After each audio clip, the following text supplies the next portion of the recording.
SKT가 일단 옵니다. 오는데요. 문도 옵니다. 자, 문도 하다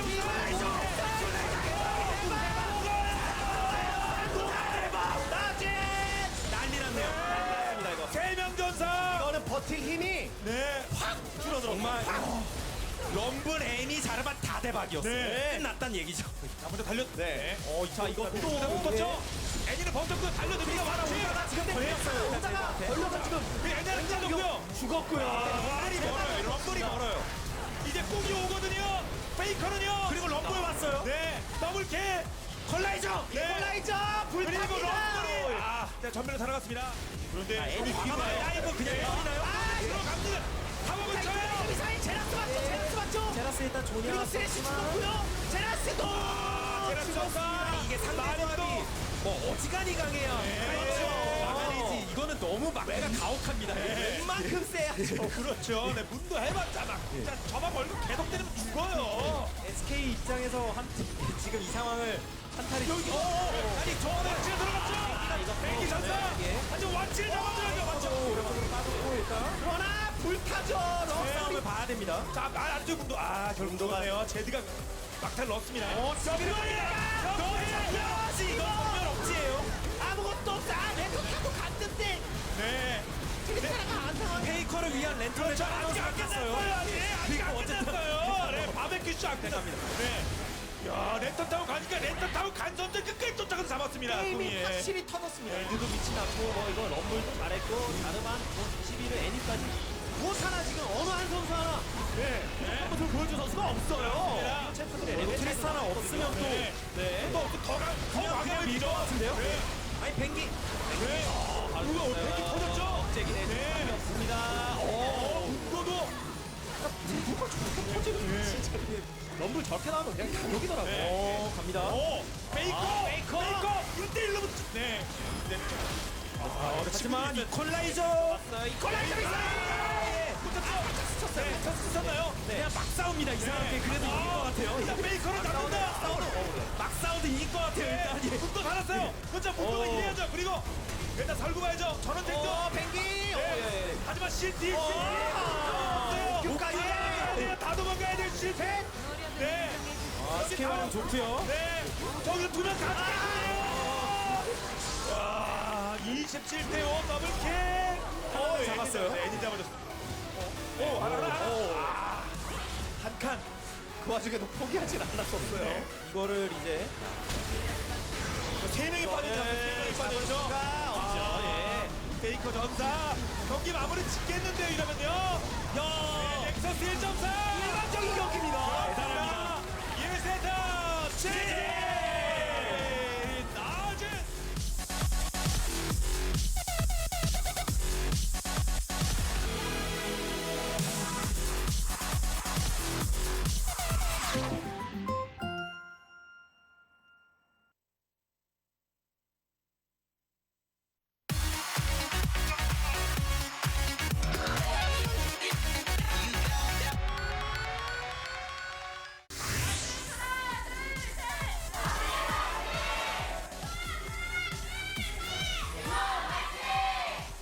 다 보나요? 여기 없다는 거예요. 점프로 빠졌고. 자, 북한의 끝까지. 네, 팝을 확실히. 이전의식 뿅뿅뿅. 예, 제대로 네. 확실하게 넣었고요. 그렇죠. 다시 올라가서 마오카이가 중간 상황까지만.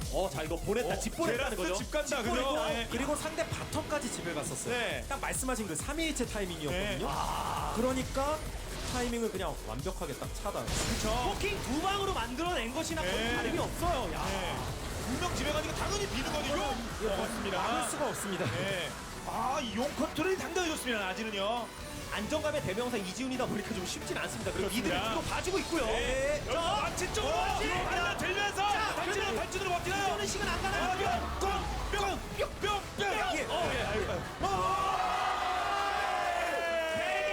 미사일 폭격. 네. 곡사포가 안 맞으면 직사포를 쏘는 거 아닙니까? 그렇죠. 미사일이 몇 개나 날라옵니까? 네. 이거 마린이 좀 앞장서서 맞아줄 필요가 있죠. 네. 오, 예. 같이 맞았고요. 야, 충전 잡나? 강타 싸움? 네. 강타 싸움 왔다 갔다? 네. 자, 완치와 맹제 강타. 마카 이니시에이팅. 네. 잡혔습니다. 문도가 버티면서 지속 싸움이 일단. 듀크의 힘. 그런데 두명주가 대주죠. 그리고 탈진 네. 좋았고요. 스타는 싸움에 할 수 없습니다. 듀크 카이팅 당해요. 버텼습니다만 결국은 죽을 수밖에 없죠. 등 많이 받네요 이번에. 그럼요. 예, 민병대 순간이동. 민병대 이동. 그렇죠. 제대로 걸었어요. 네, 여러 명이 때리면 그냥 혼자. 마린 센스가 지금 빛이 났습니다. 네, 1세트는 듀크, 2세트는 마린, 5큐까지는 좀 어렵겠습니다만. 네. 지금 이재용 선수 같은 경우에 굉장히 공격적으로 아이템 절어지고 있거든요. 하니까 와요 마오카이. 위험해. 지금 전진. 틀린 전제는 무적이라서 그냥 들어갑니다. 그렇습니다. 자 밀리고 있어요. 대격변. 이거 마오카이 못 잡죠 지금. 마오카이 안 죽어요, 안 죽어요. 그리고 이지호를 잡아버렸습니다. 이거는 잡힙니다. 이러면 4명 운동을 가이라나 때리면 아무리 치유가 된다고 하더라도 죽어요. 안 죽긴 합니다. 뛰어야 안 죽어요. 듀코. 결국에 잡았어요. 결국에. 베인 왔어요.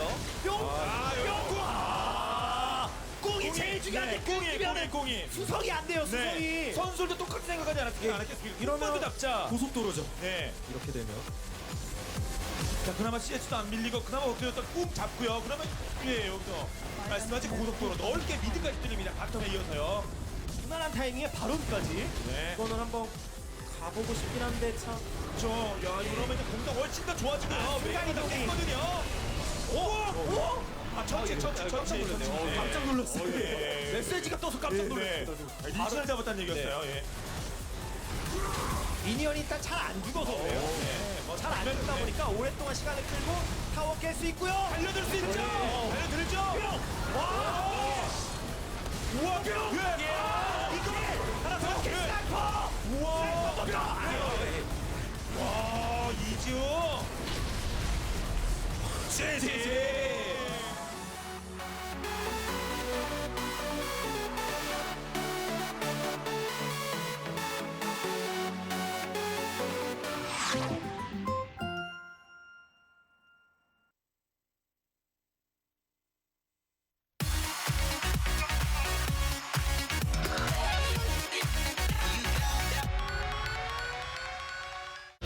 자, 그러면 양팀 선수들 픽이 모두 완료됐어요. 라인별로 정리해드리겠습니다. 럼블과 마오카이. 역시나 마오카이 쪽이 조금 더 단단한 건 있습니다만 럼블이 가진 폭발력을 절대 무시하지 못하죠. 그냥 네. 하드 캐리할 수도 있습니다. 1세트 때처럼 터지면 다른 라인까지 그냥 다 불붙어버려요. 그렇습니다. 자, 우리 카디스 선택한 마치. 카직스는 조금 의외이긴 합니다. 분명히 지금 나쁘지 않은 정글러로 분류되어 있긴 한데 요즘 오히려 앨리스를 더 많이 쓰는 추세거든요. 와치 선수가 앨리스를 잘하기도 하고요. 어쨌든 칼리스타 못지않은 위험 요소는 하나 더 두자라는 생각으로 해석해야 될 것 같아요. 네, 미드. 그냥 손싸움이라고 정리하고 싶습니다. 굉장히 공격적인 픽이고 어느 쪽이 컨트롤 좋은지 어느 쪽이 미드 더 잘하는지 가리는 겁니다. 그렇죠. 자, 오늘 양 선수도 모두 약간 자존심이 상한 상태였고요. 그리고 칼리스타와 득합니다. 아까 칼리스타에 대해서 아직도 많은 선수들이 연구 중입니다. 딱 정해진 건 없어요. 하지만 전반적으로 볼 때 나쁘지 않고 캐리력 또한 충분히 있는 편이에요. 네. 그리고 선픽에 충분히 가능성이 많은 잔나 그리고 오늘 브라움을 가져갔는데 칼리스타와의 조합을 준비한 것 같습니다. 카인.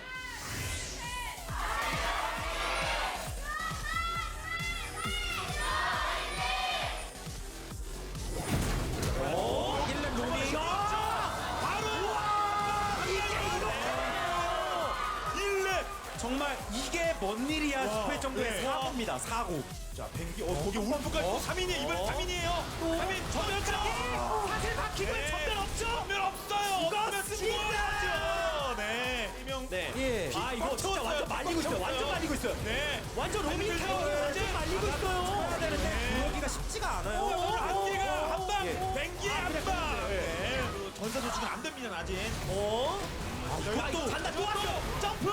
그것도 마오카이 옥규 잡기 옥규부터 힘들었고요. 좋네요. 옥규 전사. 게임 터지겠습니다. 라인은 먹어야 되는데. 이거는 너무 잔인해요. 너무 잔인해요. 이 라인에 버리고 도망갈 수는 없거든요. 네. 저걸 어떻게 버리고 도망갑니까? 저는 때 죽더라도 그냥 먹다 네, 죽어야죠. 그러니까 그래 죽어라고 죽였어요 지금. 6렙을 뭘 찍어야 완전 뭐가 덕분에. 되죠? 6렙을 찍어야.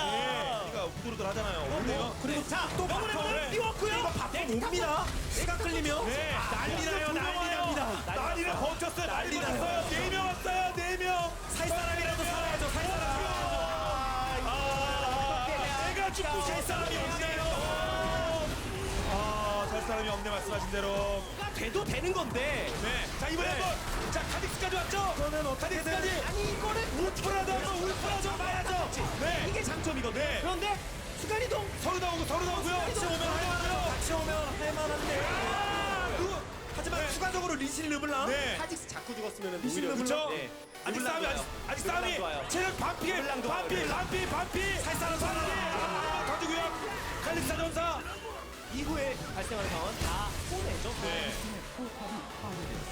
한번 긁어주면 3분의 1로 체력이 줍니다. 울프! 깨알 같은 쉴드 네. 또 확실하게 자 울프 때문에 정말 울고 푸겠네요. 예. 리신 대기 중. 라이브. 예. 멀리 한번. 네. 하나요. 이 발끝이 진짜 완전히 뭐. 어우. 저는 뭐 높아요. 예. 바로 전멸 빠지고요. 정말 야속합니다. 예. 자 그래도 듀크. 네, 듀크. 그래도 하나의 한방 다음까지 거리가 다음까지 거리가. 아 네. 르블랑 없어요. 터트리고 쫓아가서 르블랑 같이 걸고. 잡았죠. 충전.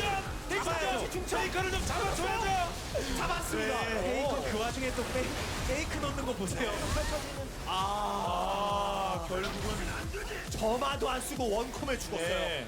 점화도 쿨이었거든요. 네. 뭐 믿기가 뭐가 돼 그냥 죽었으냐. 아니 이거 추격이 됩니까? 어떻게든 만화 없다. 만화 없다. 네, 끝까지 막타. 전멸까지 쓰면서 진짜는 살아가죠. 진짜는. 없네요. 네, 그리고 옆에 또 잔나가 있습니다. 모르니 혹시 모르니까. 미드 어떻게 된 건지. 이거 타워에 맞은 것 같아요. 요것도 한번 매혹이 굉장히 잘 들어갔네요. 이번에 블루 쪽으로 한번 모입니다. 아직. 네. 뱅기가 살짝 무리한 것 같아요. 뱅기 잡고 뱅기까지. 그리고 자 르블랑이 자꾸 걸렸어요. 자기 놓쳤어요. 자기 놓쳤어요. 사슬로 걸었고. 걸렸고. 네. 근데 마우카이가 뒤에서 뱅대기 좀 뱅대기 좀. 되겠는데요. 매혹이 맞아요. 지웠던 이제 뱅쇼. 정말. 네. 한번 더. 네, 잡은 거. 그리플 달려들면서 누가 무거웠다. 에이스. 이거 펜타킬 각이었어요. 1세트는 이거 약점. 뱅기 끌어준. 헬프 슈퍼 세이브 페이커 더블킬. 점프. 점프. 네 듀크. 한 개만 더. 네. 잔나가 뛰어. 잔나가. 이렇게. 하나 더. 한 명 어디 있어? 한 명 어디 있어? 펜타킬이죠. 본진. 르블랑으로 커버를 하네요. 네. 쌍둥이 털어 넘어갔어요. 들어올 테면 들어와 봐. 네. 쌍둥이한테 붙어보자. 파란팀의 포탑이 파괴되었습니다. 자 이러면 앞으로 한번. 네 여기까지 하고 한번 더.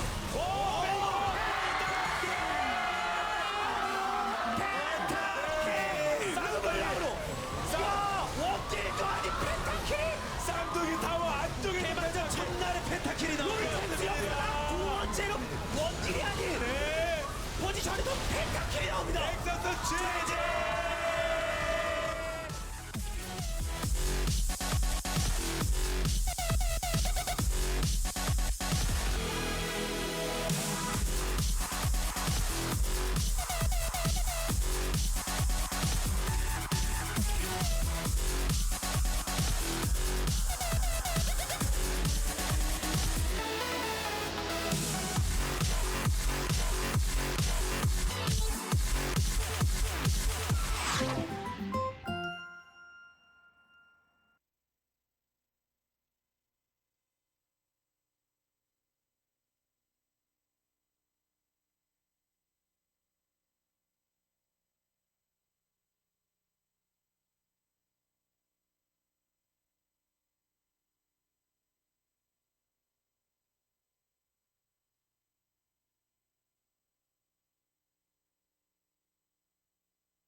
Today's matchup, GE Tigers, Incredible Miracle, Samsung, Jin Air Green Wings, 2015 Spenu League of Legends Champions Korea Spring.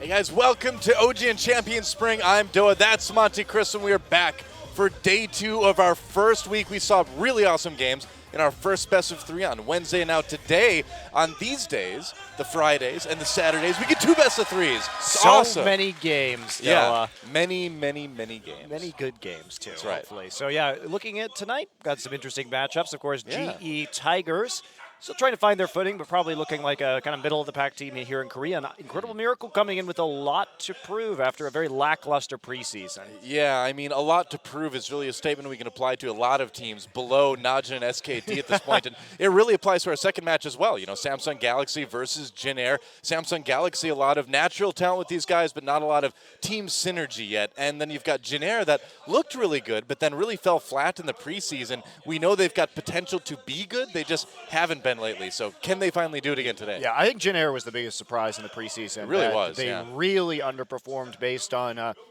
when you looked at their roster, mostly coming over from the Jin Air Stealths, who looked like a team on the rise. Yeah, they were. Their quality decreased pretty significantly, I would say, but they've got a chance to redeem themselves when it actually matters tonight, isn't that right? Yep, that's right. Now the real season begins. So these are when the wins actually count. So a slew of hosts and sponsors for Champion Spring, and we thank them all. Without them, esports would not exist. No, I'm just kidding. It would still exist. It just wouldn't be as awesome as it is. 280 million Korean won is a prize pool, of course. 100 million, roughly about 100,000 US dollars going to the champion. And then even awards for the MVP, for KDA, for the Super Play as well, which is a weekly player award given out by Azubu that then at the end of the season, there's going to be a player of the season as well, too. Kind of a second MVP award, really, when you think about it. That's right, and here's our format. Of course, we are doing a double round robin in best of 3s, culminating in a best of 5 playoff bracket. Yeah, it's really cool, actually. We've got half the teams now, down to 8 teams, but we get to see them play against each other. We get to see everyone play everyone twice, of course. And being that the teams have kind of been distilled down to these 5-man rosters, the quality of the game should be much higher overall. And it has been. Of course. And now, of course, KDA award for the season, 10 million Korean won, as with the Azubu Superplay and the Sonokong IB MVP of the season awards. And after every game, we give away some MVP points. Yep. And those will accrue over the course of the season to that big, about $10,000 prize. Yeah, so as you can see, today we've got our first best of 3, the GE Tigers, formerly Huya Tigers, now they're the GE Tigers, versus Incredible Miracle. A new team with a lot of old faces versus an old team with a lot of new faces. I guess we can kind of put it like that. Yeah, It's a good way to put it. Works out. And our second match of the day is going to be Samsung Galaxy. Not the Samsung Galaxy that won World Season 4. It's a Samsung Galaxy with all new players. Very exciting team to watch, though. And the Jin Air Green Wings, like you said earlier, Monty. A lot of players, some stealths coming over, but still really trying to find that success that they had before the merger. Yeah, and some players that were on the rise, like Trace and Chaser, really haven't shown up. But Yeah. we may see that change, at least with Trace tonight. He has been laddering a lot recently. He's number 9 on the ladder right now, gone up by a lot. So hopefully we'll see him in a little bit better form than we did during the preseason. Well, he's fighting for his job now, too, because they just picked up Sky as an alternate top laner on that organization. We'll see who ends up getting the spot. Of course, the Azubu Super Play Awards, basically, if you go to ogn.azubu.tv, you can find a list of players. You can vote for one, and the player that gets the most votes each week is going to get roughly about $400. But then at the end of the season, the player that wins the entire season award gets about $10,000. So really important to go do that. Really fun to kind of pick your favorite player. And it doesn't always have to be Faker, guys. I know there's that temptation, but you can pick other people. I'm just saying that right now. it is hard to avoid the Faker allure, though. I do understand. It is hard. But then you see that Janna game that Wolf had on Wednesday. Beautiful. He would be my pick for this week, hands down. Well, we haven't seen all the games yet, but Hold but your horses there, Noah. Okay, I don't know. Maybe no bias, no bias. Yep, the studio is packed as always. A lot of incredible Miracle fans here tonight. Yeah, except for those people who are GE Tigers fans. Yep. And there you go. So who do you think is going to take this first game? GE Tigers versus IM. It really, a lot of it depends on if IM shows up or not tonight. You know, the way I think about the GE Tigers is, so far when we've seen them play, they don't have a lot of other ban threats besides Smeb, so we do end up seeing Smeb getting targeted with a lot of these bans. Yeah, generally. And I feel that they've been kind of coasting on the fact that they are veteran players right now. You know, in the preseason we saw them take a couple 2-0 wins, but those were mostly against kind of the more bottom-tier teams. Yeah. And so I think they're pretty solidly in the middle of the pack. How high is their upside? I think they really need to diversify. True enough. Once upon a time, Korea League of Legends Champions was born. 소환사가 생성되었습니다.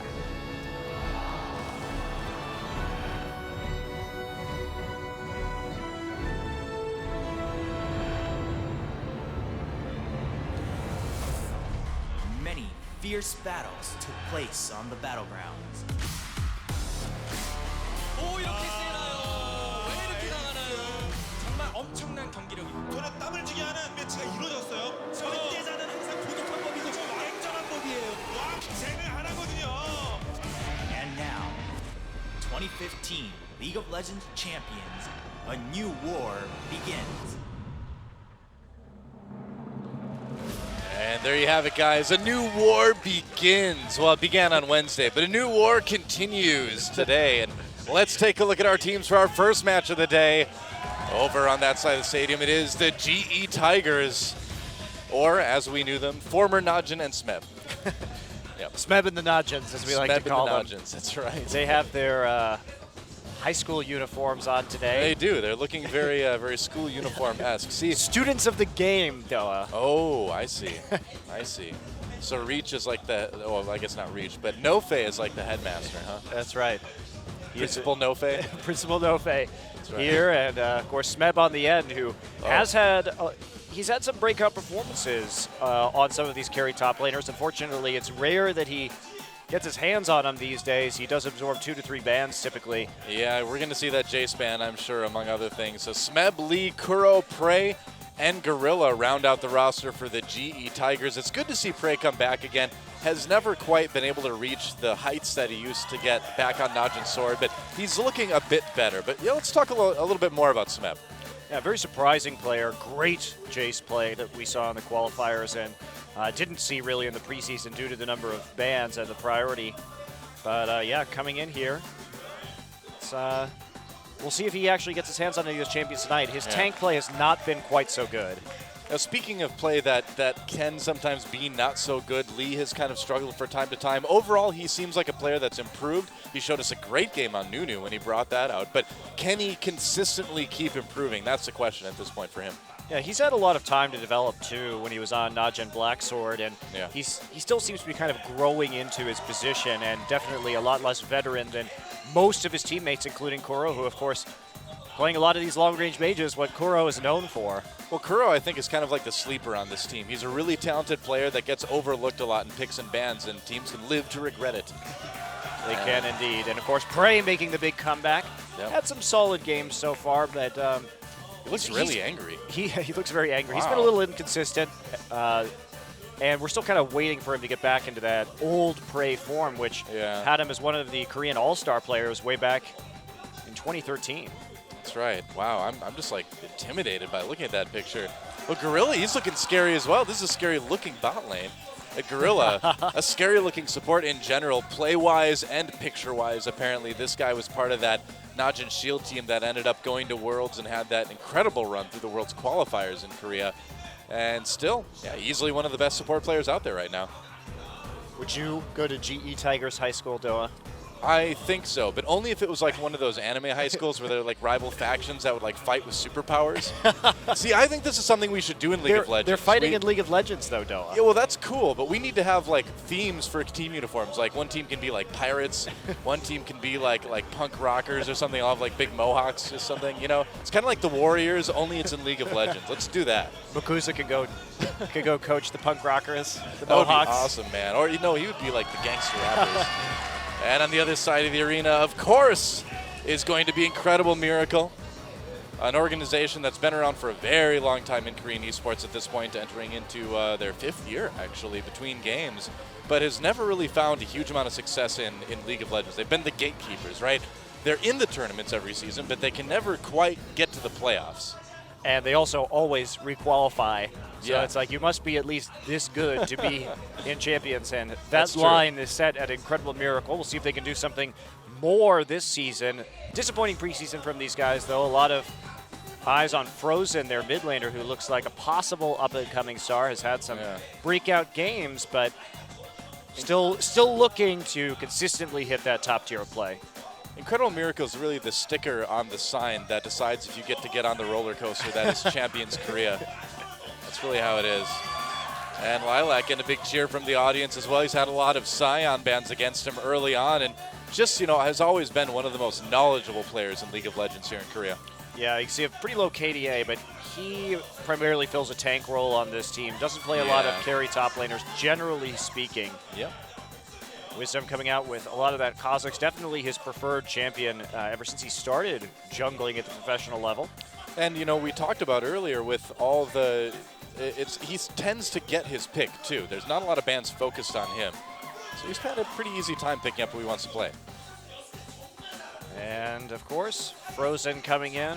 Lots of Zero so far, also known as a pretty astounding Syndra player. See, both our mid laners do have a kind of similar style tonight, preferring very poke-oriented champions. Sonstar, see a lot of Corki and Ezreal here, but also an outstanding Lucian player. That's the pose he does right after he finishes breakdancing, and he expects you to try to, you know, do better than him. That's what happens. He's standing right over like a piece of cardboard right now.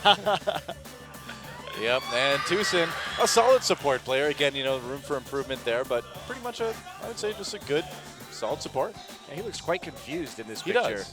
He's like when you whistle at your dog and it sort of like cocks its head back and forth, you know? That's the vibe I'm getting from Tucson right now. Yep. I haven't like tried whistling at Tucson to see if he does that. I'll have to try that during the break or something.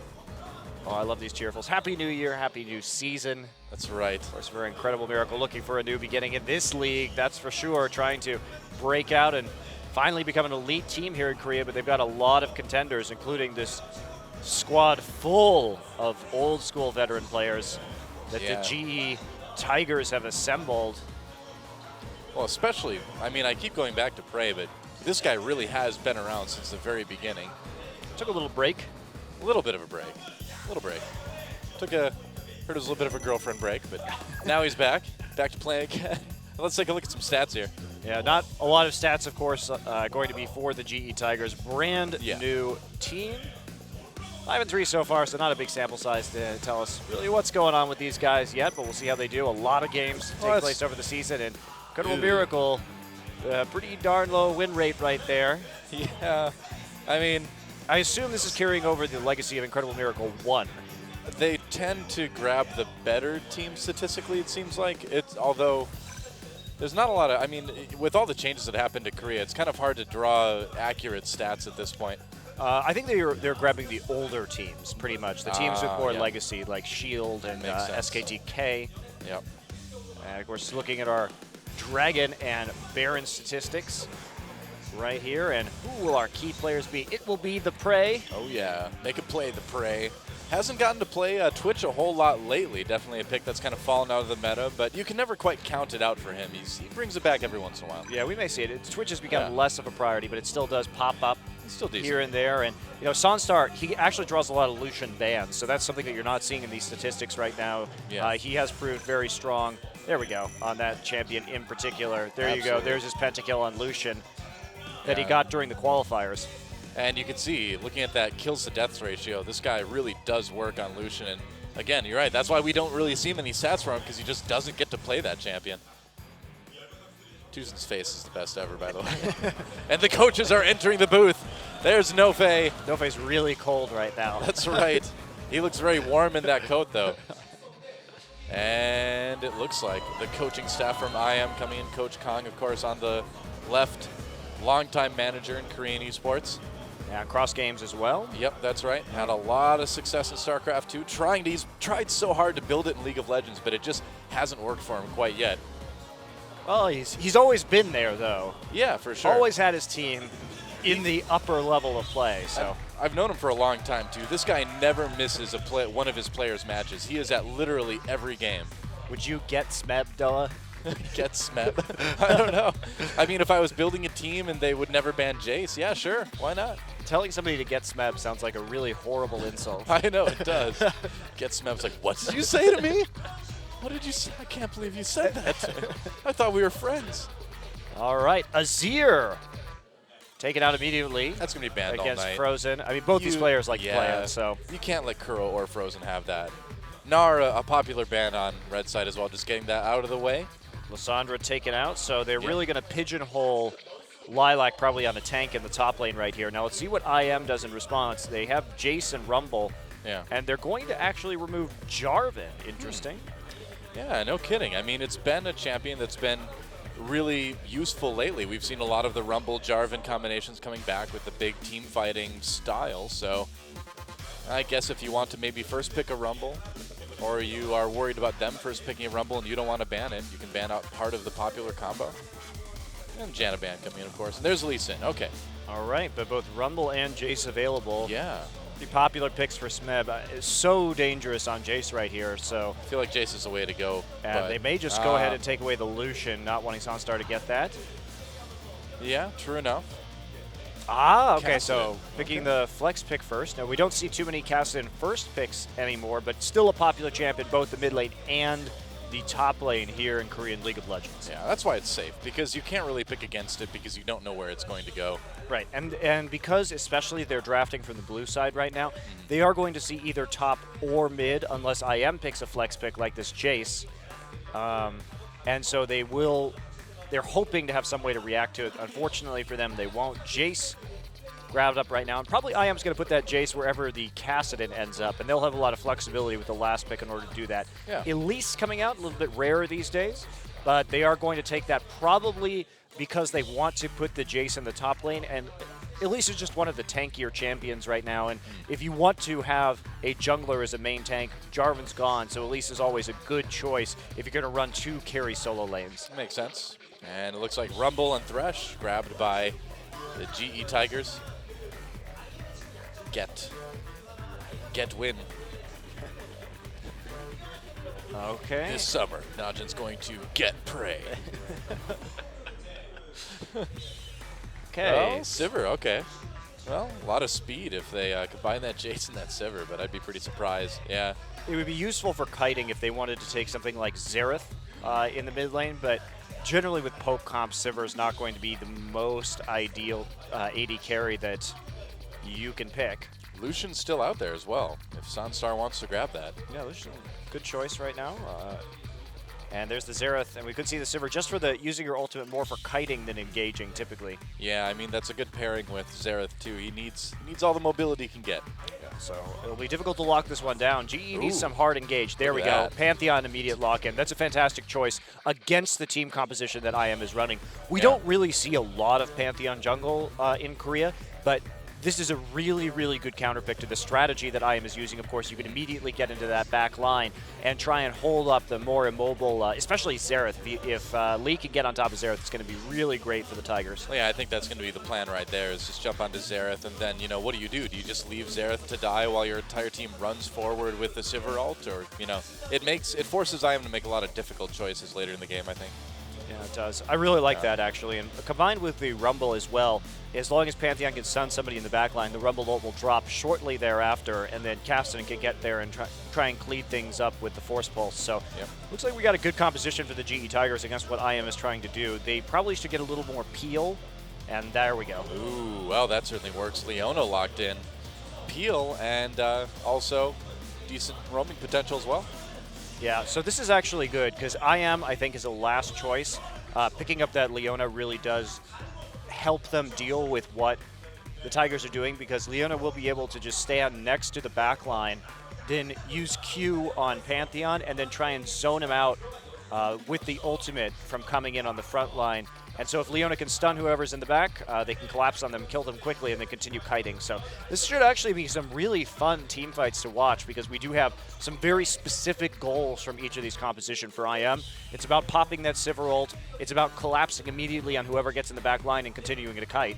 And for the GE Tigers, it's going to be about getting the good Pantheon ult in, and then the follow-up slows with the Rumble ult and with the Kassadin E in order to actually lock them down before they can run away and kite too severely. So really different ideas going in here, but it's all about the 5v5. Well, it's neat. You know, I mean, I feel like we are genuinely seeing a much better thought-out pick and ban since the coaches have been allowed in the booth, too. This is a good example of it. This was a really good draft, I think, by both teams here. Yeah. And you could see the mind games going into it as that draft unfolded. So I like what we see. I think both teams have a good composition, and nobody really with a substantial edge. Just depends on who can actually play it out better. Yep, pretty much. Well, here we go, guys. Game 1 of the night, GE Tigers versus Incredible Miracle. Let's get in the game.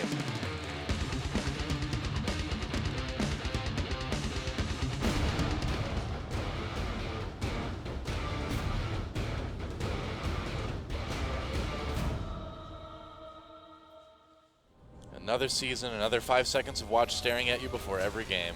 We're back. Match 2, set 1. GE Tigers versus Incredible Miracle. Welcome to Summoner's Rift. And, I mean, you can just hear those IM fans too, man. It doesn't matter. The success, they're one of those teams where even though they've never quite had that huge top-level success, they've got that big, dedicated fan base. That's so cool to see. Yeah, it is. It's nice. I mean, they've been here for a while, accruing those fans. And we'll see what happens right here. Of course, GE probably doesn't want to get into this Rumble Chase matchup. Very rough matchup for Rumble, nearly impossible to farm. So perhaps a lane swap coming in. And see if they actually are going to go for it. Looks like an interesting lane ward right there from Lilac. Early I am fighting. With Pokeballs, apparently. That's right. Well, why not, you know? GE not actually making any moves to lane swap, so maybe they will actually be happy with this, but Crow back in the base right now. Interesting start from both teams. Unusual warding positions from Incredible Miracle. I'm not exactly sure. Why is Kuro I don't know what he's back doing. there? Okay, he's moving now. Didn't need to buy anything. Interesting. I don't know. He may have been... Did he get an extra potion? Yes, he did. That's what he was waiting okay. for. He was waiting for Yeah. 10 seconds to get the extra potion. That makes sense. So he is a little worried about getting poked out in this matchup, so he'll start a little bit of a boost Yeah. in terms of gold. And Tiger's going for the Gromp right off the bat. that's what you got to do. That's right. You taught me that the other day, Doa. We learned. Got to go for the Gromp. It was a great movie, too, I heard. Get him to the Gromp. I think that came out a couple of years ago. All right. Well, lane swap actually coming in from Incredible Miracle here. I'm kind of wondering if they tried to second guess this, and just with GE not showing anything, they ended up, because one would think that they'd be at least okay with the Leona Sivir matchup against Corki Thresh. Now they may get pushed in, but at least you have Spell Shield and Leona's tankiness to absorb any of that early damage. It's much more crucial for Incredible Miracle to get that Jace versus the Rumble and try and shut the Rumble down. But they're not going to have that. Doesn't look like they're going to be switching anytime soon, no. So let's see what the supports do right here. Tusa not making any moves to roam quite yet. Yeah. Probably wants to hit level 2, but get his second form of crowd control. Okay, he's recalling now, yeah, so I think they've got that level 2, and we'll see where he ends up at this point. Yeah, he's wanted the level 2 so he could get probably his E as a second ability and just have a way to engage as well as the follow-up stun on Q afterwards. So let's see what he does with it. He's going to the mid lane, at least right now. Yeah.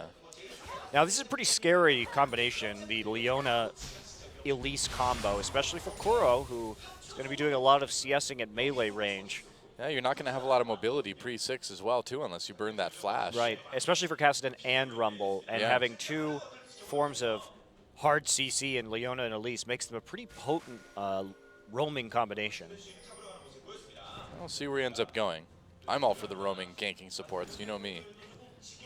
And I got to say again, man, if you guys haven't seen it yet, go back and watch. Watch the whole series, but especially Game 3 between SKT and Najin, because that Game 3, Wolf's roaming Janna was one of the most beautiful things I've ever seen. I had Brought a tear to your eye. It was great. single tear went down my cheek at the end of the broadcast. I was like, it was beautiful.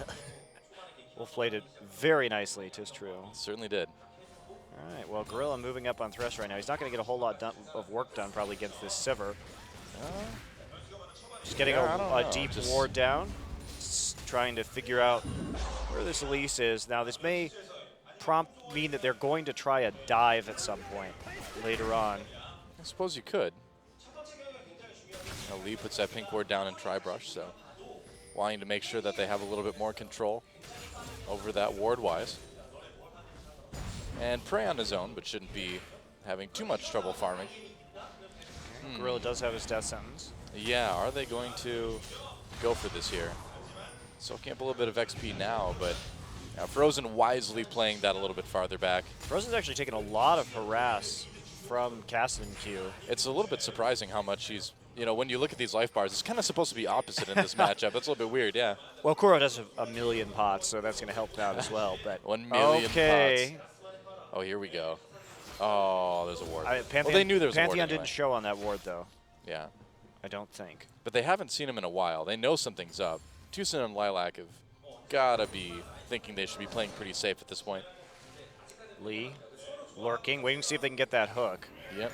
Nope. Oh. Well, Gorilla might go in for the flay here. Nah. Yeah, good wards right there on the Krugs for both teams. So they're going to see Pantheon there and the information they need. Kuro dodging a skill shot right there. Well, it's a good thing he did, too. He dodged that slow, and so Wisdom is going to have to wait to see if he's going to have a chance to jump into the mid laning gank. Kuro being a little bit risky right here Oh, with he's these 6. trades. All right. Yeah, now he's 6. He got 6, so he should be okay. Well, I don't know. You can still lock this Kassadin down for quite a while with 2 stuns. You've got 2 stuns of slow. my. Oh, he went in on a Frozen. Frozen baiting him. Will he win the duel, though? The Ignite ticking down. He flashes to dodge the Cocoon. And it looks like Frozen is going to survive with 7 health. And that was 7 health after we clicked on him. He'd already regened a couple He was guys. probably like 5 or 4 HP after that. So Kuro, Wow. very calculated all in. Nearly got him right there. Yeah, it doesn't get any closer than that.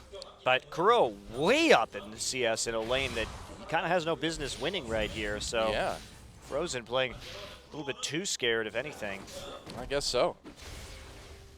And, now that Kuro does have that level 6, it's not going to get any easier for Frozen. He's kind of lost his opportunity to get that decent lead early on, Wisdom actually building Stalker's Blade this game. Typically we see that Ranger's Trailblazer Yeah.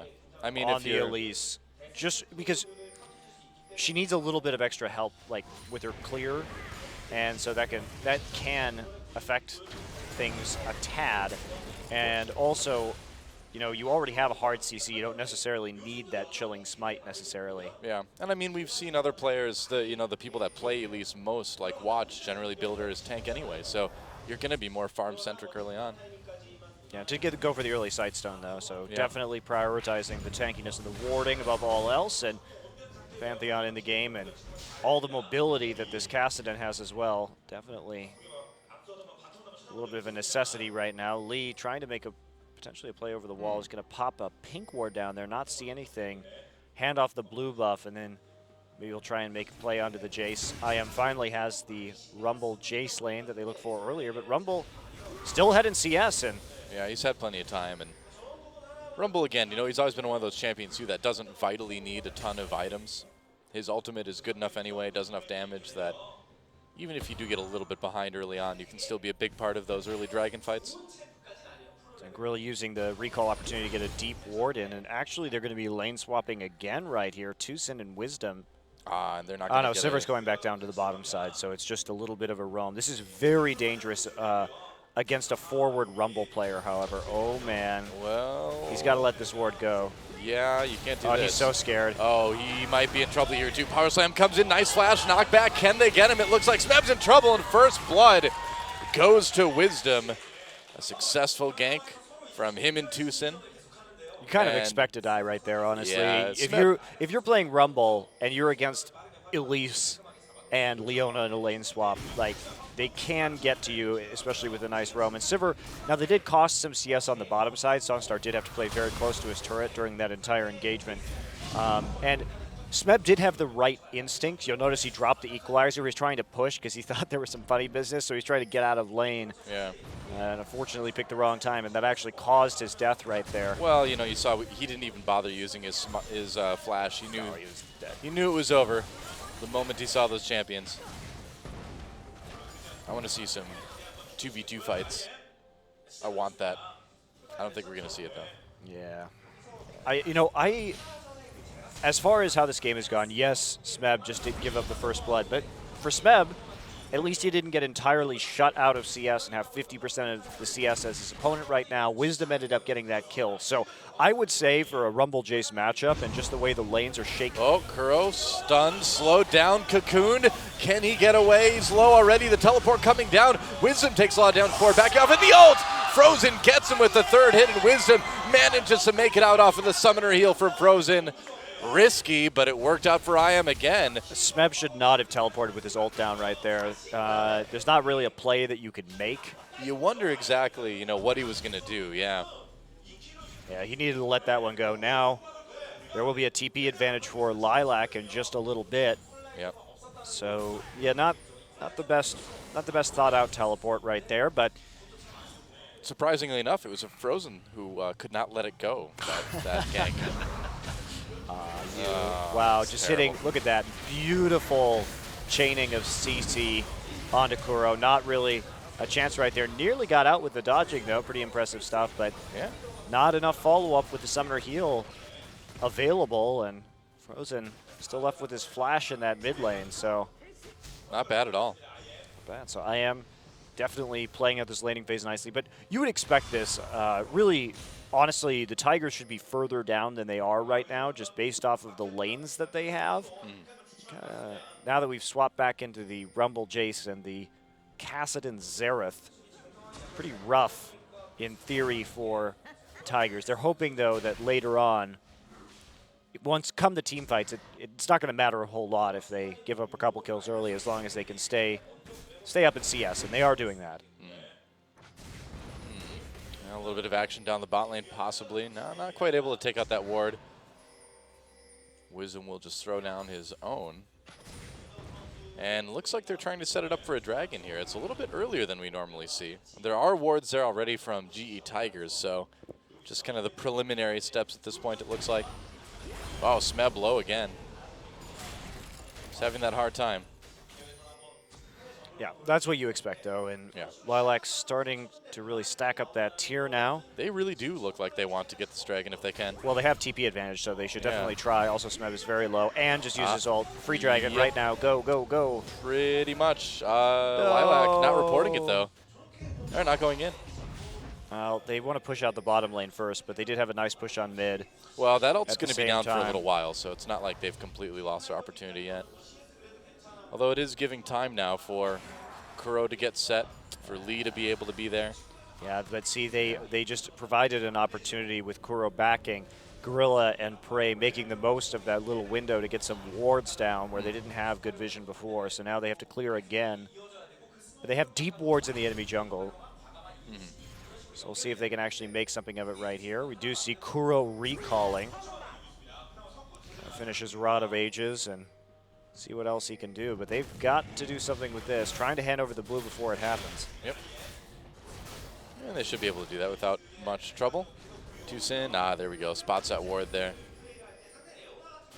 I've been looking at Summoner's Rift lately, and we've talked about there's a lot more rift in Summoner's Rift now. A lot of cracks in the ground that like blue light is coming through. I'm a little bit worried about Rek'Sai, man. I mean, she keeps burrowing under there. Like, she's going to fall into one of those rifts if she's not careful. Yeah, she can't get out either because she can't dig very deep into the ground. No, she's actually not very good at digging, apparently. Well, I mean, it's probably like a lot of like rocks and clay and stuff, so it's a lot harder to dig through than sand. So I get it. I get it. I think that's lore appropriate, that she can never quite burrow all the way. The question is, why does she keep trying? That's true. Why not just walk along? She can't see, but still gets punched by everybody else. That's true. Just doesn't notice. She's like, what's that? I keep feeling this uncomfortable feeling, like I'm being stabbed or something as I burrow along. It's because you're being stabbed. That's why you're excited. You're actually being stabbed. Or shot. Or shot. Yep. Not very stealthy. Or blasted with arcane energy. Yeah. See, look at all those rifts. Oh, Lilac, the equalizer goes down. Lilac flashes immediately. And we do have Kuro coming up to try to help finish this one off. Lilac going back into his own jungle, or back into the enemy jungle rather, and I don't think he's getting out of this one. Nope. Well, giving up a 100% free dragon right there. As soon as Pantheon showed top and Kuro came up to help, just triggered IM to immediately go onto that objective. Well, if your top laner died to give you that dragon, is it really free, Monte Cristo? I suppose it's not. There's always a blood price for everything, That's isn't true. there, Doa? They paid the iron price. Yep. All right, Ooh, Sonstar going to get that red buff. Yeah, Prey tried to steal it at the end, but didn't quite get it. It was close, though. Great vision control from IM this game, just getting very deep into the bottom side. And I'd be happy trading Jace for a dragon. I don't think Jace is quite as happy about it, but I would be. Well, Trinity Force now finished for Prey. Yep. Needs those Sork shoes, and then they'll have that little mid-game power spike that's so important in terms of pushing those early objectives. Yeah, well, when you have the Cassidy in the mid lane, not going to be quite as helpful in this particular game. They're really going to want to find around Dragon this game. You're not going to get as much siege, yeah. Especially a very good wave clear on Incredible Miracle, too. Yep. So that particular power spike in this instance not be quite as impactful as it is in certain other games. Now it is about just trying to force some team fights, however, and try and get into these back lines. They could try a dive, but Pantheon's ult is down. Yeah, well, the tower's really low. Sunstar shields that phosphorus bomb from Prey. Are they going to go for that Lee? Oh, he cancels the recall.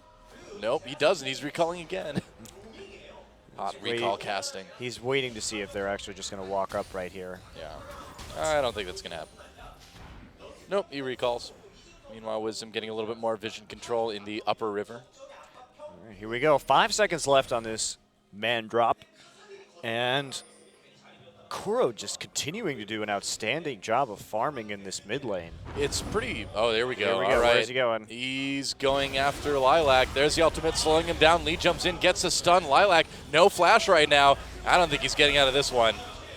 Nope. Lee with another kill for the GE Tigers. His first kill of the game, actually, but another kill for the team overall.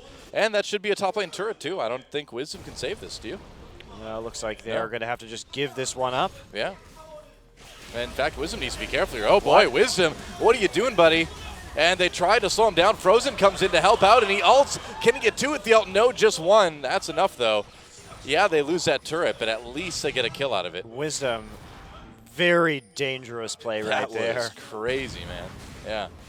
Well, I think a bit lucky to get out with his life. Tucson caught behind enemy lines, though. Yeah, Death Sentence connects. There's the box. Flays to keep him inside it. Ults to try to get away, but being slowed down. Oh, he failed his flash, too. It's a rough area to flash in. Wasn't quite close enough there. He tried That's a hard one to hit. He tried to get into that little crook in the rock in order to make it easier. That's why he delayed it for so long, but couldn't quite make it. Now flash down, Tucson dead. Prey picking up his first kill. Prey and Gorilla both had their flash available too, so he wasn't getting away no matter what happened.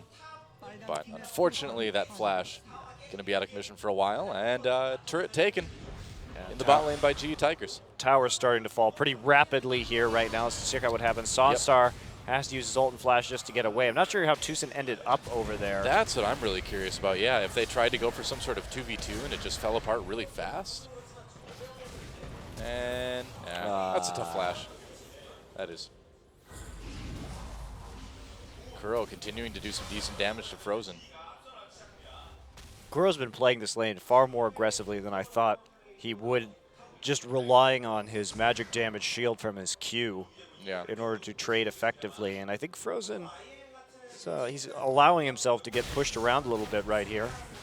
But he's got a couple kills. He has had some nice roams Yeah, on he's doing perfectly fine. He's not down in CS as much as he was before, and yeah, like you said, no deaths, some kills, looking pretty good too. It's a really even game overall. All right, so they're going to 5-man siege the mid lane right now. Yeah. Trying to use all of this poke that they've got from Jace, Sivir, and Xerath to Well, successful make something siege, happen. At this point, a successful siege in the mid lane is going to help set up for that next dragon really well too. Yeah, and this is the thing. IM really is reliant on staying as a 5-man poke unit pretty much for the rest of the game right now. Sure, they'll go back and clear out some waves like we see right now. From time to time, they need to push out their side lanes, but beyond that, their strategy really has to revolve around not getting picked off by a roaming Kassadin and Pantheon, and just trying to stay as tight and clustered together and focused on lane objectives, towers that is, as possible. Well, the thing is, with those outer turrets down now too, it's going to be making things even more scary with that Pantheon in the game. And controlling chokes is particularly relevant to both of the teams here, just because we have a Rumble on one side and we have so much line poke from Boomerang Blade and, of course, Jason, Xerath as well on the other team. So neither team going to be wanting to walk into a choke point in this game. Well, man, if a good Solar Flare gets hit by Tucson, you're just going to take so much damage. Yeah, I think it's a little more important that GE not get into the chokes, but nobody's going to like that, really. Yeah. Let's all hide in the brush. All right, 8 seconds till Dragon. GE really wants this one. Should be in prime position to take it. Gorilla going to take a little bit of poke damage right there. Snap Zalt is up. He's ready. Clearing out that pink ward. Nice job by Lilac. And this is a great position for IM to be in because they can just alternately put pressure. Oh, man. Whoa, Gorilla needs to be careful. There's the ult coming in. Has to flash it. And Frozen can't quite finish him off, but yeah, he does get that summoner. And now a little bit of action down in the mid lane. They're going to go ahead and push it, take out the turret. There's the Equalizer going down now. Can Get do anything about it? G-Tigers coming in, a little bit of damage. They dodge a lot of the return damage from IM, though.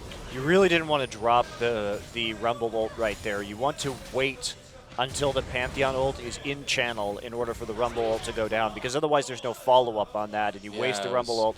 Now you're probably going to have to give up the Dragon as well as that turret, just more and more poke coming in. Gorilla, we did recall, and Frozen's running out of mana, so that's pretty crucial as well. No blue buff onto Xerath at the moment. Yeah, I was really expecting a much bigger engage after that Rumble ult went down, because he hit a lot of people with it, but there just wasn't a lot to follow up with. Yeah, what are you going to do? Sonstar can just pop his ult right out of that. Well, now Tigers are actually, wow. IM just is going to give him a Dragon, I guess. Ah, man, that was such a bit of mismanagement by IM. That was such a nice siege by Incredible Miracle as well. They played out their comp very nicely. I feel like they had a chance to at least fight for that Dragon. And Lilac instead heading back to clear out the top lane.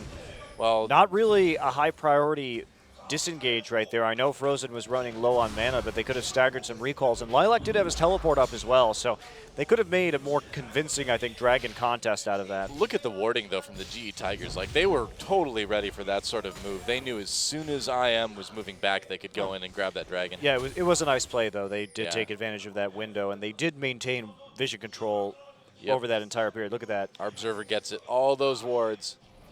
Wards, wards, wards. The most powerful item in the game. Man, it's just, when you have a team comp like IM does, you should be able to control the middle of the map extremely easily. And they made a nice play after the poke onto the tower, but then it kind of fell apart right afterwards. You know, what's really amazing is that even though the IM roster has changed so many times over the years, the way they play seems to generally be pretty similar. You know, they show these little flashes of brilliance, of good ideas, and then they just keep making these kind of fundamental mistakes every game. It's always been the same problem, right? It's since true, the very beginning. It's true. Well, red steal right there from Lee. And Lilac continuing to just work on the side lanes. I mean, got to get some of these towers down, try and even it up a little bit. Yep. Not sure they really need necessarily more farm right now. Lilac not even sticking around to auto the turret. He doesn't have very good eyes on the bottom side. Actually, there he goes to pop in. Yep. Well, Lee's going to try to go for it. Man drop coming in. Lilac backs away. Can Lee get close enough? He's going to flash from the stun. There's the Equalizer. Lilac in a lot of trouble now. An easy kill for the Tigers. At least they got a turret out of it. Yeah, he actually forced 2 flashes out as well, getting another flash in exchange for his teleport. True enough. And 2 turrets from IM when things are all said and done. Yeah, there's nobody really to deal with this topside. 3 members of Incredible Miracle topside, and That's a bit odd. they're just GE is just focusing on this blue buff at the moment, Yeah. Well, Frozen waiting to see if he can take it. Nope, not quite. saving that last charge. Oh, Now boy. Smeb in some trouble. Yeah, dive onto Smeb. No summoners, and he gets taken down easily. And that's going to be another turret. So I am suddenly coming back after that small mistake around Dragon, taking 3 turrets at the cost of really not a lot on their side. GE really over-prioritizing that blue buff and the kill in the bottom side because they didn't get any objectives for the kill onto Lilac and instead gave up 2 towers at the top side for it and a kill as well. So I think sloppy reactions from GE, at least when it comes to Incredible Miracle's movements right there. And now, unfortunately for GE, Incredible Miracle has a great opportunity to group and make some plays right now. Yeah, they've grabbed the gold lead back, and they've got a good chance here. So much line damage, like we mentioned earlier, and that makes even the siege by Tigers a little bit dangerous. Yeah, they even have the ranged jungler as well in Elise, so super difficult to siege a tower against Incredible Miracle. So much return poke. Yeah, maybe you land something from Prey, but GE is much more of a team comp where they have to dive a tower. They got to get Pantheon in from behind and then follow it up with the Rumble ult. Yeah, we just haven't seen that combination used properly yet by the GE Tigers. Yeah. Well, they're still trying to siege rather than the mid lane a little bit. Oh, wow, a lot of damage onto Prey, though, from Lilac and Frozen going to try to ult for the kill. Can't quite get it, but it gives him a chance to come in and clear these minions out. Keeps that turret healthier. Still has about a third of its health remaining. GE really can't do this. They need to just continue farming until they can force a fight at the next dragon. That's really where they want to have their engagements with this composition, not trying to outpoke IM in the mid lane. Let IM group as 5, and then what you do is you could try and split up, keep some wave clear in mid, but at least you can try and get a level advantage through having solo laners in the sides. Sure enough, here we go. They're going to try it again. Grill takes a lot of damage. Equalizer comes through. Prey there we go. Going ahead, and that's a lot of damage from the GE Tigers. That's what they wanted to do. Nice engage. Taking that kill onto Lilac, getting into the back lines like we talked about, and they take the turret too. That was triggered because they saw Sivir in the side lane. And again, they have to stay grouped up without that Sivir ult to kite between the towers. You do have that extremely strong dive composition coming in from GE, and they really took advantage of it right there. Yep. Do dive. It's the Smeb in the Najin's way. Well, we'll see if they can capitalize on it now. The gold total is about evened up at this point. Great timing from GE as well. They've got 50 seconds left on the Dragon. They should get the critical ultimates back up by that time so they can do it again. They kind of just narrowly hit that window. Smeb going to kill some double-headed Merc Wolves. You know, I feel like when they were redesigning the jungle, they got to the Wolf camp and they're like, oh, we've redesigned so much. Do we really have to do something with the Wolves? And I was like, yeah, we need to make some change. They're like, let's just give the big one another head. And they're like, yeah, it's good enough. Let's do that. All right, there we go. That's what they New did. Jungle done. That's what they did with that new Nasus skin as well. Just give it another head. When in doubt, you know, put a head on it. Yeah, put a head on it. The new Lissandra skin as well. It's got a new face on the mask above her other face. It's the new strategy, the new design strategy. Just give it another head or face, I guess. Wow! Whoa! Look at this Baron out of nowhere from Incredible Miracle, and it looks like they've got a good chance to get it. Still about 50 health remaining. So dangerous though. There's a boy. Rumble coming. Oh boy! I think they might barely be able to get it. They Okay. do. Can they get away though? Now they need to disengage. Tucson drops the ult to try to provide that, and wow. Great disengage from them too. Good solar Leona flare. and Sivir ults used right there to make sure there could be no follow-up engage. And Well, Tigers are going to be able to take the dragon off of this, but still, you're getting a second dragon. The other team got Baron. bold play from IM, that's for sure. That could have gone very badly for them, but they managed to keep eyes off it from GE long enough to get the Baron. And this is really scary now because what you're dealing with this early Baron is that IM has these long-range cannon minions, and you have nearly no way to kind of get back on them. So they can just sit here with a cannon minion, and how do you get it off the tower? Yeah, You're going to get zoned out and poked out by their comp. Well, they need to have an amazing engage from Rumble. They need to get into those back lines again. Man, that's so annoying. Look at that cannon minion. What a boss. How do you kill it? You going to go in there and deal with it? Oh, that's the thing, yeah.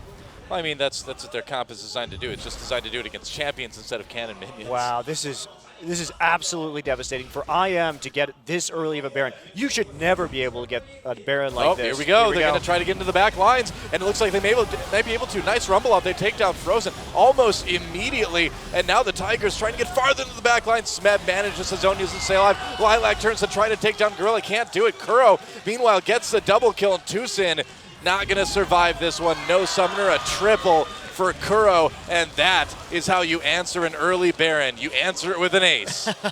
Very nicely played, and critically right there, the Sivir ult just came up, so they didn't have the tools necessary to kind of kite their way out of that one.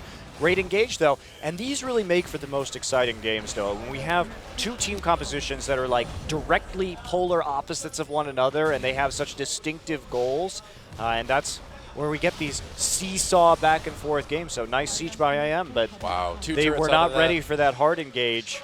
Yep. And they didn't have the tools necessary to get out of it. So actually, nice job from GE to take advantage of that timing window.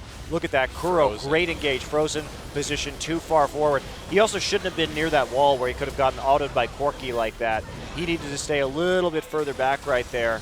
And just pretty easy cleanup from the high mobility from Corki and Kassadin here. Once you see the circle from that Pantheon ult pop out in that position over your team, you're like, uh-oh, we're in huge trouble now. Frozen was positioned on the wrong side of the lane as well, so that certainly was not a very big help for them. Well, he's the primary target. You know, he's the person they're going to try to jump on first, and it worked perfectly that time. I think in that situation, while you're waiting for the next wave, you just stay behind the cannon, and then whenever anybody walks up to try and kill the cannon, you just poke them and just play the patience game. I think IM positioned themselves a bit too aggressively right there when they didn't have the Sivir ult to help them get out of there. Now they're trying to set up a pick in the Tribe Rush here in the top lane. Now they're playing the Hunger Games. They're hungry for kills at this point. Or Is that what it's called? Starving for kills or something. Well, no, if they'd actually be trying to kill each other if it was Hunger Games. Oh, they get the Solar Failure down to Kuro. Kuro manages to Riftwalk away. Can he make it? Zonia's waiting for his team who's not there. No, not making it out.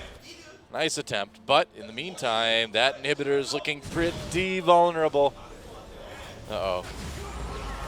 Oh, never mind. Not as vulnerable. Yeah, it's probably smart of G not to go for that. Yeah. Gorilla's like, guys, I've always been used to having minions take our objectives. We can't do this. We have to back away. And they're like, oh, okay. You're the most successful former Najin member right now. So. Oh, come on. Prey's pretty successful, too. Well, in recent memory, it's Season 4. Season 3 is a different story. Season 3 is the season of Prey. Season 4 is the season of Gorilla, I guess. It's very true. Yeah. But most importantly, Najin, always representing at Worlds. They do have that magic, always clawing their way back in. They do, yeah. Watch us like, look at me, I'm here again. Yep. So if the GE Tigers get to Worlds this year, does that count, do you think? Does it count as a Najin? It kind of, I'd say it kind of counts. We're going pretty far ahead, I guess, but these are important things to think about, you know? We have to get our thoughts in order early on. Got to sort it all out while you still can. That's right. Pretty much. Okay, I am still looking to get some picks here with Elise and well, they really need them at this point. You know, despite the fact that IM has that vulnerable inhibitor, the gold's still even. Turret's still more or less even. Gorilla got the big raptor. Of course he did. He deserves it. Champion. Okay, well, we're trying to set up on Dragon right now. You got about a minute before that objective comes up again. And Tigers charging up the mid lane, taking some damage from those shock blasts from Lilac from the side, though. Yeah, I need to be a little bit cautious about that. Nobody really willing to make a move before the objective comes up, and they do need to clear out this massive minion wave, chipping away at their turret on the bottom side. It's just not worth it to try to team fight here when that dragon's up in less than a minute. This Rumble's getting very dangerous, by the way. The Abyssal Scepter on Kuro combined with the Void Staff onto Smeb means that he's going to be cutting through the relative lack of magic resistance on Incredible Miracle quite easily. Yeah. So his Rumble ult could be pretty darn game-changing right now. Even more so than Rumble ults normally are. Power slam. I love Korean Jace. Korean Jace just power slam those minions. Power slam. Come on and power slam. Welcome to the power jam. Way better than the normal jam That's right. and the normal slam. That's right. Slam jam is nowhere near as jamminess or slamminess as a power slam jam. Can you dig it? I can dig it. So can Rek'Sai, but she's banned right now in competitive play here. She in can only Champions. sort of dig it. That's right. She can get 3/4 dig it. partially underground. The guy from the Warriors like, we brought up Warriors a lot today for some reason. Can you dig it? She's like, sort of. He's like, okay, that's good enough. Here we go. Lee coming to the back lines. Frozen is the target again. They drop that equalizer. Doesn't quite work out as well this time, though, and Lee in big trouble. Everybody grouped up. They managed to take down Sunstar, though. A double kill for Kuro. Make that a triple already, and Smeb taking down Wisdom in the back lines. Lilac, the last man standing, and even if he gets a kill on Smeb, which he won't because of the Zhonyas, I think this is going to be another dragon at least for the GE Tigers. Kuro coming in. And that's another kill for Prey and an ace for the Tigers. Smeb wisely backing away. Didn't want to get sniped by a shock blast at the last second. Yep, and that's exactly where GE wanted to fight this game. And remember Yep. what I said about choke points. I think, a little bit unwise to be walking up that close to the dragon right there. The thing about IM is they need to get into the river and poke, as opposed to trying to poke from their own jungle, because otherwise they could never actually contest the dragon. The engage looked a little bit scary for GE Tigers at the moment. We saw Well, that this is a horrible position for their team comp to be in right there. Jaced out Yeah. immediately, and look at this. They just isolate Tucson.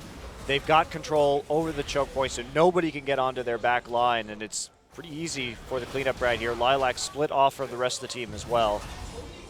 Zhonyas. And there we go, Kuro. Prey's going to come in at the last second for the snipe. As you do. Didn't want to give him that quadra, you know. Kuro, though, having a monster game on Kassadin right now. Baron's back up. It is still cold here in Seoul, so I can't blame him for wearing his winter hat. And those little neck-mouth hats. Oh, see, here's another example. You know, before Baron just had mouths on his, now he's got extra heads. Yeah, he does. Another example of the new design philosophy to add extra heads to things. They're like, we need to make this more badass. That's right. More heads. It's like they've got like a bunch of concept drawings. They're like, oh, it looks great, but could you add another head on there? Yeah, for sure. I love putting heads on things. Yep. Melee minions will have 2 heads next season. Super minions, dude. The super minions, okay. Why not just regular melee minions? Everybody can have more heads, Doa. Out of everyone in Season 5, though, the Rift Scuttler really got the worst deal of everything. He doesn't even attack. He just, like, he just showed up in Summoner's Rift, and now he just constantly gets beat up. Here we go. Lee coming in with the Pantheon ult right onto Frozen. They lock him up. That's a lot of damage. Lee getting low, but it is okay because here comes Kuro and the rest of the Tigers. Another kill for him. Wow. Kuro got hit by a crit. He did. But at least he got, you know, a lot of damage out of Tucson before he died. I don't know. There's really no silver lining to that, is it? Yeah, a little bit of an overextension right there. A bit. Oh, well. And now they're Yeah. lying in wait one more time. Trying to get that pick. They know they have the vision edge right now. They do indeed. And that with their jungler up. Wisdom gets hit with that death sentence. A lot of damage onto him. Lilac trying to return some, but no. Prey over the wall with a kill. Going to try to get another one onto Lilac. He will. Tucson coming into the fight, but Tucson and Sunstar, I don't know if there's a whole lot they can do. Sunstar, though, manages to get a kill before going down, and that's a quadra for Prey. Wow, the multi-kills are just the order of the day for Tigers today. We've seen multiple triples, a quadra. And do they have enough health to do a Baron against Frozen, though? What do you think about this? It seems a bit risky to me. I guess he's not going to come up for it. Yeah, he doesn't have any vision around the outside of the pit, and due to his immobility, I think he has to try. Cast the There we ult, go. right? Yeah. Oh! Lee. Whoa! Oh. Well, it's going to be another Baron for the GE Tigers. Everybody but Smeb getting that buff. Oh, Frozen had to try, you know? it was really close, actually. But Wasn't this bad. has been a very exciting game, Doa. Oh, yeah, absolutely. Not the cleanest game that we've seen so far, but again, a very fun game to watch just due to the difference in strategies being employed. And Yeah. I think this is a great choice by the Tigers. They knew that they still had enough damage right here, and they had the vision control in order to make this play. I love how we saw Smeb just flash right on top of Sunstar right there, knowing that Prey would be able to clean it up, even if he died against just a Leona. Yep. Oh, they found Wisdom again. And another easy pick for the Tigers. Squash that spider. In human history, it's never been so easy to get Wisdom, has it? Pretty much, yeah, that's true. Attaining Wisdom has never been quite as simple as it has been in this game. Nobody's been able to really get though. GE Tigers. Okay, well, see if they can actually get this. Stole a lot of poke coming in. Oh, Kuro coming in over the wall to do a bit of damage. Frozen, yeah, like you said, doing a lot of poking damage. That doesn't stop them from getting the turret, though. And they do have that Baron buff. They're going to be doing that extra damage to the objectives, and minions are powered up. And there goes another inhibitor. They can come in and claim this mid one now. Yeah, Tigers. Doesn't seem like it's too long before they'll be able to wrap up game one. But a very exciting game all the way through. I am certainly looking better than we saw in the preseason. Yeah, and I am as well.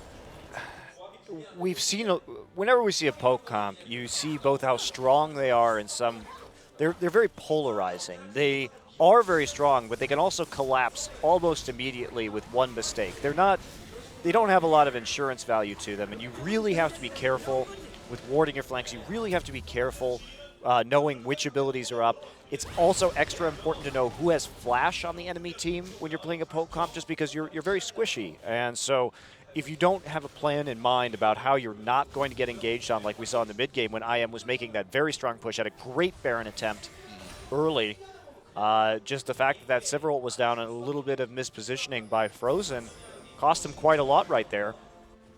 And a good engage as well from the GE Tigers, it must be said. But yeah, and it's all been kind of downhill from there. They've never really been able to get a foothold in this game again. And that's the thing is, if you break a poke comp's momentum, it's almost impossible to get it back again. Yeah. Well, if you're a poke comp that can't siege, then you are having a hard time. Yeah, also just the dive now that we're in the late game. GE just with a large advantage. They can dive this pretty much anytime they want. You know, I'm calling it, man. With all these Rumble picks, we're going to see a Victor at some point. We're going to see the old Rumble Victor combo come back. I would love to see Victor again. I want to see that so bad. That was an old Najin sword thing way back in Season 3. It's been a while. Well, we do know Frozen loves playing Victor on the ladder. Yeah, that is true. It would be fun to see some fresh picks here, and Pantheon still waiting in a pink warded bush for his time to shine. There we go. Nothing's going to stop him now. Here comes a man drop. They already bring in Frozen. The equalizer goes through as well, and Smeb trying to walk up. There they take down Frozen and Sunstar. There's no amount of kiting you can do to get away from this comp. As proven by Kuro getting yet another kill there. Wisdom manages to make it back to the fountain, but can do nothing to save his base at this point.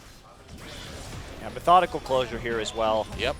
I'm actually a little bit surprised that GE wanted to go for that last turret instead of just pushing into the base. Yeah, seriously. I mean, maybe they just kind of forgot. I don't know. I'm sure that's it. I'm sure I'm totally right there.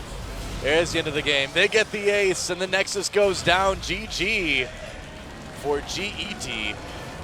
Tigers take game one.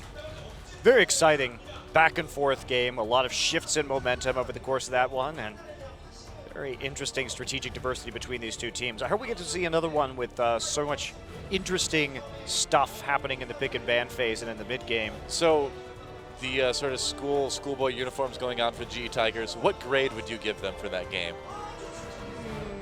B. B? Not B plus, not B minus, just B? I think B is a good grade for the GE Tigers for that game. A few All right. mistakes, but they finished it really strong with some nice engages. So, Okay, and they came back from a really tough situation with a Baroned up IM. true enough. Speaking of IM, looking a little bit better than what we saw in the preseason, but still some key flaws to address here. That said, this one really could still go either way. I mean, with the way game one went, we could see a 2-1, and I was expecting more a 2-0 from the GE Tigers, but after that game, I give it like a 50-50. And I am too, as well. I think they do better when they play a little bit more standard and have Lilac on a tank. So we'll see if they switch up their strategy for the next game. And we won't be seeing any player substitutions, by the way, because there aren't any more players to substitute on these two teams at the moment. Nothing to do. That's right. Well, we'll be back with game 2, guys, right after this. Don't go anywhere.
And welcome back, guys, to Champion Spring, and the MVP is going to be Lee. I didn't even mean for that to rhyme. It just kind of happened. Well, it will always rhyme whenever he gets MVP, won't Sure it? enough, yeah. And solid engages. I think for me, I would have given it to Kuro. I think he had a fantastic laning phase in a difficult matchup. And Yeah. now we do get to see Lee take it off with some wings. Nice little flash W right there to pick that one up. Yep. And he was just lilac hunting all game with his flashes. Good synergy with Smed. Lilac and Frozen hunting. He bought a license, and he would go and get some and then take some home and freeze it to eat later in the year. I can tell you're from Yes. the Midwest when you say things like that. I am. But I've actually never been deer hunting. It's weird. Yeah. Have you been lilac hunting? No. I haven't frolicked about picking flowers. It's not happening.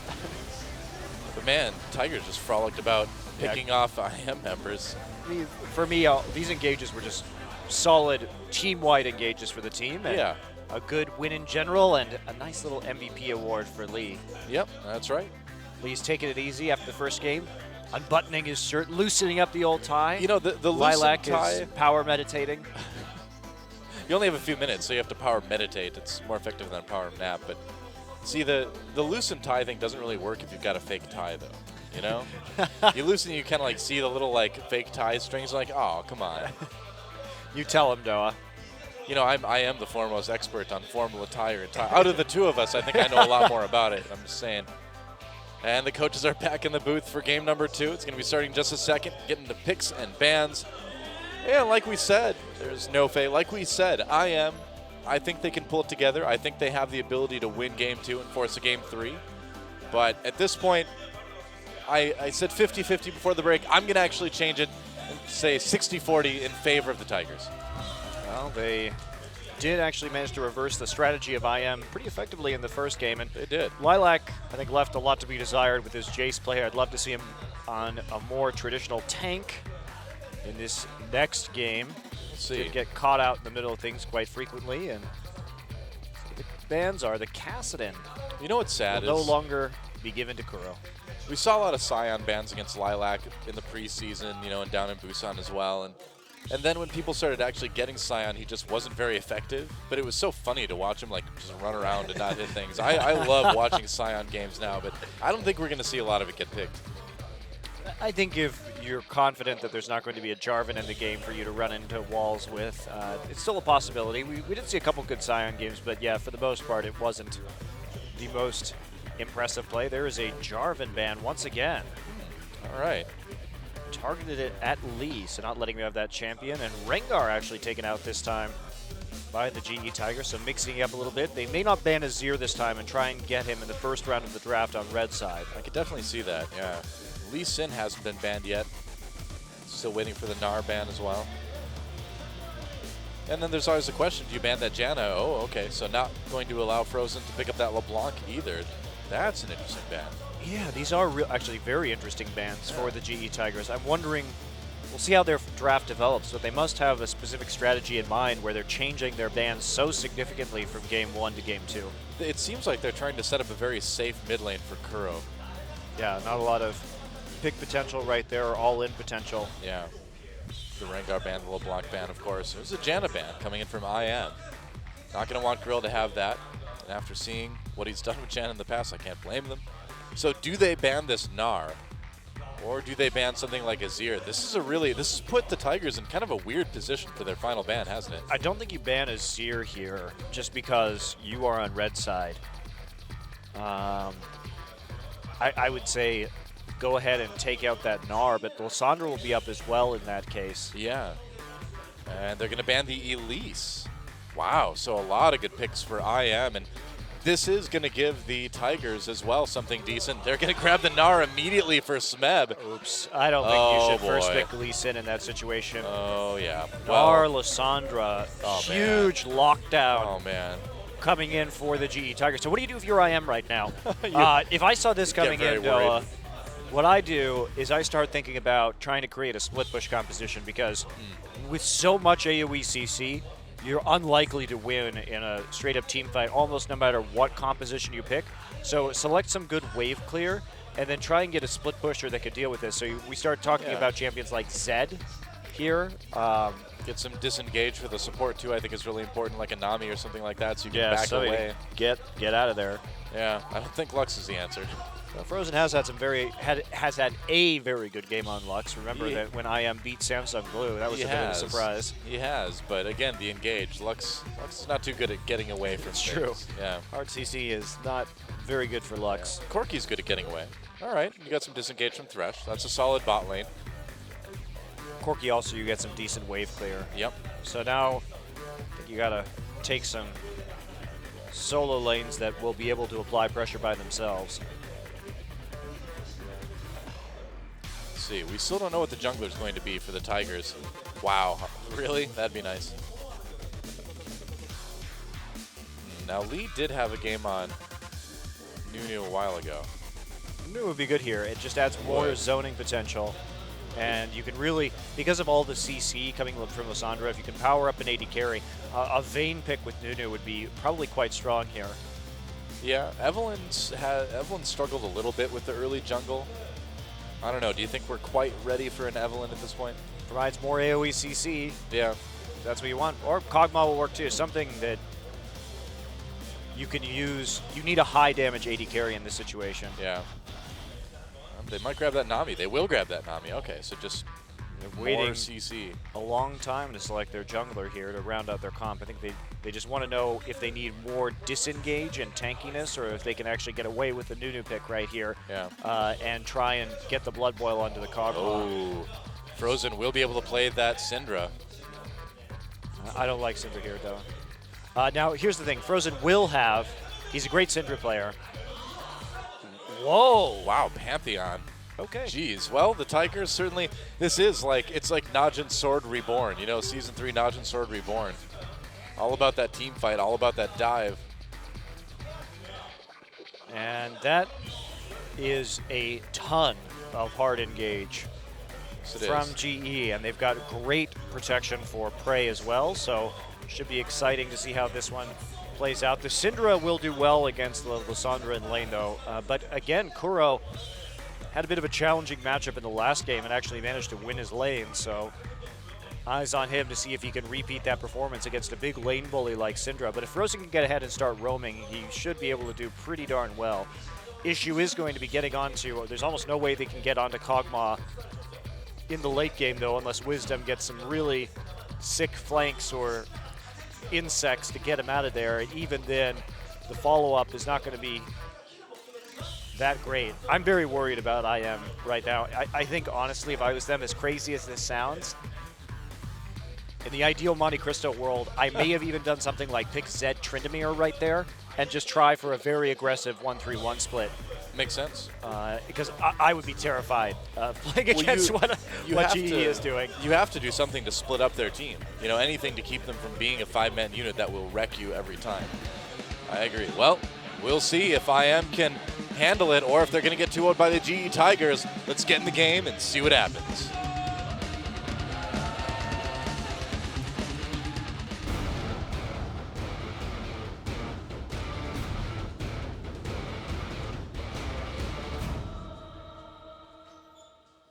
And it's a pause. Oh, yeah. I'll see what the problem is and get that fixed. Pause hype. It's like it may be an issue with Gorilla's I guess so. PC right there. Their shirts are so nicely starched. They are, aren't they? No wrinkles, really? You can They be look sure very that, crisp. You can be sure that those shirts were not being cared for by the pro gamers themselves. They would not be in I that can shape confirm. otherwise. I confirm that That's no true. no pro gamer can be responsible for their own clothing I can't even or their keep a own shirt life looking or that really nice. anything like that at all. You want That's to remove all responsibilities. That's why managers were invented. Yep. Happy New Year. Happy new season. Incredible Miracle. Gens? League of Legends. Oh, okay. Yeah. Thank you for clearing that up. I never would have guessed that otherwise. Thank you. So useful. What a great co-caster you are. All right, we're gonna head back into the game now. Looks that way. The countdown is happening. Feast your eyes on our beautiful studio here in Seoul, South Korea. a wonderful place to be. Now feast your eyes on game 2. Feast your eyes on the new Summoner's Rift. It really does look awesome. Looks great. I love the new Summoner's Rift. Even that weird animal by the shop. I love that weird animal. It's like a power yak. Yeah, Banthas were one of my favorite things from Star Wars, so I love that Bantha in League of Legends now. Not enough heads, though. It needs more heads. Like a couple from its neck, and then like its tail needs to have a head on the end of that, too. Yep. If its hands were heads, it could climb trees real easy. Maokai already has that. Okay, well, it's like nothing too unusual. Just normal fan so far at the start of this game. And Yeah. now, probably one of the few AD carries that we still see actively picking Kog'Maw. But I think it actually is a very good choice.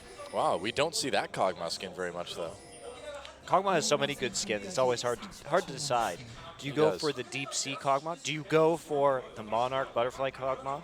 Even the Reindeer Kog'Maw is great. Yeah. The Skeleton Kog'Maw. Kog'Maw has the best skins in League of Legends out of any champion. Really? Out of any champion? Yep. All right, now I have to think of, Lion Dance Kog'Maw. So many great Kog'Maw skins. I have to think of another champion that has good skins as well. Kog'Maw with reindeer antlers, the best. Shut up, Nar. Okay, I can't think of anything. You win. I know. No, I refuse to give up. I will think of something. Oh, good. We've got to pause. I can think of a... All right. Now we've got to pause. You know, Blood Moon Thresh just came out. That's pretty cool.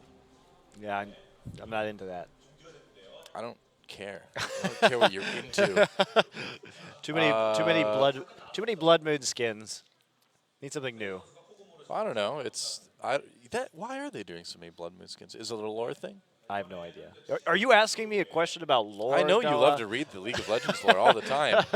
Whenever I meet up with you, you're always sitting in the coffee shop. I'm like, are you reading a Moo shortened lore again, Monte Cristo? It's I only am, one paragraph and now. then I proclaim that Jeez. it is one of the greatest pieces of literature It is. ever conceived in the English language. Like Faust, Jules Verne, a Moo lore. Right there. Yep.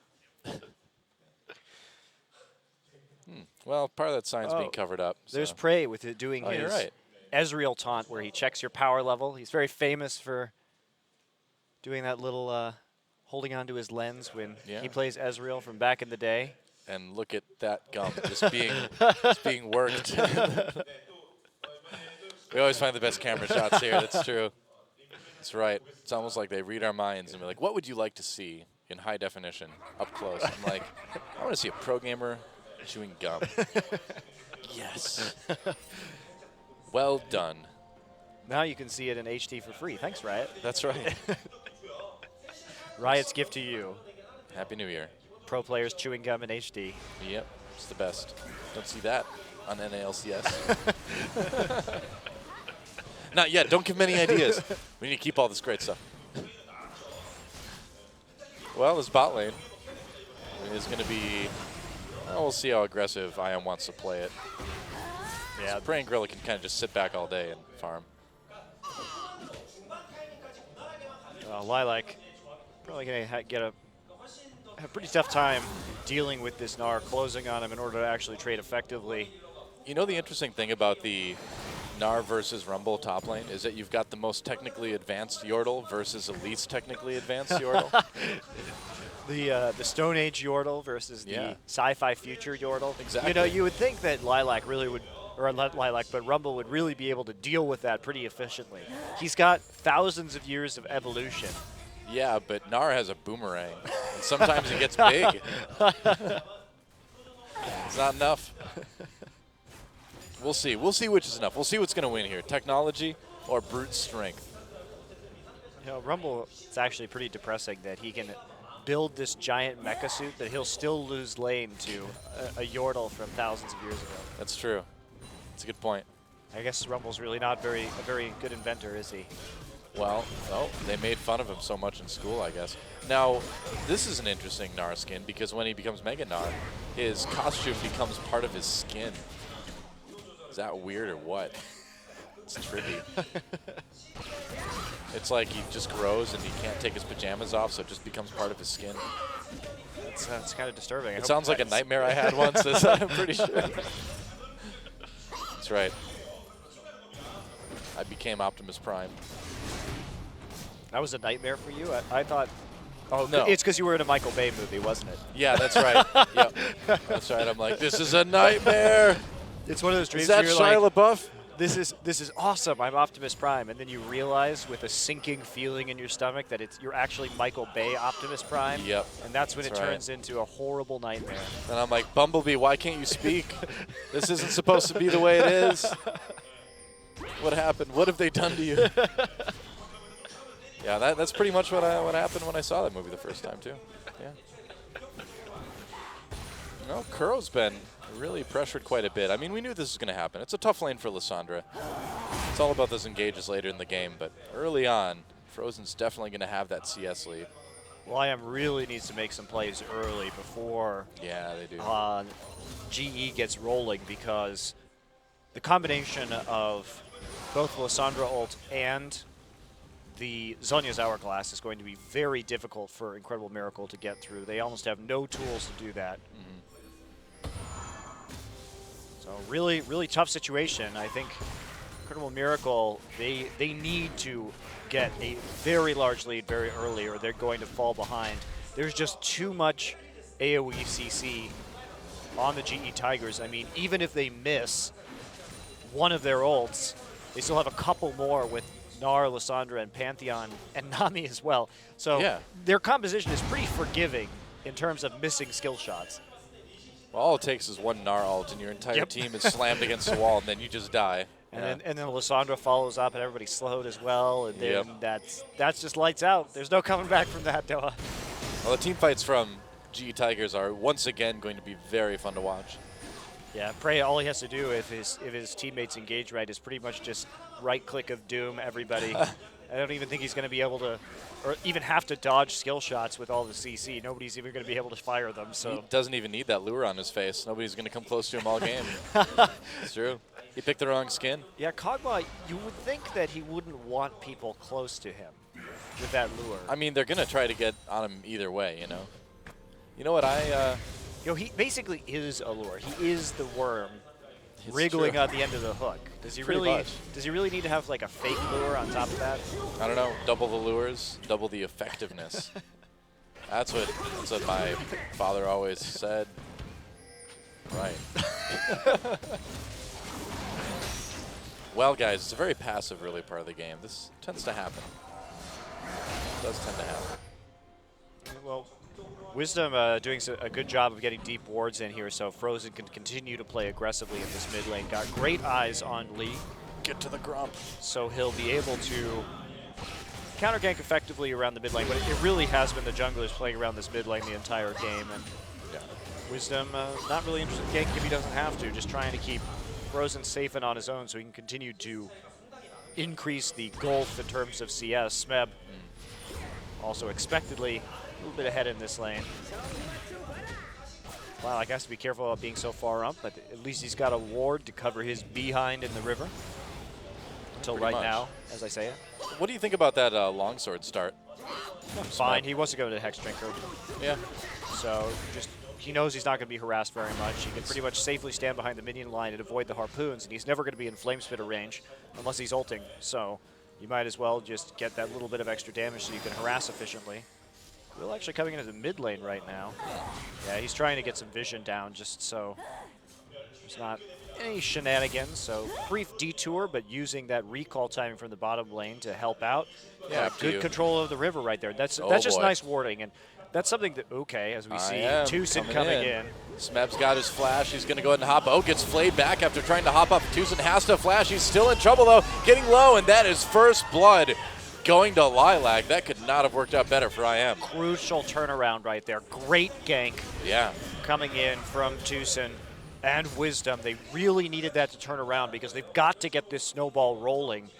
Hexdrinker picking up for Smeb right now, and Lilac going to go back. So a little bit of inadequate warding on the top side because Frozen has been placing such a priority. Look at the wards around the mid lane right now. That's mostly Wisdom's doing for Frozen, but And the Perhaps- Tigers can't let this happen.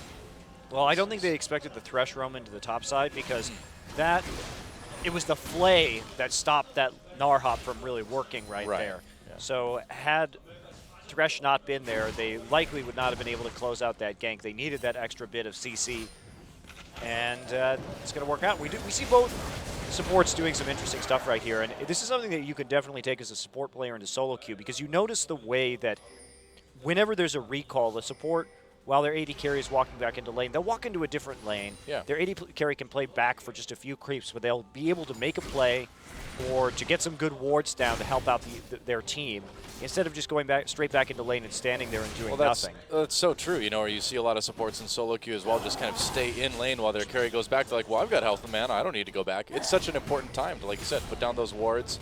Usually in solo queue games, it's more time to put down wards than get some gank opportunities, but you got to look for both for sure. Absolutely. Yeah, that's actually like a really important point for solo queue support players starting out. Yeah, you should always be asking yourself if your carry actually needs your help right now, or if they can just, like, if they're walking back into lane, can I go be doing something else with my time? Even putting one ward down around the mid lane and keeping eyes on the enemy jungler can be game changing. Oh yeah, absolutely. Wow, we're so educational tonight. You're welcome. Got to be educational when nothing is happening to us. That's pretty much right. And always make sure you take the last hit as support player in kill situations. Got to get that sweet KS and hold all of your abilities to try and get it as well. The first priority, you know, you get your Sightstone and your boots, and then Magi's, no matter what champion it is. Even Taric, get that Magi's. Maybe not with Taric. Nah, you can still get it with Taric. Go ahead. Go crazy. Well, finally clearing out a pink ward that had been placed deep there. Really got a lot of value for the pink, however. Starting to move that ward line forward, GE, as you see. They've got 2 pink wards in their own jungle to cover Nar's behind through the tri-brush should anybody get in. They've been rattled a little bit, I think, by the Thresh roaming. And Thresh has been disappearing pretty often right here, so there is a continued threat that could possibly happen again. Gorilla's doing a pretty good job of zoning here as well. Well, taking a little bit too much damage there, but worked out okay. Ah, here comes Wisdom, though. Can Gorilla protect that pink ward? He needs to be careful about his positioning. Oh, Frozen is gone as well. Now they should have an idea. Know. Oh, it's not going to go well. Gorilla's in big trouble now. Prey tries to come up and answer with damage, but he is in trouble as well. Ult coming in, though, from Pantheon. Can they turn this around? They can. The teleport for Smeb comes out, but no, the teleport from Lilac as well. And IM pushes back Sunstar. Valkyrie's ahead to get a little bit more damage onto people. They'll get a kill onto Lee. Amazingly, Gorilla and Prey survived, but I don't know how that happened, but in the end, it still went better for Incredible Miracle. Well, we do have another So engage far. possibly here, but everybody's so high HP. Yeah, oh, they're going Kuro for over it. the wall. They jump onto Lilac. Nice ult by Lissandra. Yes, back away immediately, though. They couldn't quite capitalize on that. Smeb gets so low. A kill comes in from Frozen. Kuro couldn't quite get away in time.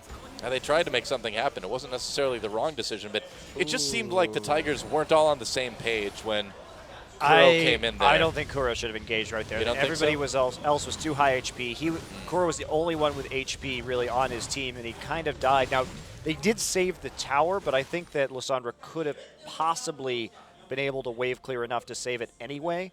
So, a bit of a risky decision right there that didn't pay off. They ended up feeding over another kill instead. Yeah, and it's going. A lot of them are going on to Lilac. Well, it went on to Lilac and Frozen. So really, the 2 people that I am could be most happy with having kills on early on.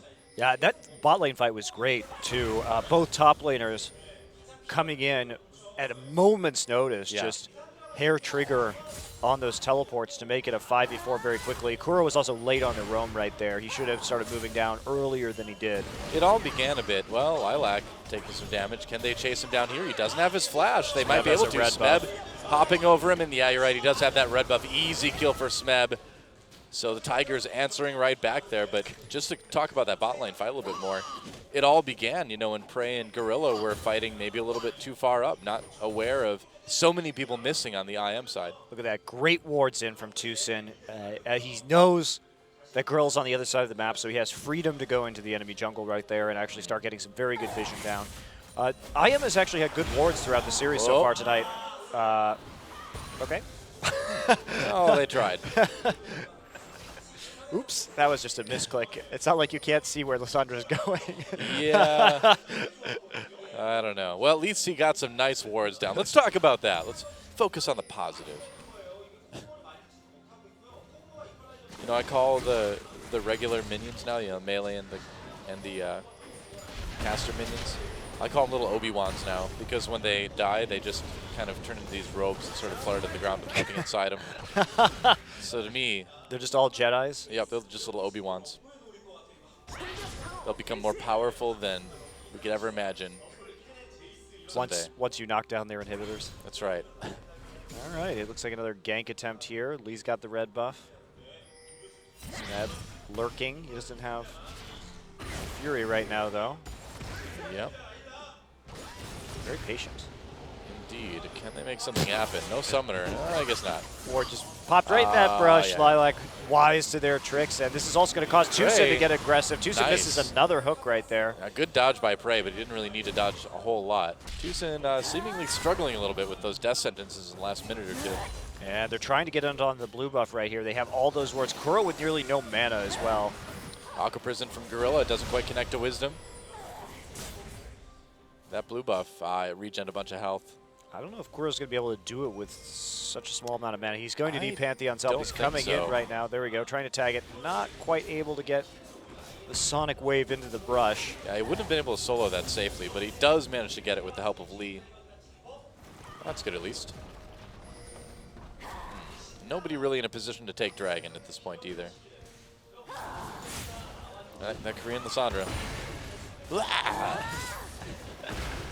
Always there, always screaming. Screams even more with CDR from the blue buff.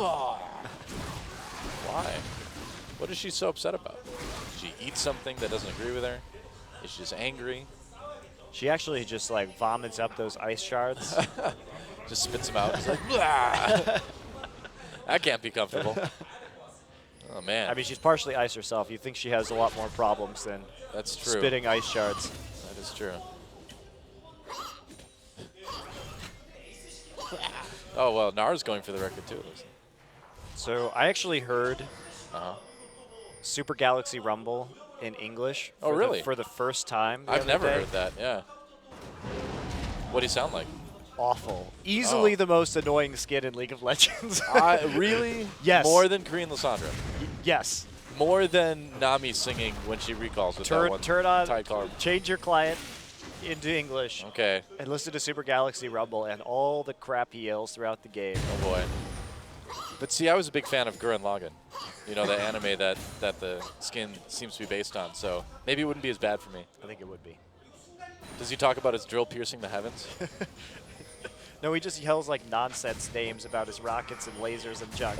It's very irritating. See, that's what you got to do. You have to announce the name of whatever move you're doing. Yes, that's you what know? that's what he does. That's not bad. Well, I haven't heard it myself. You don't even know.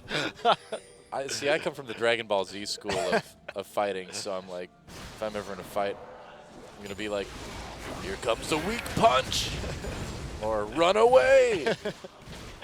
Is that what you do when you play League of Legends too? You're just sitting there. I know you yell Glitterlands. That's true. When I play Lulu, I say Glitterlands whenever I do it. Oh, Gorilla, don't check that bush. Ejected. Ejected. There was no Not hook. with his face, though. That's good. There was no hook.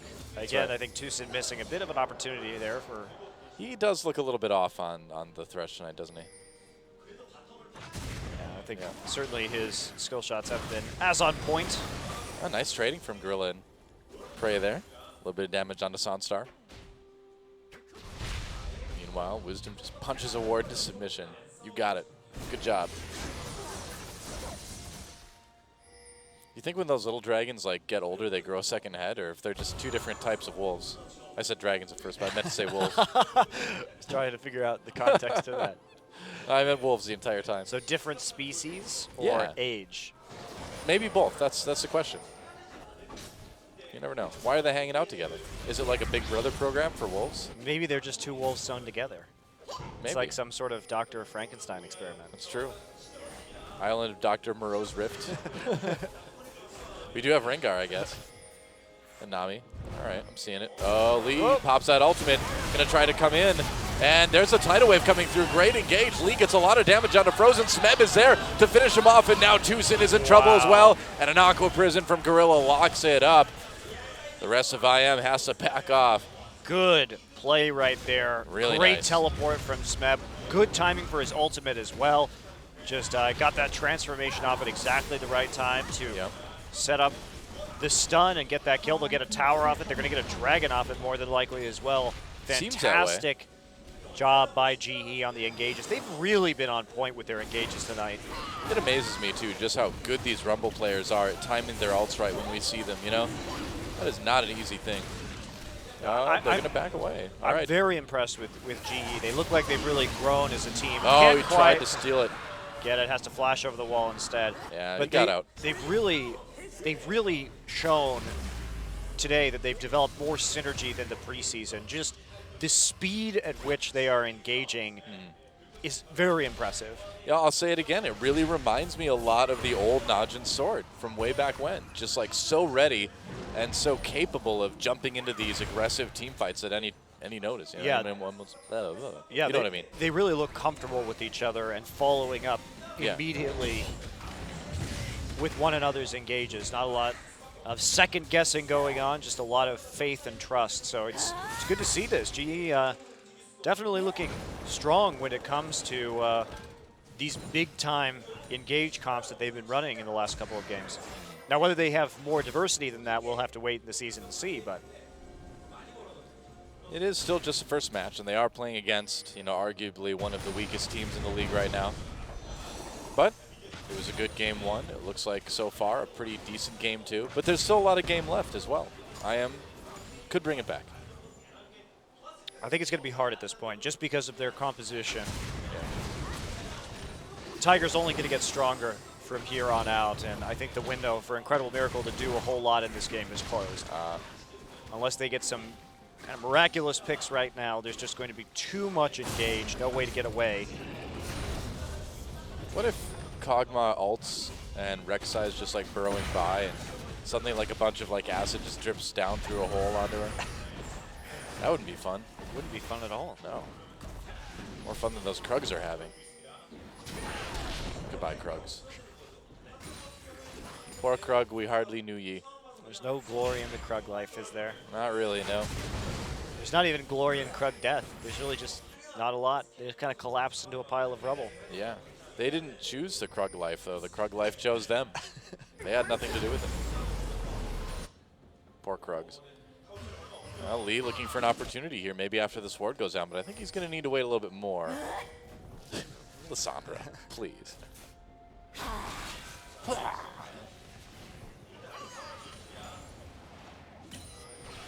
See, those are the kind of sounds that you can really only make if you're in the League of Legends or something. You can't make those sounds when you're like going through a buffet or at like a restaurant or something, you know? You pick up like one of the slices of pizza, you're like, ah. You have to have the power level to back it up. That's right. I really wish, though, UFC MMA fighters would make those noises. That's true. Whenever they jump, they go like, whoop, whoop.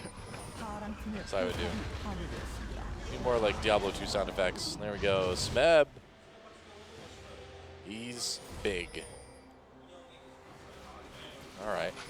Prey, I don't think is too worried here. I think he pretty much knows everybody's there. Will he regret that, though? He's looking pretty cocky at the moment. He's using the lure. That's what he's doing. He's using the lure. He's playing the skin. You got to play to the skin. You got to role play your skin, guys. That's right. Just remember that. Uh-oh, Gorilla. Oh, he's in a ward. Oh, and another death sentence miss. Gorilla, though, gets jumped on anyway. They're going to insec him, and he's going to pop that tidal wave, but not going to survive it. Now Prey in a little bit of trouble. You asked for this, Prey. You brought this on yourself. I have no sympathy. He should have just let that tower die. There's no point for him to stick around. Seriously. He knew how many people were on the bottom side. Oh, no. Oh, Prey. I think he's pretty confident that G's going to win this one, but certainly should have backed off as soon as a couple of those people walked into the lane. Not worth trying to save that tower to give up the 2 deaths right there. Gorilla a little over-eager in terms of his warding as well, trying to get that lens clear in the brush. Getting caught out. Warding is dangerous business, man. It is. One of the most dangerous yet helpful things you can do in League of Legends. That's Sometimes true. you just have to brave the face check. Smeb actually going for a distortion on Gnar, so really looking to maximize his teleport uptime. It makes sense. I mean, having that teleport available when you are able to go into Mega Gnar mode is Yeah. pretty crucial. I think that's actually a very good pickup on Gnar in particular because of, like you're saying, it gives you more opportunities to use the Mega Gnar ult effectively. Yeah. I really like that, actually. Oh, Kuro trying to be bait there. Didn't quite work. Prey's like, I've got an actual lure. Let me come and help. Dragon up in a minute. And so if the GE Tigers can win a big team fight now, they can set up for a pretty simple dragon. Simple second dragon. Yeah, Prey just going to quickly reverse the wave here on the bottom side so they have even more safety around this boy. dragon. Kuro's got to play this so carefully here. They know that timer. You cannot lose anyone on either side at this point. Pretty easy to clear that out, however, and Smeb is going to go ahead, and this is very, very patient play from GE. You can see what they're doing well right now is maintaining enough presence in the river that their wards aren't getting cleared out, and that nobody on IM can get safe deep wards in or safe wards in around the dragon. And at the same time, though, they're also pushing the lanes back, and they've hit a timing where Lilac's going to have to go up there now. As Smeb continues pushing, both top laners do have that teleport, but the pressure coming in from GE, this has been set up nicely about 30 seconds in advance, and this is definitely how you want to deal with dragons. Yeah, Dragon up in 5 now. Really nicely done. Look at the control they have over the river. Already swept out those wards around the periphery that IM managed to get in. Now they just have to make sure they can't get in the river anymore, and they'll be in a good spot. Dragon is back. And IM, it's do or die time now. It seems like kind of a team fight that's going to seal the deal either way. Wow, this has been really well done by GE. Oh, they let him in a little bit. All right. Well, they can still chase him. Smeb is building up that rage, which he'll certainly need. This is actually really helpful for Gnar right now. Wow, they get him with the Aqua Prism as well. Tidal Wave goes through. They manage to get him out on the Dark Passage, but it's going to be difficult to save that dragon now for IM. Yeah, Tigers just go for it right off the bat. And that's how you get an uncontested dragon, though. The setup from GE Tigers was nearly flawless throughout that attempt, and you can see how far in advance a good League of Legends team will think about these objectives and play it methodically around the dragon clock, splitting off at about a minute to go clear out the side lanes and then maintain enough presence to prevent IM from getting a foothold. You're going to lose some objectives on the top side of the map, and actually Prey could push this harder on bottom side right now than he is. We'll see if he goes for it. They should be able to get bottom turret off of this as well. Pick attempt in topside jungle from Incredible Miracle. It's looking like it's, well, I don't know. No tidal wave. All right, well, the equalizer completely missed. Well, he flashed right into the hook. Tucson hits one when it counts. Gets the flay, and Smeb in big trouble. They're going to get a kill there. Tucson getting low, but he'll make it out. Meanwhile, Prey does take that bottom turret. There's nobody to stop him from pushing either. They have committed all 5 to the top side, so Prey may be able to get another tower right here. Yeah, all that to just kill Smeb. And he's going to take the red instead. yeah, He could have put some more damage down onto that tower. Pretty low risk, I think. see, Tucson was just saving up all of his death sentence skill for that very moment. You know, we could predict the flash. That was a good hook. I think, though, that's just something a good Thresh player will do, because if Smeb doesn't flash, then he dies. And if he does flash, that's where the hook needs to be in order to catch him. Right. So that's not necessarily like the greatest mechanical play of all time, but Tucson did have, he saw the situation that Smeb was in and made a great decision. Even if it doesn't hit him, it still zones well. Right, exactly. Like he either flashes and dies or doesn't flash and die, and that's Yeah. it. So, Yeah, usually if they don't flash, then you can get him with a flay. well, there were just so many people there, he was dead to rights. So, Right. I'm just saying in general. in general, In that is general, true. yes. Well, mid lane pressure coming in from the GE Tigers now. And IM. Smeb looks like he's going to be building Warmogs after this. Why not? Tucson doesn't hit that death sentence onto Prey. Prey moving way far up there. I would have actually built a Righteous Glory, I think, on Smeb at this point, but A little bit more map mobility certainly would be helpful. well, it's just the engage. That too. Slow everybody down, then you get a nice ult. Yeah, it just allows you to get right into the mix very easily, and they don't really have much that can stop Smeb from doing that, except for Flay and a Syndra stun. But if you wait for Syndra to use her E, then you can walk right in there. Yeah. Leave the Rift Scuttler alone. No. Lissandra wants him to leave him alone too. She's like, ah! She gets angry when you touch that Rift Scuttler. These things take so long to kill in the late game. Yeah, they do. I think it'd be fun if they added a mechanic where when you hit it, it has a chance to randomly explode and kill everyone nearby. That would be great, wouldn't it? Really a boon for competitive play. Doaz argues to add more RNG. That's right. Bring back dodge. Bring back dodge. Ninja Tabby. We need them to add dodge again. It's true. Make Twisted Fates all just put him in a random spot around the map. You teleport to one random tower.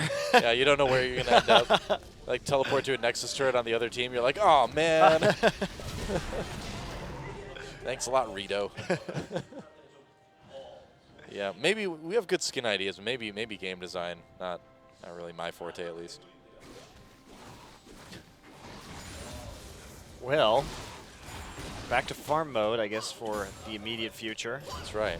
Warlock's now finished on the Smeb. He is getting to be very tanky. Yes, he is. And there's not really any sustained damage on Incredible Miracle to deal with this, especially since Sonstar, I mean, he went for the Bloodthirster, the more defensive item, but there's not really anybody who's going to be able to kill Smeb easily at this stage.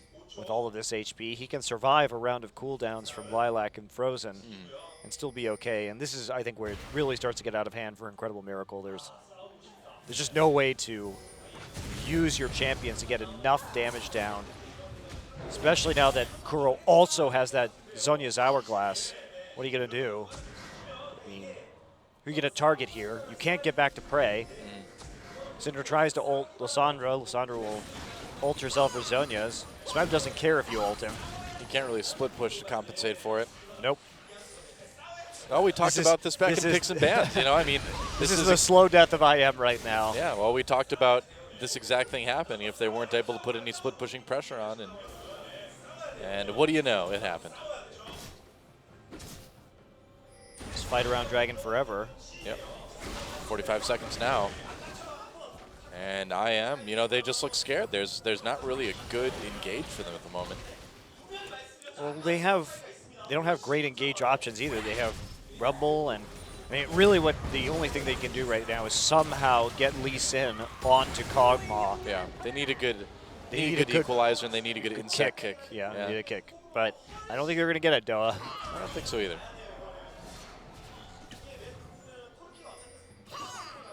Meanwhile, the methodical side lane control will continue. Ray going to take another red buff for that extra little bit of kiting punch. Bottom lane is slowly pushing out in favor of the Tigers. Nobody's going to deal with the top lane wave, though, at the moment. Smeb does have teleport up. Dragon is up, IM. They're going for it. A flash from Gorilla. Tidal Wave comes in. What a great Tidal Wave. Equalizer goes through, but it's already too late. Gorilla gets kicked. There's a kill onto him, but GE Tigers all over the rest of IM. Managed to take down Frozen. That was a great flash Tidal Wave. Coming over the side. He's just flashed over the wall, actually, or hopped over it. Let's see. Oh, wow. Nice ult. Trapping Tucson hits Sansar as well. Kuro comes in, and the rest of IM is going to go down. Even Wisdom getting caught in the back lines. He could be in trouble too. Yeah, gets stunned again, and that's an ace for the GE Tigers. Smeb doing work. He's going to teleport up to top lane, clear the wave. Wow, what a fight.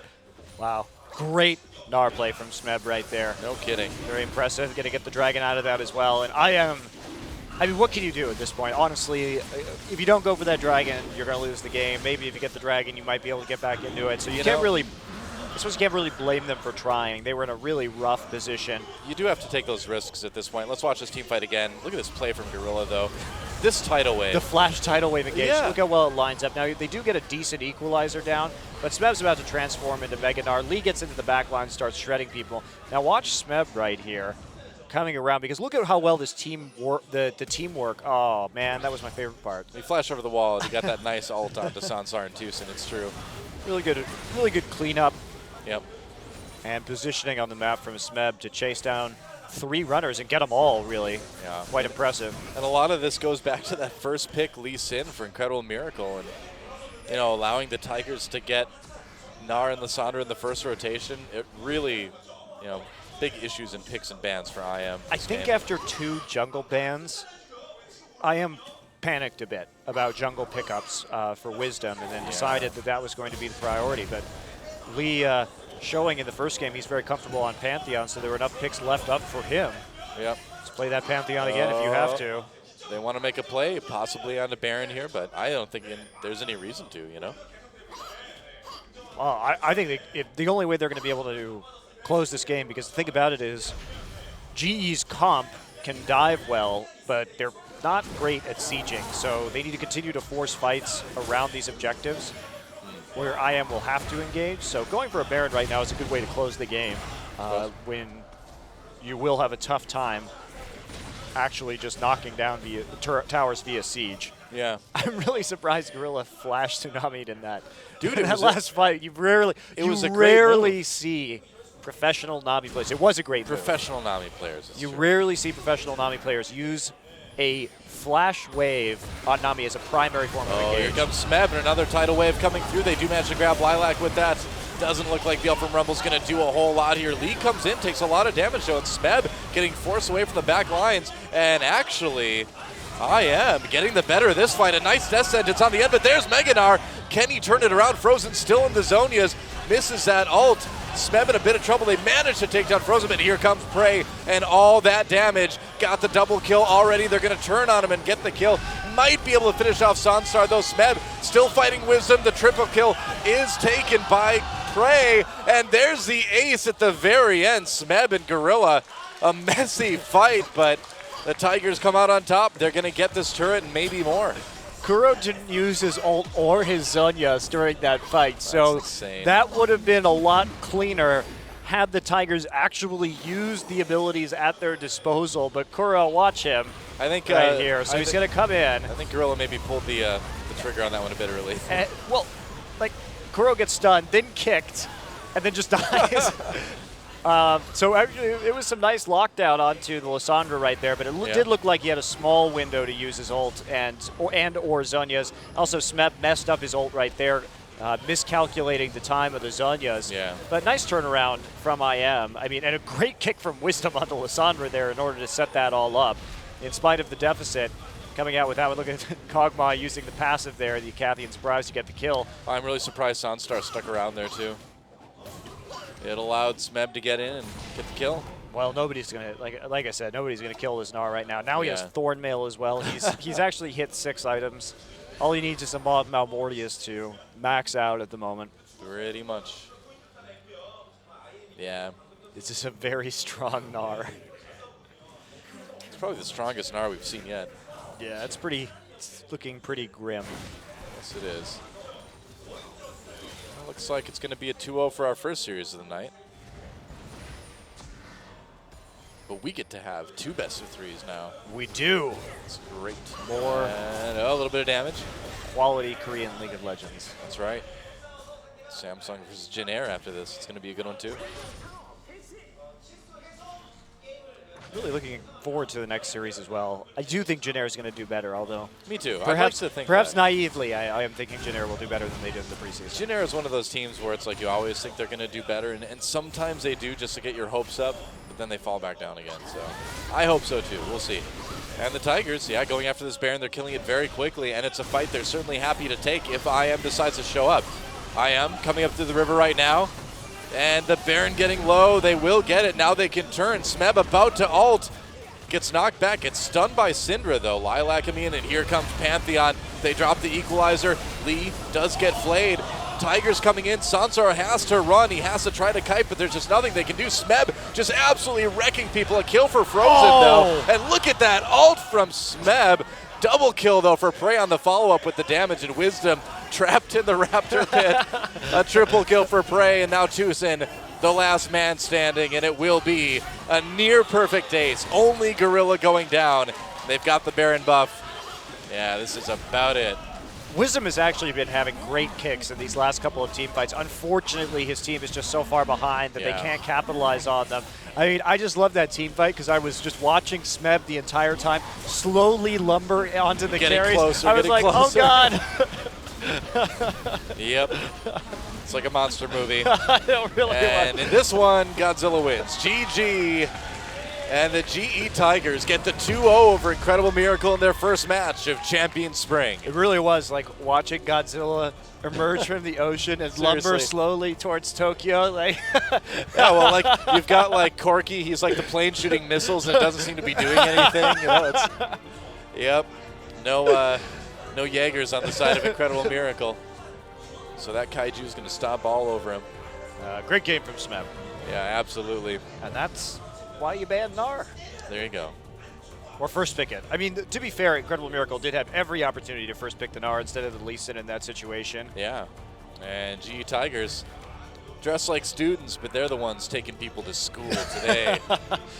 They are Yep, the GE Academy that's right. of owning. Academy of SmackDown. That's right. Well, IM had a solid game one, and I just think they fell a little bit flat in the picks and bans in game two. But I think Wisdom did play some nice team fighting Lee Sin. I mean, it's more of the same, though, from IM. You know, they're looking like the gatekeepers once again, just barely good enough to be in the tournament, but still some... It seems like every game IM plays, there's like one big flaw with it, you know? And maybe it's picks and bans. Maybe it's a really bad decision in game. You know, maybe it's not playing their comp right. It seems like they do well except for one major thing each game. Yeah, well, you got to shore up those weaknesses to play at the top level Absolutely. here in Korea. So we'll see what they can do. A lot more. They've still got 13 best of threes to play this season. Yep. Yeah, every team has a lot of time to redeem themselves. That's what's really cool about the new format. And what else is cool is that we've got a best of three between Samsung Galaxy, the brand new Samsung Galaxy, versus their opponents, the Jin Air Green Wings, right after this commercial break that's coming up. Great first series, guys, and we're going to have another one right after this, so do not go anywhere. GE Tigers can just chill out tonight at this point. Really nice game from Smeb. It really is Yeah. fun to see how much Smeb has developed. And a little bit of revenge for Smeb as well on his old organization, Incredible Yeah. Miracle. That's true. An organization he was on for a long time, actually. Yeah, years. Yep. And so when we come back, match number 2, Samsung versus Jin Air, guys. Don't miss it. Korean commentators really have a lot to talk about after that game, I guess. All right, we'll see you in a few.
Coming up next, Samsung, Jin Air Green Wings. 2015 Spenu League of Legends Champions Korea Spring.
And welcome back, guys, to Champion Spring. Let's check out the MVP for game number 2. Of course, who else would it be but Smeb on that monster Gnar, and I mean that literally and also figuratively as well. What a game, though. 84% contribution for kills. Teleports were great. His team fighting was great.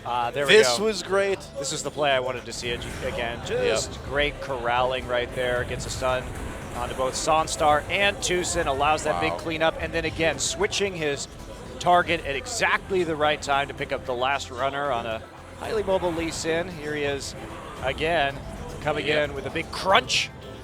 And then getting Sonstar back into firing range for the rest of his team. And then finishing off this one, the help of the Acathian surprise from Prey. And then boom. Sonstar, why were you there? And the equalizers. Look at this did kick, not though. Matter. I mean, Lee gets kicked all the way back through, and Smeb, what a great setup, just slowly lumbering his way. Sonstar, buddy, you don't want to be there. Yep. And then right here, Wisdom tries to get out, but there's nowhere to hide, is there, Doa? That's true. Scumbag Prey stealing the kill on that one. There we go. And so, yeah, that's right. Clean your glasses, because you'll need them to see the awesome stuff in our next match. But first, we're going to have an MVP interview. Of course. Yep. Our MVP interview right before the next game, and of course coming to us again, bringing his translating stylings. When he's not here translating, of course, he practices his paper art of Chorigami. Oh my gosh. It's Chobra. Hello, everyone. Oh, this again. I'm back. And here we are in the second day of League of Legends Champions Korea. And after the first match of day 2, of course, we do have 2 MVPs, both from the GE Tigers. MVP of Game 1, Lee on Pantheon, and MVP of Game 2, of course, as we just saw, Smeb on Gnar. We'll speak with Lee first, the jungler of the GE Tigers. Some shouts from the fans. And played Pantheon in both games. But, of course, in the Game 1, he got the MVP. And he says, you know, to be honest, I didn't get to practice Pantheon too much as I would have liked to. But the fact that I was able to get the MVP vote for Game 1, I mean, I'm just honored and I'm very thankful that even with a champion that I couldn't practice to the fullest, I could get the MVP award. And now you are, Lee, you are the eldest on the team right now. And of course now with the new outfits too. Yeah, you know, how do you feel as the eldest? You know, I think it's our new uniforms. They kind of look like traditional school uniforms, and so it's kind of weird. You know, as someone who's probably been away from school the longest out of my teammates, it's kind of nice. I feel like a student again. And your Game 1 picks, you guys seemed very just confident. So was this just something that you guys all had prepared, like all your champions, stuff that you practiced all throughout? And no, I mean, not necessarily this composition or anything that we specifically had in mind coming in today, but, you know, our champion pools were fairly prepared. And also in Game 2, of course, there were just so many champions open that were strong. And so we, you know, I think it's just all of our players feel confident, like whatever's open, okay, well, we'll go with that. The next strongest on kind of the accepted tier list, we'll just go with that. And they were just open for us, so why not?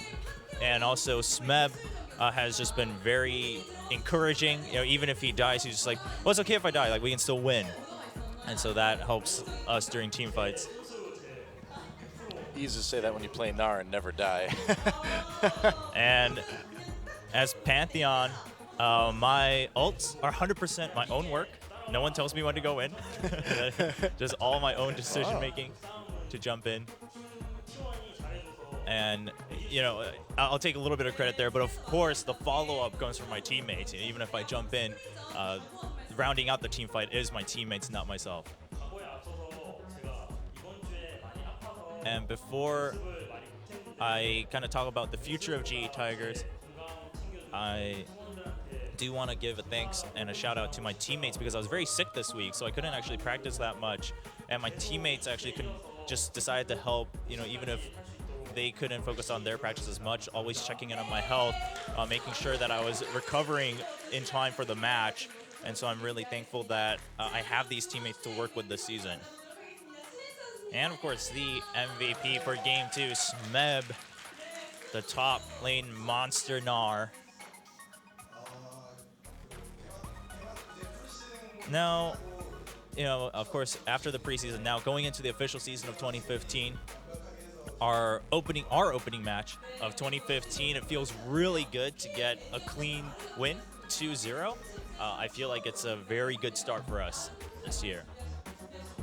And did you always practice Gnar a lot? Is it a champion that you've always prepared? And yeah, I think we often practice just leaving bands open so that we're prepared with, the kind of OP champions and whatnot, how to play against them, how to play with them, and what to pick when several of them are open. And I think, and that kind of happened today. A lot of the common bands seem to be open for us, partly just because of the meta. And our head coach going into Game 2 said, all right, well, given the bans, if they pick Lee Sin, like he preemptively said, if they pick Lee Sin first, we're just auto-taking Gnar and Lissandra. Don't think twice about it. Let's just get through the bans and picks. And shout out to NoFei. Just thank you. You always happen to pick these magical picks for myself and my teammates that allow us to win. So I guess we'll give credit to you on that end.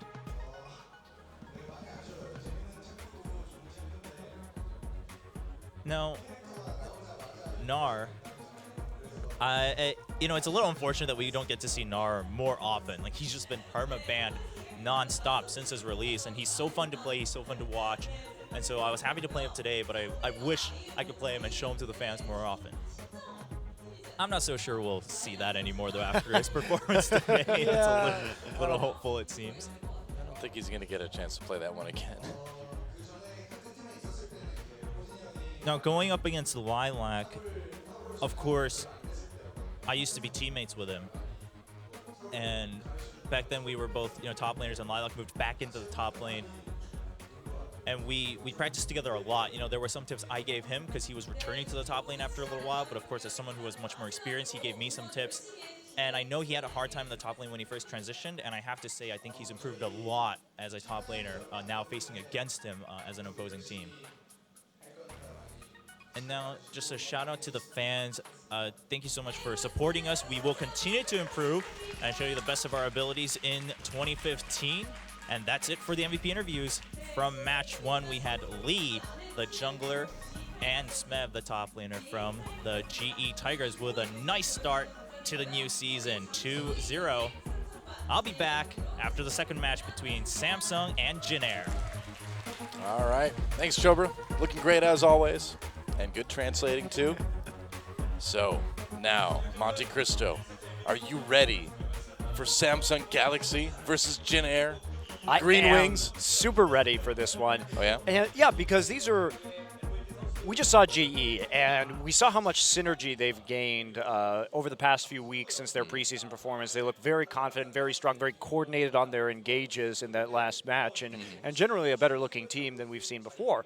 And the big question, of course, is Samsung and coming into this match, because they are kind of a bunch of scrappy solo queue players. Now, they did manage to take a bunch of games off of established teams, more veteran teams. They really did. They had a lot preseason, which is impressive for very five impressive guys that really haven't played together much at all. And that's really a testament to their individual ability. We saw great mechanics. Fury and Wraith are one of the most exciting new, or not even new, but exciting bottom lanes, I think, in this league right now due to their aggression and playmaking ability. We got to see Bliss's Fizz, which successfully 1v1 Faker. I doubt we'll see him pick Fizz. Of course, he is known as a big Fizz main on the solo queue ladder. Yeah. And so an exciting team. And they were so good at these little skirmishes. Now, they did lack significantly in terms of their rotations, their big picture take on objectives. But we have to remember, too, that they had barely played. They had played, I think, for less than a week before the preseason I think it was 10 started. days. Yeah. No, that was in the second week. With the Okay. preseason started, they'd only been together for a few days. Yeah. So they've had a lot of time to improve. Of course, they are being helmed by the former Samsung blue coach. So they've got a lot of experience on the coaching staff to help them out. How fast can they develop into a well-coordinated unit is going to be the question. And the other side of that is Jin-Air, a team we expected to do much better in the preseason, but they really fell short. Players that looked like rising stars, like Trace and Chaser, fell a little bit flat. It's really confusing, actually, with Jin-Air, and we'll probably take a look at them in a minute. We'll see which team we're going to actually talk about first here. It is Samsung. All right, so let's just keep talking about Samsung then. But, you know, we've really said all there needs to be said about these guys. They've got a lot of, they appear to have a lot of individual mechanical skill. The question is, can they change that into some real team synergy? Can they make those crucial mid and late game decisions that will get them a lot of wins? You know, because being a good 1v1 or being a good scrappy solo queue player will only get you so far at the pro level. That's right, and they do, I think, have a lot of work to do on their team fighting as well. Absolutely. But where you don't want to fight Samsung is in a pick comp where they can get on you 2 to 3 at a time. Yeah. That's where they got their most dominant wins. But they are looking a little bit one-dimensional in terms of their style, You know, relying heavily on split pushing, relying heavily on picks in order to make it work. And this team does have a weak link or two as well, too. Cuvée has looked relatively unimpressive overall in Samsung's games, so there are some things for them to work on. Yeah, Cuvée had some pretty disastrous lane swaps where he didn't seem to know the right time to teleport or how to get back into lane. It's really, this team, I think, is helmed by the strength of their duo lane and some hit or miss games from Bliss. Yeah, Bliss can be really on or really off from what we've seen, but I do agree that Fury and Wraith are kind of the backbone of this team. And there's their jungler, of course, Eve. Has not played Evelynn yet this season, just for the record.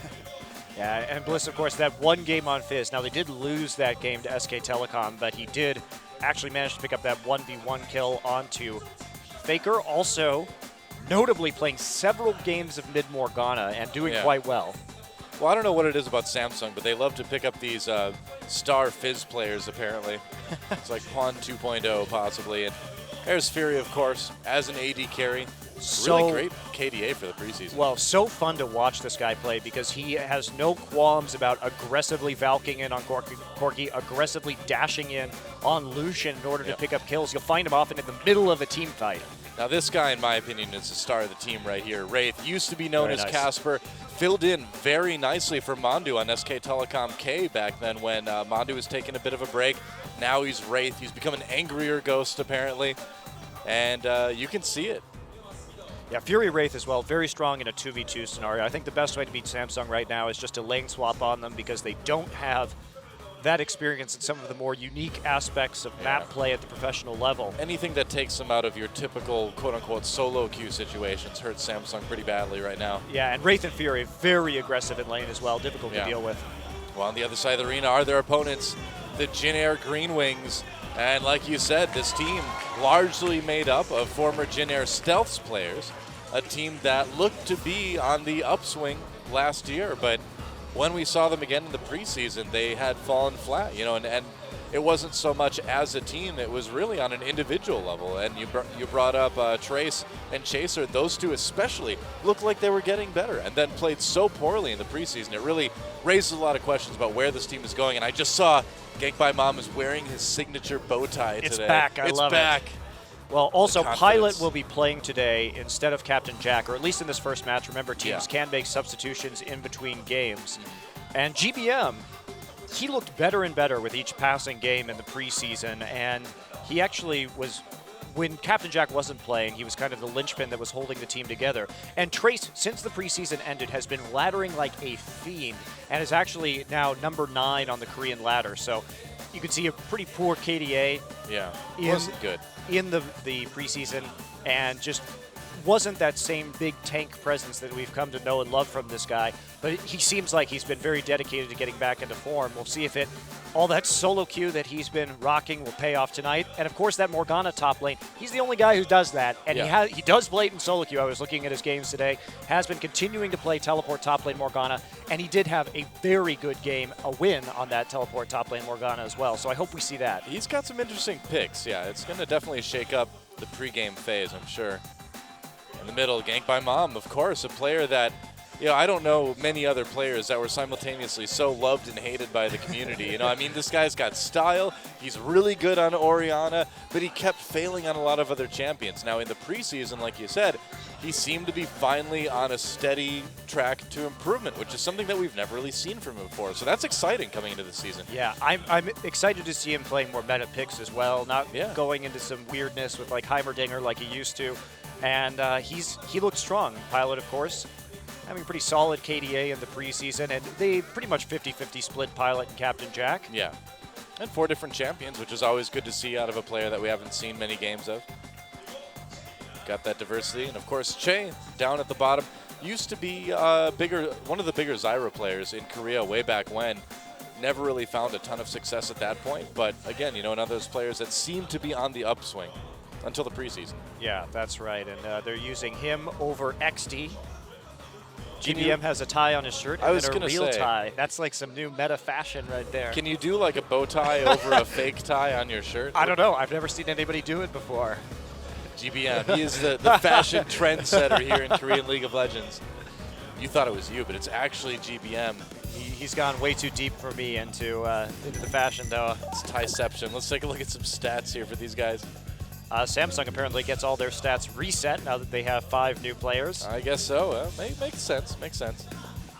Not the highest win rate ever, but again, these were some of the most exciting, entertaining games we had in the preseason. It really was great. And they took games off of good teams. And Jin Air finished their preseason with a very solid 2-0, so maybe they'll do a little bit better tonight. Like I said, a lot of these guys have been playing more solo queue and have been really climbing that ladder, so perhaps their individual performance will improve a tad bit. So we look at some Dragon and Baron statistics through the games. Yeah, Samsung has managed to take it up to 5, but I mean, when you get the kind of leads that Samsung does sometimes through that early aggression, you can kind of just do whatever you want. Yeah, all too true. Yep. Very early Dragon as well, too. And some of the more important players, we've already talked about it a bit, but yeah, I would agree on Samsung. Definitely Fury, part of that Fury Wraith bot lane. Certainly a player that they're going to be counting on quite a bit. And while the win ratios may not be that impressive, this guy is just so fun to watch in team fights. I've said his playstyle reminds me more of Uzi than anybody else. Just he's very good at calculating cooldowns and knowing when he can just kind of get right into the thick of things and just get kills and chase people down without danger. There's GBM playing a bunch of Orianna. As usual. But he has been changing things up a little bit. His LeBlanc and Ari were surprisingly good, I must say. They were. I mean, again, this guy seems to be improving. And in case you're wondering, he wears a bow tie because he's a huge Doctor Who fan. That's actually the truth behind it. Yep. Loves the Doctor Who. But I wonder if he's seen the old Doctor Who. I don't know. Probably not. How big of a fan is he? I think you're making a lot of assumptions, Noah. Well, he's not very old. I grew up seeing some of the older Doctor Who stuff. You're an old man. I haven't really watched any of the newest stuff, man. My dad was into it. But Ganked by Mom is the new school, not just in Doctor Who viewership, but in League of Legends as well. And this one's hard to call. This match is extremely difficult to call, I think. In fact, I don't know, because you just don't know if Jin Air is going to show up. You just don't know if Samsung's learned anything beyond solo queue fighting. Like, I really have no idea how to call this one. Right. I mean, coming off of Samsung Blue, you would think that the coach, considering that Samsung Blue was pretty much the polar opposite of this current Samsung team, a team with generally a weaker laning phase, but good draft and also great team fighting, that hopefully the Samsung Blue coach can impart some of the knowledge from his former team onto the new players. Obviously, they've got a lot to learn from him. Yeah. And how fast can they learn it? Will they ever learn it is a question we don't know the answer to. We made comparisons between this new Samsung team and the KT Arrows, and I think that's a really, really good comparison to make. Yeah, exactly. But pretty far cry from the team that this coach used to have a handle on. So I would say hopefully so, they can learn a lot from that. Yep.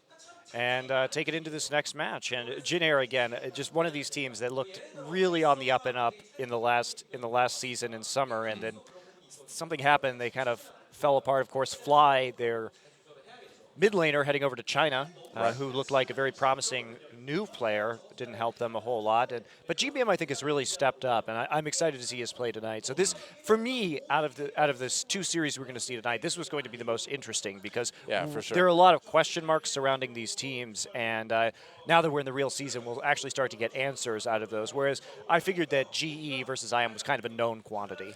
Yeah, we had a pretty good feeling about what that was going to happen, where that was going to go, and it did. But also keep in mind, guys, if you go to ogn.azubu.tv, you can vote for your favorite player of the week, and the player that gets the most votes gets $100, or $400 rather, about 400,000 won, which is about $400. And then at the end of the season, they're going to award an overall player that wins that award, and he'll get about $10,000. So that's right. Make sure your players get paid. That's right. They're counting on you. We don't want to see anyone else go to China. Yep. You know, in the intro where Faker's grabbing that feather, that's just what's left of all the chickens that fled to China, and Faker's like, I'm going to just grab this feather. That's all he was able to get on the way out. They had to flee from Faker so fast. They He dropped, was so they scary. molted all their feathers. That's actually what happens. True story time. Everyone was just so scared of Faker. It was a total like Legend of Zelda scenario where there's just like chickens everywhere. That's right. He was Yep. a fox in the hen house. Yep. And I could read part of that sign, but not enough of it to tell you. So sorry. I'll keep studying Korean. I'm doing 2 lessons a week, 2 private lessons a week now, you know. You're killing it.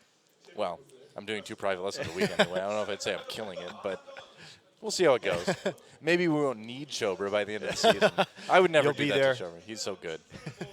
Well, and by the way, guys, we are looking for a new translator, so you can head over to the OnGameNet Global Facebook if you are bilingual and you live in Seoul, Korea, and you would like to get paid by money to translate for OGN for these broadcasts.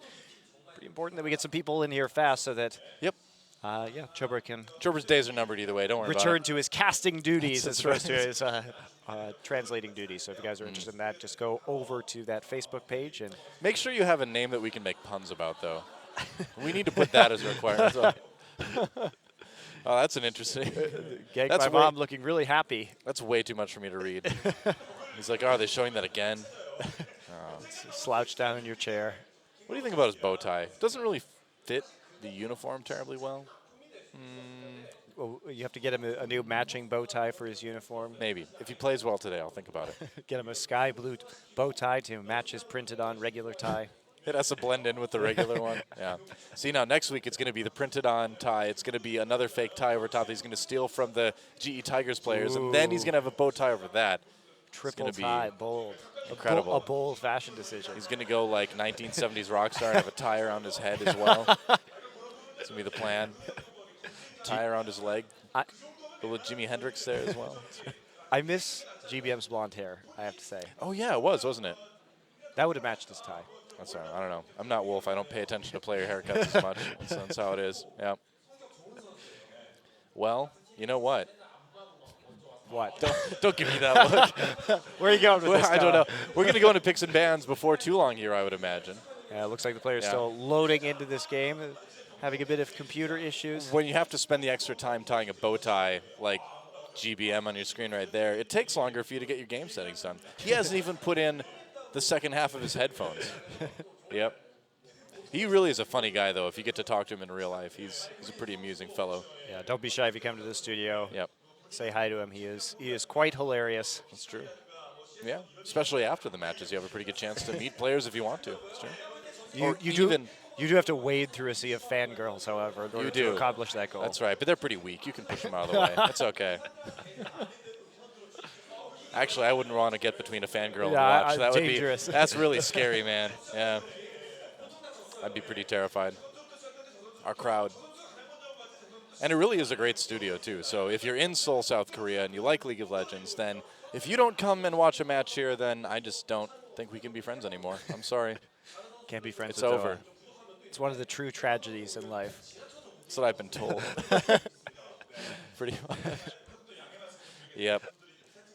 Don't give me that look. I'm just waiting to see if you'll start saying something. No. Or if this is our seventh season No, I together. just- I'm always the guy that starts saying something. I'm just- waiting to see if. Nope. I just let No. you solo cast. You know what happens? I'll just sit here and you'll have to solo cast. Thanks a lot. I really appreciate that. I'm a great co-caster, aren't I? You are. Oh, you know your hood's a little bit messed up. Not your hood. Your collar's a little bit messed up though. It's kind of flipped up. Oh no. Monty, I thought you hated the flipped up collars. What I is do. this? What's going on with my Oh jacket? wow. Getting a little bit dude bro on us Well, tonight. I was afraid that GBM was making too much of a fashion statement and I wasn't. So Oh, yeah? Hey, well, you know what? There's an Azubu Super Play thing going on right now. You can go to ogn.azubu.tv and vote for your favorite player. It's $400 a week. That buys a lot of ramen for players who are sitting and playing League of Legends all day. they don't have Korean players love their ramen. They That is do. true. When they go on trips to other countries, they take giant boxes of it. I'm not even kidding. It's true. I actually had a really good laugh because in LA for the Season 3 World Championship, SK Telecom brought so much food with them on the plane. I was on the same plane as them, and then they were all just amazing sitting how at the much people lobby are- of the yeah. hotel, sitting on boxes and boxes and boxes of ramen. And keep in mind, this is in LA, which has the largest Korean population of any city Anywhere else in the outside of world. Korea. Yeah. And so it would be very easy for them to just acquire exactly the same ramen. But no, they get so afraid. They really don't want to change their diets. They don't want to get sick when they're in the middle of the tournament. So That's really why the it teams, is, yeah. the teams are very adamant about bringing a lot of what the players eat along with them wherever they go, so that they can just maintain that consistency and eliminate all variables from possible food poisoning or just like awkward changes in diet having an effect on the body. So yeah, very forward thinking of them. Interesting. I traveled with a lot of StarCraft players back in the day when I did a lot of those events, and they would always have those huge boxes of Korean instant food with them too. And one time, one of the boxes was lost. And it was not just any box of food, it was Slayer's Boxers food. And if you know who that is, he's like one of the biggest players of all time. He's like the coach and the head coach for their team at the time. So all these players were freaking out. They were like, oh no, we're in such big trouble. We've lost Slayer's Boxers food. He's going to starve. Luckily, they found some. It was okay. Everything turned out fine. They didn't actually need that big box of ramen in the end. I like it when a story has a happy ending. They managed to share the rest of the food and That's right. help out Boxer. But yeah, it's always fun to see how these Korean players travel. Again, like these It were not like small like little boxes. There's like you guys understand, giant like, boxes. We are not exaggerating when we see they're like this big by like this big. and they have like 8 of them. Yeah, seriously. It's like one for each player basically, and then like a couple for a coach or something like that. I wonder what they do if they bring that food back with them because they can't possibly eat it all. Yeah, that's what I always wondered too. Or do they actually? No, they don't. Maybe they There's just no way. Maybe they just like donate it to other people. They're like, you poor Americans, you lack all this wonderful instant ramen we have here in Korea. It is good though. Pity ramen. Pity ramen. It's true. I don't know. Do you fancy up your ramen when you have it, or you just eat it right out of the thing?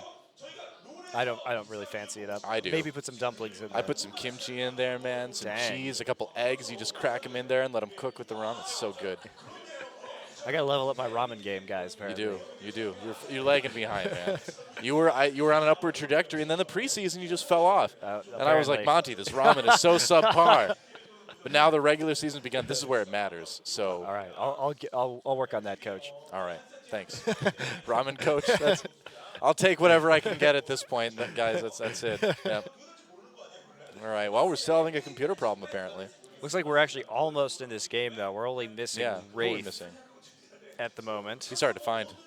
Yeah, He's a ghost. disappears. He only appears to terrify you occasionally. That's right. Well, he's like one of the ghosts from Mario. You know, if you look at him, he turns away and he like covers his face. Those are the worst ghosts of all time. It doesn't work for him though, because I'm like, Wraith, you're a human being. I can see you standing right there. It doesn't do anything. And he just doesn't answer because he's convinced. That's right. But if I turn away, I'm like, all right, fine, I'll see you later, man. I just turn, and he like turns and just starts following me. It's kind of creepy. But then I turn back and he's like this. I just like how he changed from Casper to Friendly Ghost after he got cut from SK Telecom. He's now Wraith, an angry ghost. He Did got you angry. see what you did, SK Telecom? Thanks a lot, SKT. You took this perfectly happy ghost and you made him a Wraith. Good job. Well, you know, the thing is because there was a Wraith on Summoner's Rift before, and now it's gone. So Wraith had to become one himself. There must always be a Wraith In in League of Summoner's Legends. Rift. In League of Legends, that's right. Pretty much. You gonna say something? No. It's my turn again? Okay. Well, here's the thing, is that sometimes they have long pauses, right? Then we just sit here and don't say anything? Yeah. I do appreciate how Jin Air's new tag is Jag, though. Oh, that is kind of cool. It fits, right? I still like how GE Tiger's tag is Get. That's a pretty good one. Jag. Jag Bliss. Just bring you back to those old TV shows. It does. Did you ever watch that back in the day? Maybe I've seen 1 or 2 episodes. Yeah, I remember being on, but I didn't really watch it. It's not my type of show. There's no dragons. There's no robots. Yeah, no robots, dragons, swords, really. Well, there were ceremonial swords sometimes. Yeah. They don't really use them, though. Ceremonial swords are the worst kind of swords, aren't they? Yeah. I mean, what's the point of having a sword if you're not going to sword fight? I don't know. Just Doa things, I guess. Yeah. But if you're going to own a sword, you might as well go all out and have like a claymore, you know, like a big giant sword. That's More like cool. Highlander style. Yeah. Well, like we said, you know, Easy Hoon versus Faker, it's going to come down to, that mid lane spot is contentious. It's going to come down to them fighting with giant swords on top of a mountain. Well, we'll have to get him a couple claymores then, so we can have the Midlander competition. Midlander.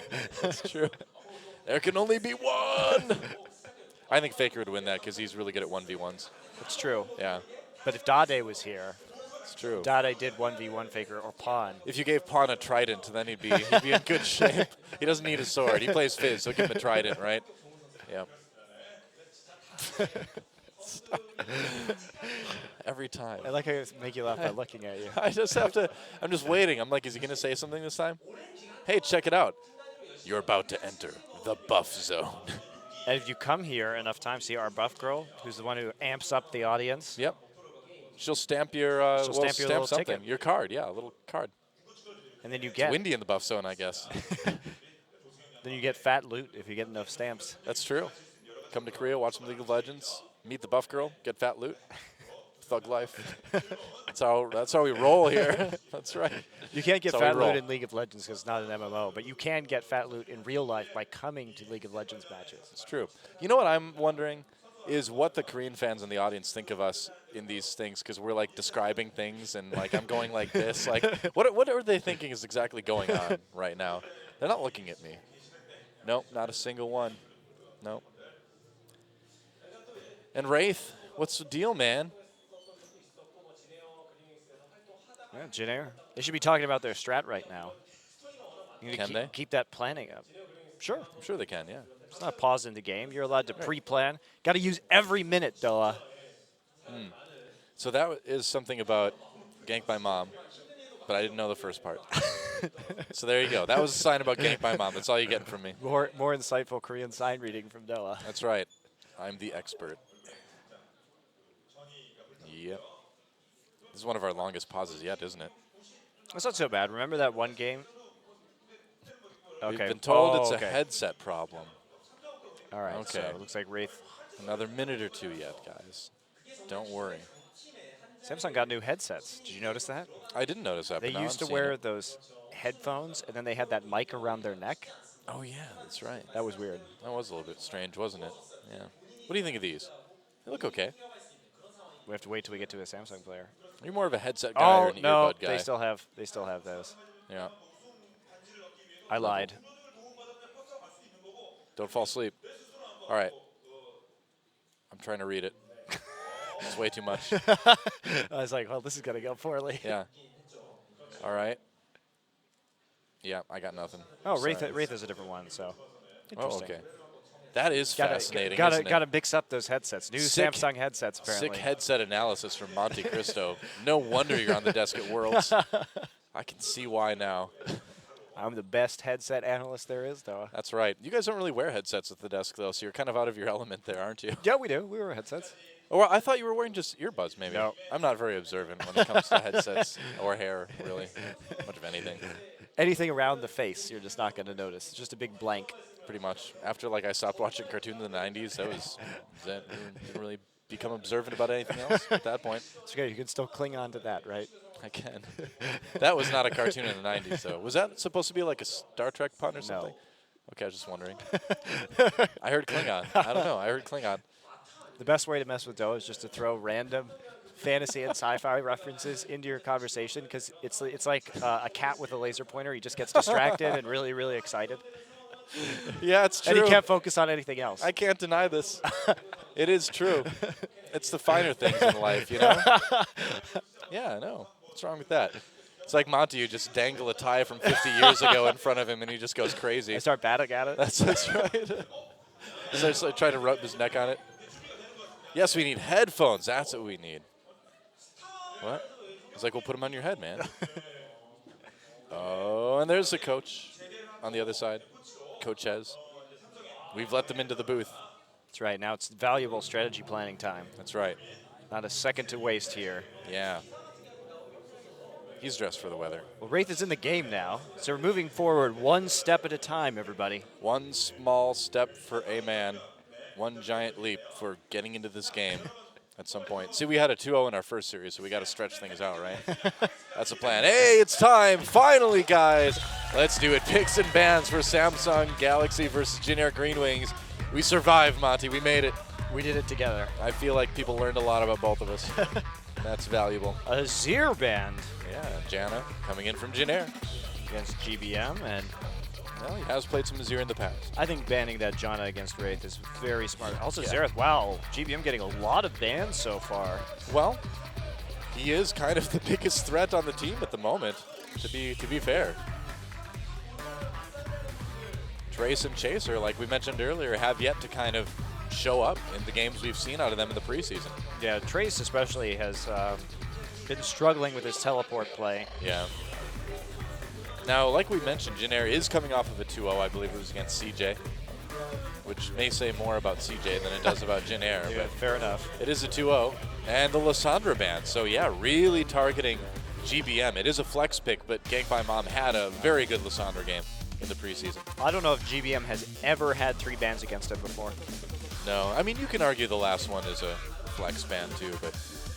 And that Jarvan, high priority coming in. And I love the Morgana pickup right here. Really looking forward to seeing some more top lane Morgana. And also remember that GBM off meta has played mid lane Morgana as well. Now, you know Bliss has had a spectacular mid lane Morgana. So interestingly, these are the 2 teams where Morgana is a flex pick. Yeah. And none of the other teams that we know of, that is a true statement. But Jin Air, it can possibly be flexed 3 different ways. That's the thing. They have no idea where it's going to go.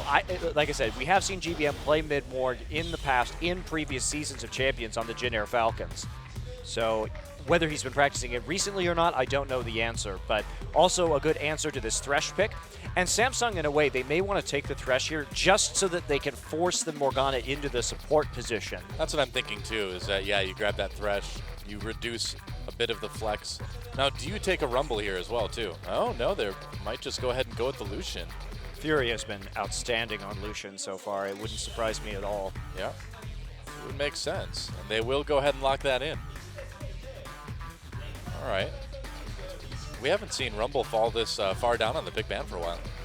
Well, the Jace is still up too, so there is a little bit of a danger of a counter pick right there. Oh, yes, play the jungle Rammus. Oh, wouldn't that be nice? I doubt we're going to see it, though. So Pilot, yeah, the alternate AD carry. Jin Air, one of the organizations that has 3 spots they could swap people out with. They did just pick up Sky as their new top laner, so we may not see him play today because he is still very new with the team. I love the Rengar and Lulu here as well. And the reason why is many fans will remember that Trace was a top lane Rengar god. Yeah. And he hasn't, I hadn't seen him playing it recently in solo queue, but even then, it does add that little element of doubt. We really into this only because know. where's Morgana going? Where's Lulu going? Where's Rengar going? Yeah, we don't know the answer to any of these questions. We only know where Corki is going at this point for Jin Air. We don't know where anything else is going. We can guess, but that's it. Probably that's a jungle Rengar. I don't think we're going to be seeing laning Rengar, but if there was a player to play laning Rengar, it's going to be Trace. Yep, and he was very good on it back in the day as well. So Rumble, not a surprising pickup. We see that paired with the Jarvan quite a bit, and it would fit in nicely with Samsung's comp. Now, this is going to make them want to play top lane Morgana, though. There's a Jace as well. Pretty strong team for Samsung. Yeah, if they do lock in the Rumble, though, and you'll notice they're going to play the Jace at the same time. And Kube didn't have a great preseason, but when he did play well, he played well on Jace. Now, probably not going to be a mid-Rumble this game. Shaco, yes, make it happen. But I like them taking the Jace and the Rumble in the same round of the draft. All right, so we still don't know where things are going on Jin Air. Wow. It's a jungle Rengar, but where are Kassadin and Lulu ending up? Or Morgana, for that matter. Well, I imagine the Kassadin will stay in the top lane because that's a very strong pickup against Rumble because you can trade with your Q and get the mana shield when he tries to walk in with the Flame Spitter. And you probably don't want to run Morgana against the Jace. So I assume this is what we're going to be seeing. But all together, a clever draft from Jin Air. And GBM will be able to be pretty safe against this Jace, poking and farming from long range with the Lulu. Yeah, I feel like Samsung got a strong team in the end as well too. So yeah, they did. You know, not a bad pick ban on both sides. And this is a great team for Fury to play with because with all this AoE, his style of aggressively moving into the enemy team to clean up kills will be great after some AoE coming in from Jace, Jarvan, and Rumble. Right. So I like what we're seeing. They also have some pretty good pick potential as well. Now this does require a little bit more team synergy from Samsung than we've seen them able to pull off. They've had time to practice, they've had time to tune things a bit, but have they done it enough? Yeah, that's obviously going to be the big question coming into this one. And Yep. Jin Air, they're going to be pretty reliant on Trace getting big here because he's going to be a large majority of their damage output in the late game. All right, guys, here we go. Game number 1, Samsung Galaxy versus Jin Air Green Wings. Let's get in the game.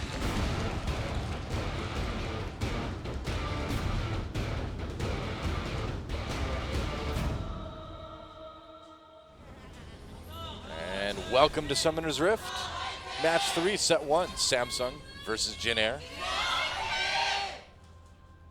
And here we go. Bliss with that mid lane Jace. You know, just straight up pick wise, I feel like I like Samsung a little bit better, but it's all about if they can put together a little bit more team synergy than we've seen in the past from them.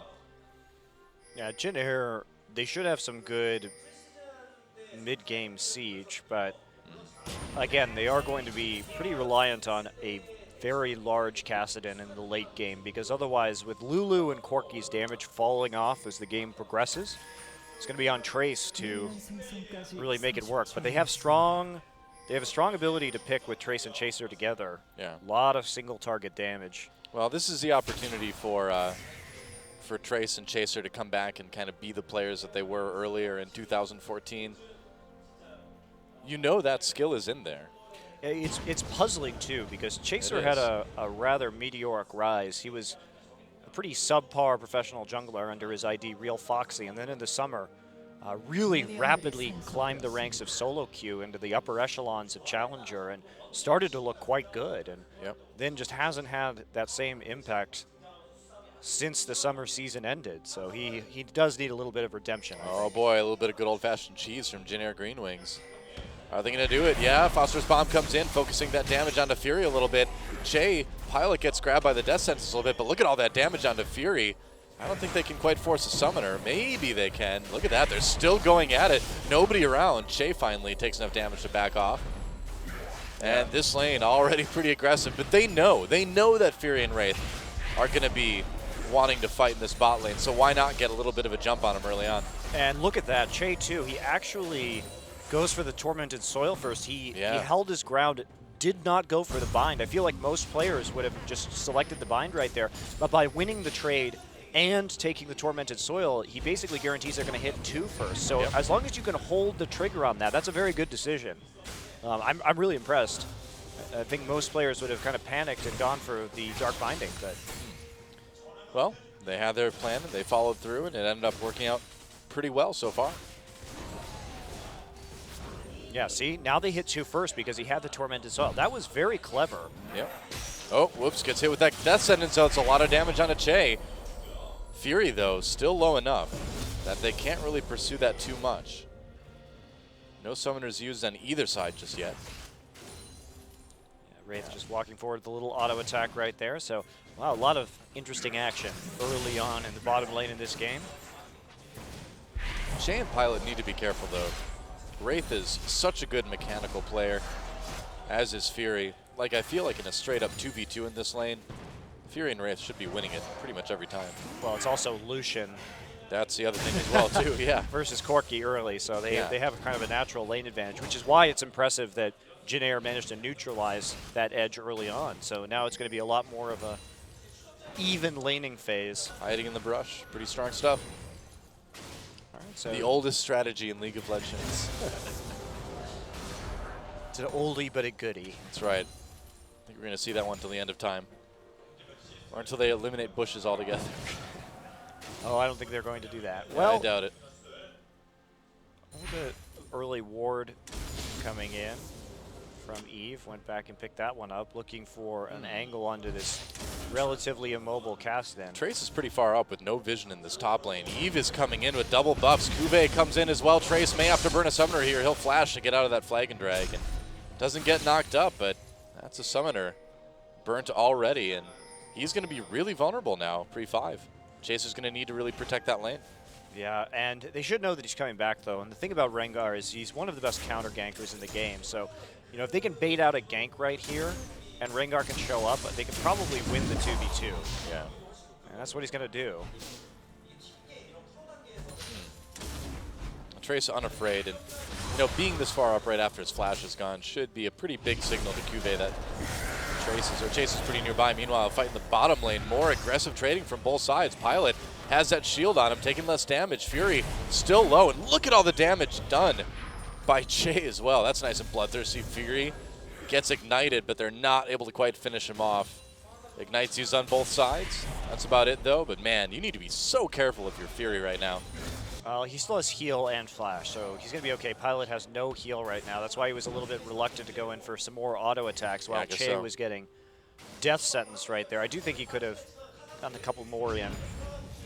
It wasn't a whole lot of threat, especially while he had the black shield up, but decides not to, and summoner advantage to Samsung right now. Fury slowly regenning. Yep. Hunting guy's already picked up by Cuvée with that little bit of a CS lead, but Trace has a chance to catch up and pick up that catalyst. Rengar's here as well, There's though. the gank, that's right. This could end up. This is not going to go well for Samsung, I don't think. I don't think so. Oh, Are they going to wow. even pull the trigger? No. I'm actually surprised that Not enough confidence in the duo lane of Pilot and Shay to turn around on that one, I guess. I feel like you could, you know, it probably is the summoners. They know both flashes and heal are up. Is it worth the risk, you know? I would say yes, especially after Eve missed his QE. There's not much that Jarvan's going to be able to do after that. You have all That's your true. Rengar cooldowns up. I think that was a bit of a missed opportunity from Janair. They made the safer play, that's for sure. And you know, if you're not 100% confident, it is better just to wait for your opponents to make another mistake. Yeah, you don't lose anything, you just don't get anything out of it. But I do think that there was a bit of an opening right there to make something happen. So far, this aggressive lane continues. GBM manages to get that recall off just in time. Chaser looking to farm hard for 6 right here. Up a level on Eve at the moment. Goes back, picks up some boots, and he'll be going for that brutalizer next. Wow. Is that Thresh? A lot of talking. Wow, Sightstone Indeed. actually on Jarvan. Not a build that we see very often after that first jungle item. Yeah, putting a lot of priority into that vision controller early on. And if you want to steal a blue buff, I suppose that's what you do. Yeah, really going deep with those wards. Yeah, blue buff won't be up for another minute and a half or so. It's going to be a little while.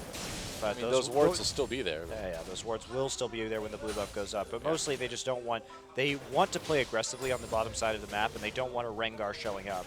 So deep wards coming in. Makes sense. And this is one of the situations where Rengar is about to hit 6. And so probably will hit 6 off this camp. And as a result, you don't want to play too, well, only one, oh no, there he You goes. got it. Yeah, got it on the last smaller minion. So in that scenario, having wards in the river isn't the best thing if you're going to play forward in the lane, because he'll already be ulting past your wards, more than likely, unless you have a pink one. So just easier to see where he is if he's even on that side of the map, so your bottom lane knows to play back and they don't get jumped on by an ulting Rengar. So they'll feel quite safe continuing to push this lane up, play that advantage with the Lucian. Poor Chubby Bird has no chance. Oh, maybe it does. I guess it does after all. What do you know? Oh. The dream is dead. It's a really sad-looking bird. It is. I mean, it's kind of large, obviously flightless. I mean, it's got a giant head, but it doesn't really have the legs to catch it up to anybody. It's amazing those things aren't extinct by now. They seem like really easy food to get. They can't really move or run away from you. Seems like those things would have been kicked out of the food chain a long time ago. They're the It's dodo. true. Maybe that's the last one. Maybe they're endangered. Could be. Well, now they're gone. Oh, well. Even T-Rex with his tiny little arms is like, wow, these guys really have problems. All right, so here's the blue buff attempt right now. There's a fight. Yeah, they bring in Jarvan. And there's a Cataclysm trapping Jay. They're going to get Pilot first. Blood goes to Wraith, as it should. And Fury not quite able to finish off Jay, but Samsung Galaxy getting that first blood. Don't you love it when a plan comes together? I love it when a plan comes together, especially when that plan involves Wraith getting first blood. Great early game plan from Samsung. Oh, yeah. Very calculated. You can tell that they've worked on that. They knew about Rengar's path, so they got the wards in, deep wards in at exactly the right time. Abused the blue buff transfer, and then turned it into a kill. Yeah, Just let's watch it again. fantastic. Textbook Thresh right here. Look at this. Just Yeah. great play on the map. And Good play, too. Wow. flash play right in, pulling the Lantern along with him. Great pickup onto Pilot. That was Samsung, Like, this that was is all Wraith right there. This is a level of forethought that we haven't seen from this Samsung team before, Doa. Yeah, I mean, that's the thing is you mentioned they've got that coaching staff that created some pretty amazing teams over the last year or so. And That was it's very- already appearing to show fruits early on in this game. That was pretty clever. Yeah. Scary stuff, man.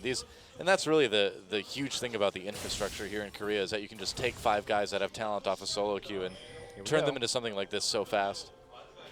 Oh, no, Rengar. here we don't go. There's no opportunity. Thresh Oh, is here we roaming. go on Trace here. Trace gets flayed, uses that ultimate. Oh, the death sentence misses, though, and he doesn't even need to flash. And this may hand over a dragon right now. Pilot Jay immediately reacting down on the bottom side of the map. There's not going to be a whole lot of opportunity to stop them. I don't think so. Yeah, should be a pretty easy dragon. Bliss coming down to see if he can maybe shock blast. They're teleporting. No, the teleport got canceled or interrupted or something. The dragon does go over to Jin Air, but now Samsung coming in to get a couple kills. Che low. He's going to down Bliss in trouble, though. Pilot manages to come in and pick up a kill there. So things definitely working out better in the end for Jin Air there. And what happened right there was Trace actually flashed and used his Q to interrupt Kuve in the top lane. So he had his flash up, and that was a very crucial play there by Trace. Yep. Ended up working out pretty well. Jin Air gets a dragon, gets a kill. Gets a bit of pressure even on the mid lane. But gold lead, though, still going to Samsung Galaxy with those kills. Yeah, and that is very important. Just because Samsung, I think, will be more comfortable heading into a late game scenario than Jin Air will be. Just in terms of composition, at the very least, they definitely aren't going to fall off quite as hard as Jin Air will. And Jin Air is going to have to really put all their eggs in the Kassadin basket in the late game, and it's going to be up to Trace to get that good positioning, which will allow him to output a lot of damage. He'll have support around it, of course. He'll have Black Shield on him. He'll have the Wild Growth to help him out. But, yeah, everybody else not going to be doing quite so much damage as, say, Lucian and Jace. This is the dangerous thing about Samsung, though, is that they seldom give you an opportunity to get really far ahead in the early game, you know? They're generally always going to have the early game at least even just because of the sheer aggression. Indeed, that is a pattern that we've seen. Now they're going to try and abuse the immobility of... Yeah, Kuve's got flash, though. I don't know they if saw you see him him, right but it around the doesn't corner. matter. Yeah, they pinged him right there. No ward, but he did pop his head out a little bit and Yep. back off immediately. Now, another big question mark for me with Samsung is Kuve's Rumble, because in the preseason he had some pretty bad Rumble ultimates, and he really needs to pick up his game in that part, in that aspect of this champion. But that said, he's actually had a very good laning phase so far, going head-to-head with Kassadin. Yep. So, doing well so far, but it was all about his Rumble ults in the team fights, and he didn't get the best positioning on some of those previously. Well, certainly got some time to make up for it. It's just that we're in for a long season.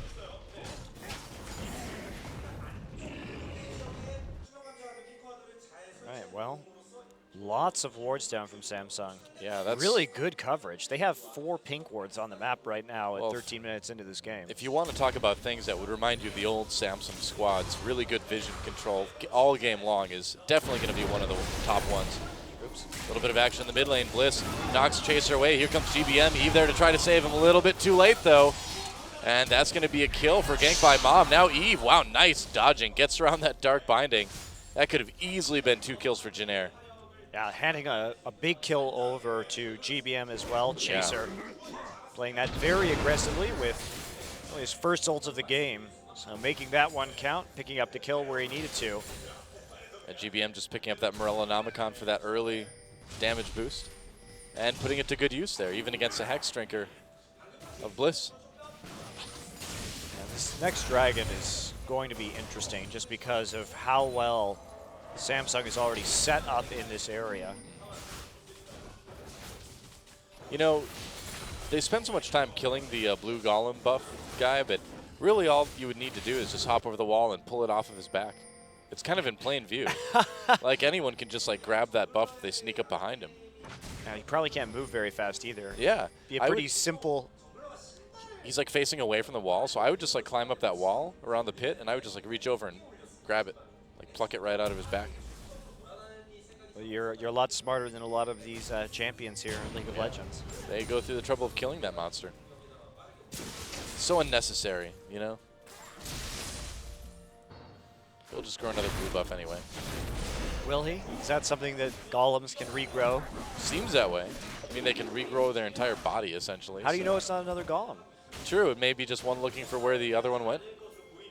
I think it's more of a Hunger Games scenario where there's some evil overlord that keeps like putting like things that help you into Summoner's Rift. So they just like release a new golem from under the ground.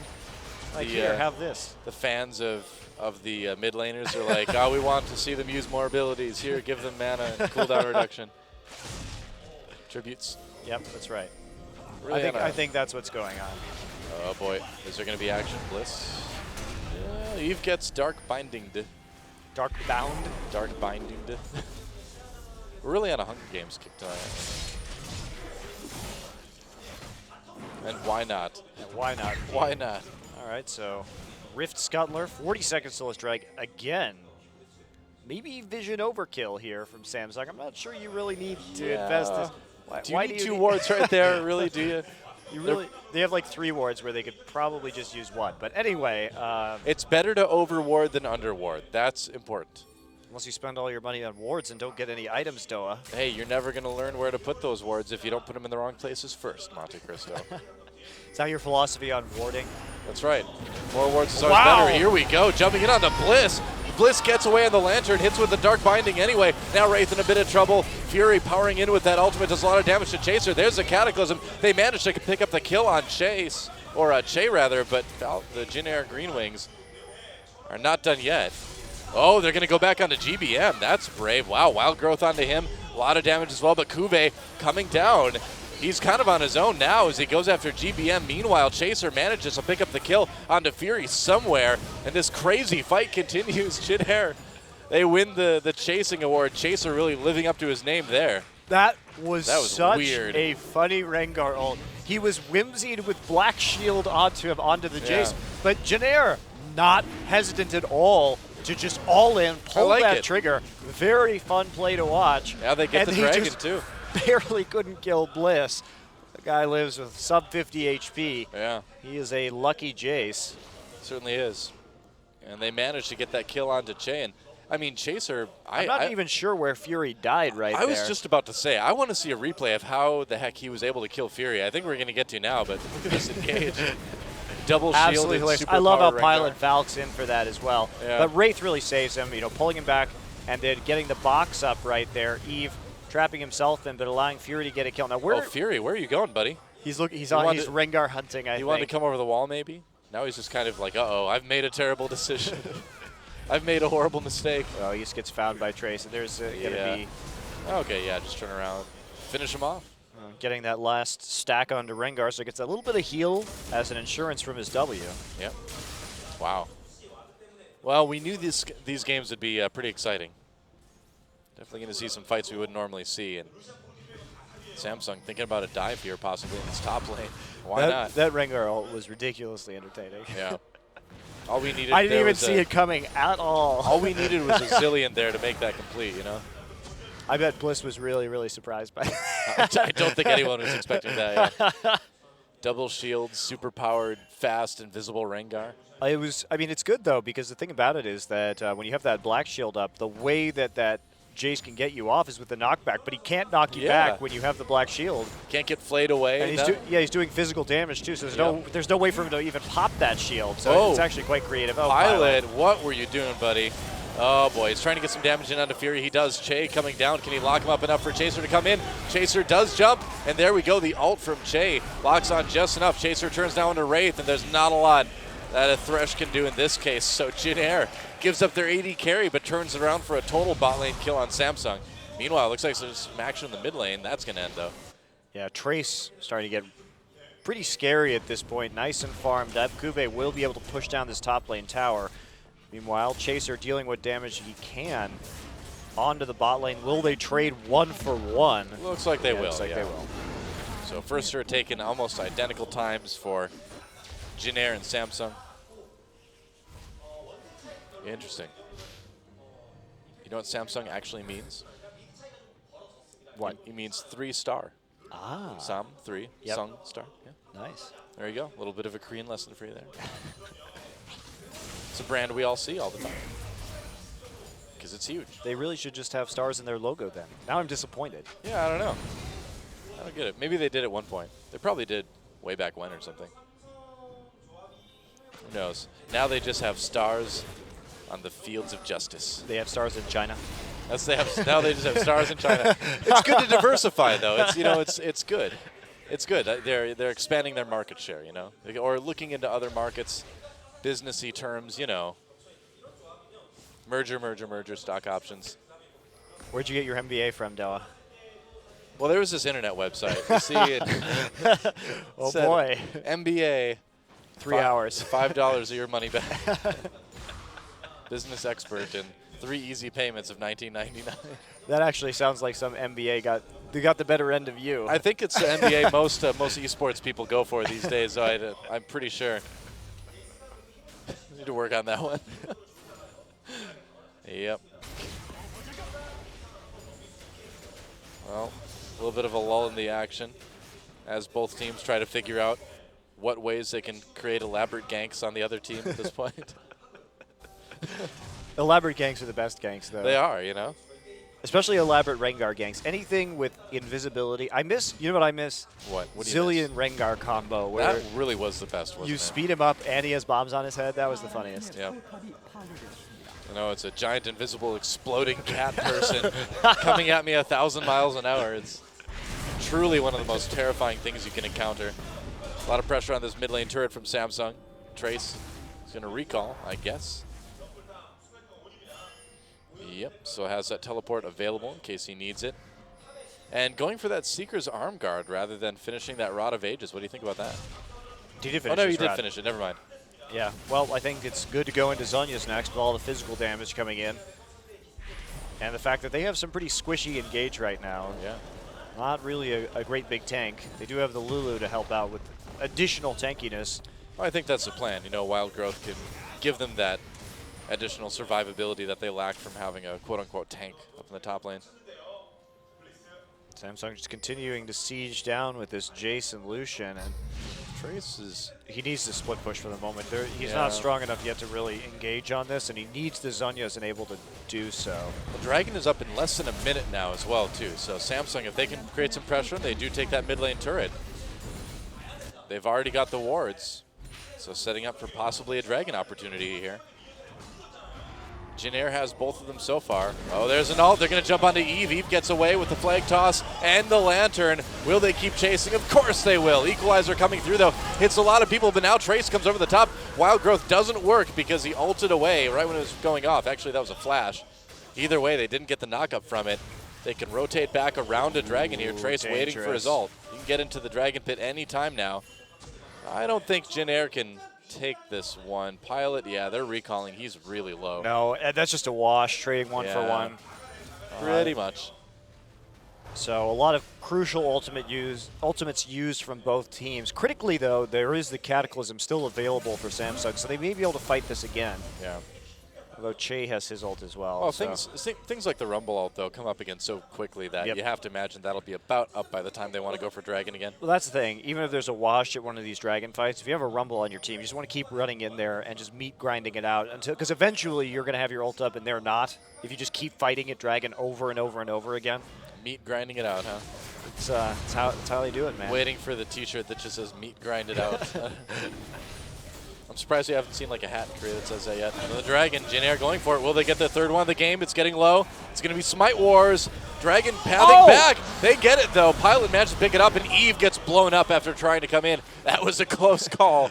Wow, that was close. But now Jin Air with 3 Dragon stacks. This is getting a bit scary for Samsung. Yeah, really early smite there from Chaser gave him Yeah. a nice, actually a pretty easy window for Eve to get that. Couldn't get quite into the pit in time, however.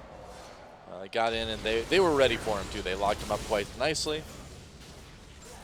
I like the build that Eve is doing this game. Fast Aegis, knowing that Aegis is going to be extremely effective against Jin Air's composition. Yeah, for sure. With all the magic damage coming in.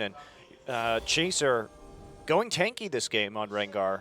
So we're not going to see really that big assassin potential Rengar in the late game that we've seen in the past from Rengar players like Dandy, who would tend to build usually build Bilgewater Cutlass after getting a first jungle item. Now, granted, that was on the last patch, but this is a pretty defensive Rengar build, all things considered. Kindle Gem into Giant's Belt. Looks like he'll be finishing up his Spirit Visage next, and then probably a Randuin's after that. That makes sense. Chaser, though, what a game for this guy, too. 3-1-4. Yeah, it's good to see him kind of come back into form. He certainly and his has team, shown up. It's not just him either. His team is coordinating very well around this Rengar pick and the Rengar play in general. So their teamwork and planning around their jungler has been good this game. Yeah. And Trace has managed to not die. He's been able to split push fairly effectively. Yeah, it actually is a step up for Trace not dying. It is. It is. But going from dying a lot to not dying, that's progress. Home Guard actually going to be his first pickup. Ooh, teleport Home Guard Kassadin. Here we Right. go. Interesting though that he's prioritizing this over the Zhonya's Hourglass. He really just wants to abuse split pushing right now. That means because he's confident that he's going to be able to use that teleport just a little bit better and get in onto the enemy backline and blow up somebody before he would normally have a chance to use that Zhonya. So it's all about the burst damage from Jin Air right now, at least until they complete that. GBM has actually gone for a Medjai's as a third item. Interesting. It's a very GBM thing to do. He has not died yet. So we'll see. Whoa, whoa. Wow, and that's the power of Lulu right there. You just look scary. You're like, is there an invisible Rengar near this Lulu right now? Chaser playing hide in the jungle, as Rengars are wont to do. Yep. Will they dive this bot lane? It's going to be a team fight if they do. Yeah, I don't think they want to do that. Yeah. Chaser's job is just to cause fear in the opponent's minds right now. Well, he's certainly done a good job of that so far. GBM gets poked by the Shock Blast, but always time to kill a Krug or two. Well, backing off, so actually... Well, they're playing it really safe, too. They've had a good mix, actually, of safe, more comfortable kind of play. And whoa.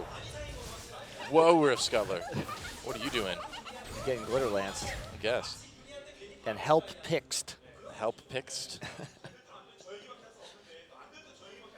Well, I like how Jin Air is playing this game so far. me too. They've been very patient.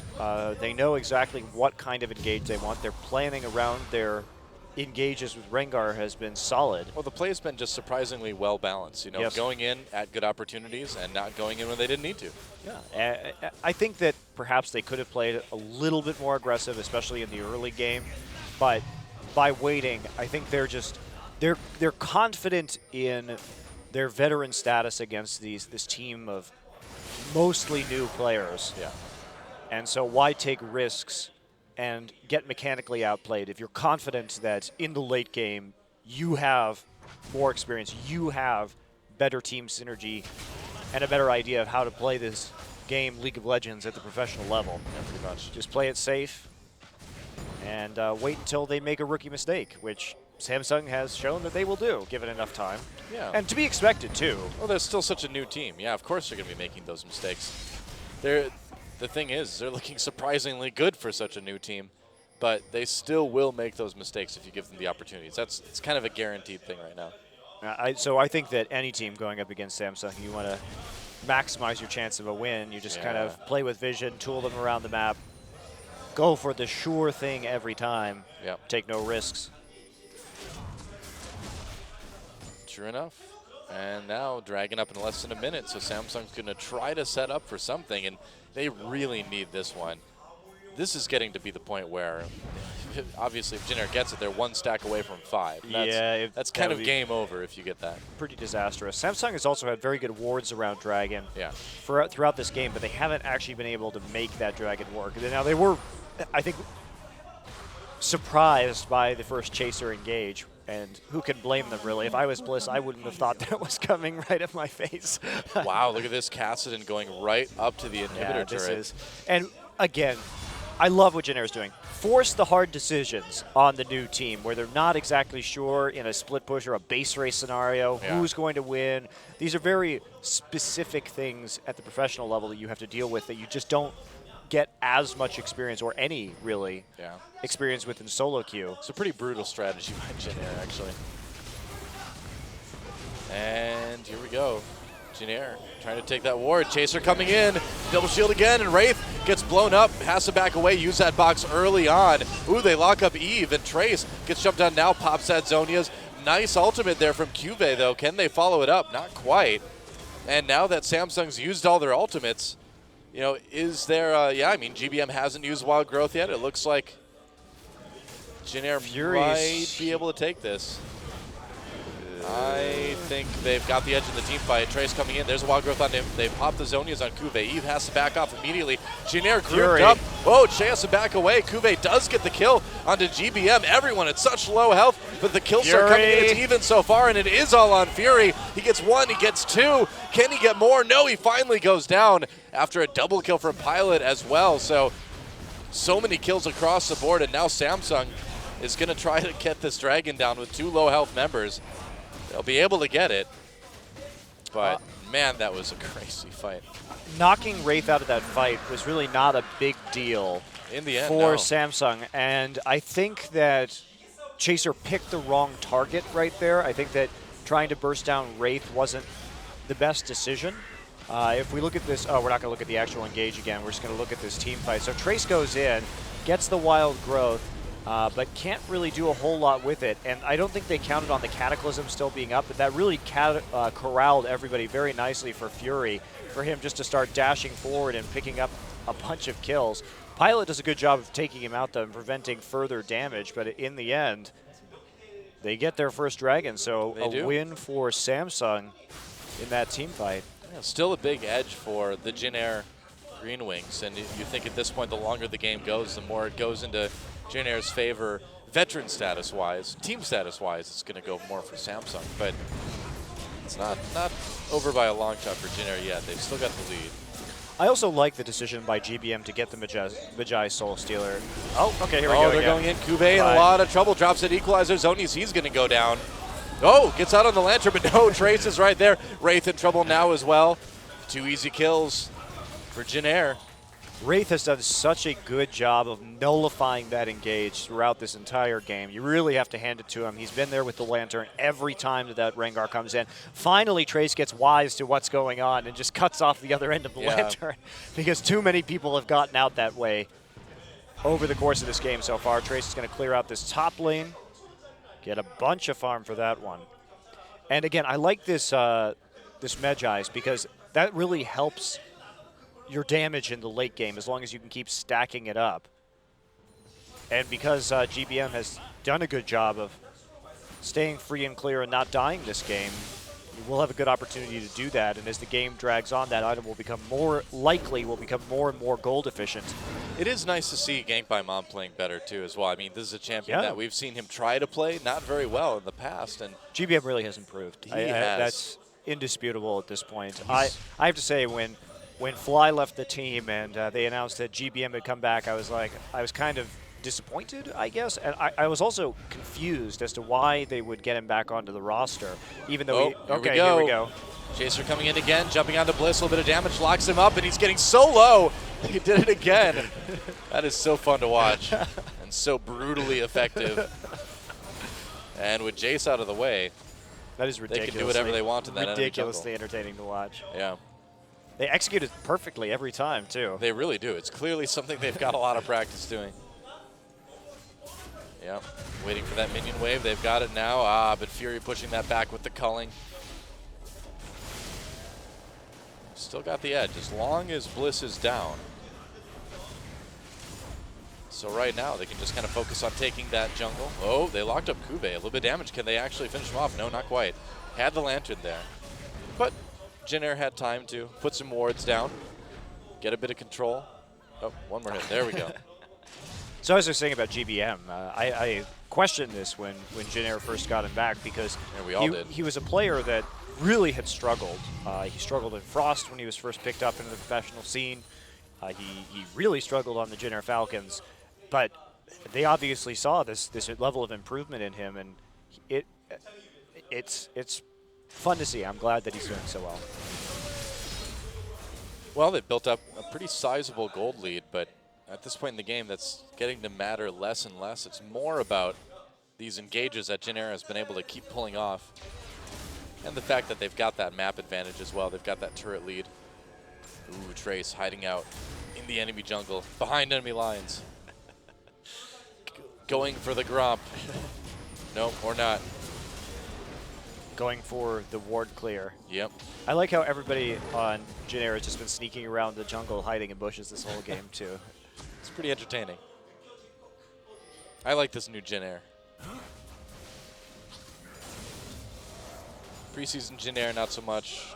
Regular season Jin Air, looking okay so far. Well, small sample size, but Yeah, out of 36 minutes we've seen them play. Yeah. here we go. Oh, here we go again. Yeah, Wraith plays him away. There's the box going down. The Equalizer gets dodged completely, but they do separate Shay. Oh boy, Eve goes in. Kube right there as well, and Fury has not yet been touched. They have to start to back off, though, as they turn onto Kube. He's going to pop that zone use, but go down shortly afterwards. Eve goes back in for another knock-up onto Chaser. GBM hasn't been touched too much either. Trace backs off for a moment. He's got that black shield on him, and now, yep, Jin Air flashes. Che flashes for the Dark Binding. Doesn't quite get it, but they get 3 kills out of it anyway. I think they've got enough health to force this Baron.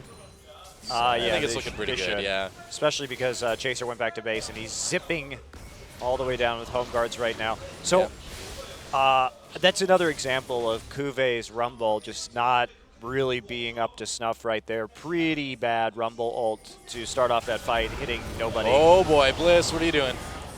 Well, you I have to guess make you're some dying. sort of play not to lose the game. So Yep. Although they lose their mid laner, they lose their AD carry, and now there is absolutely nothing stopping Jin Air from taking this Baron. Merry Christmas, you filthy animal. You think that's what...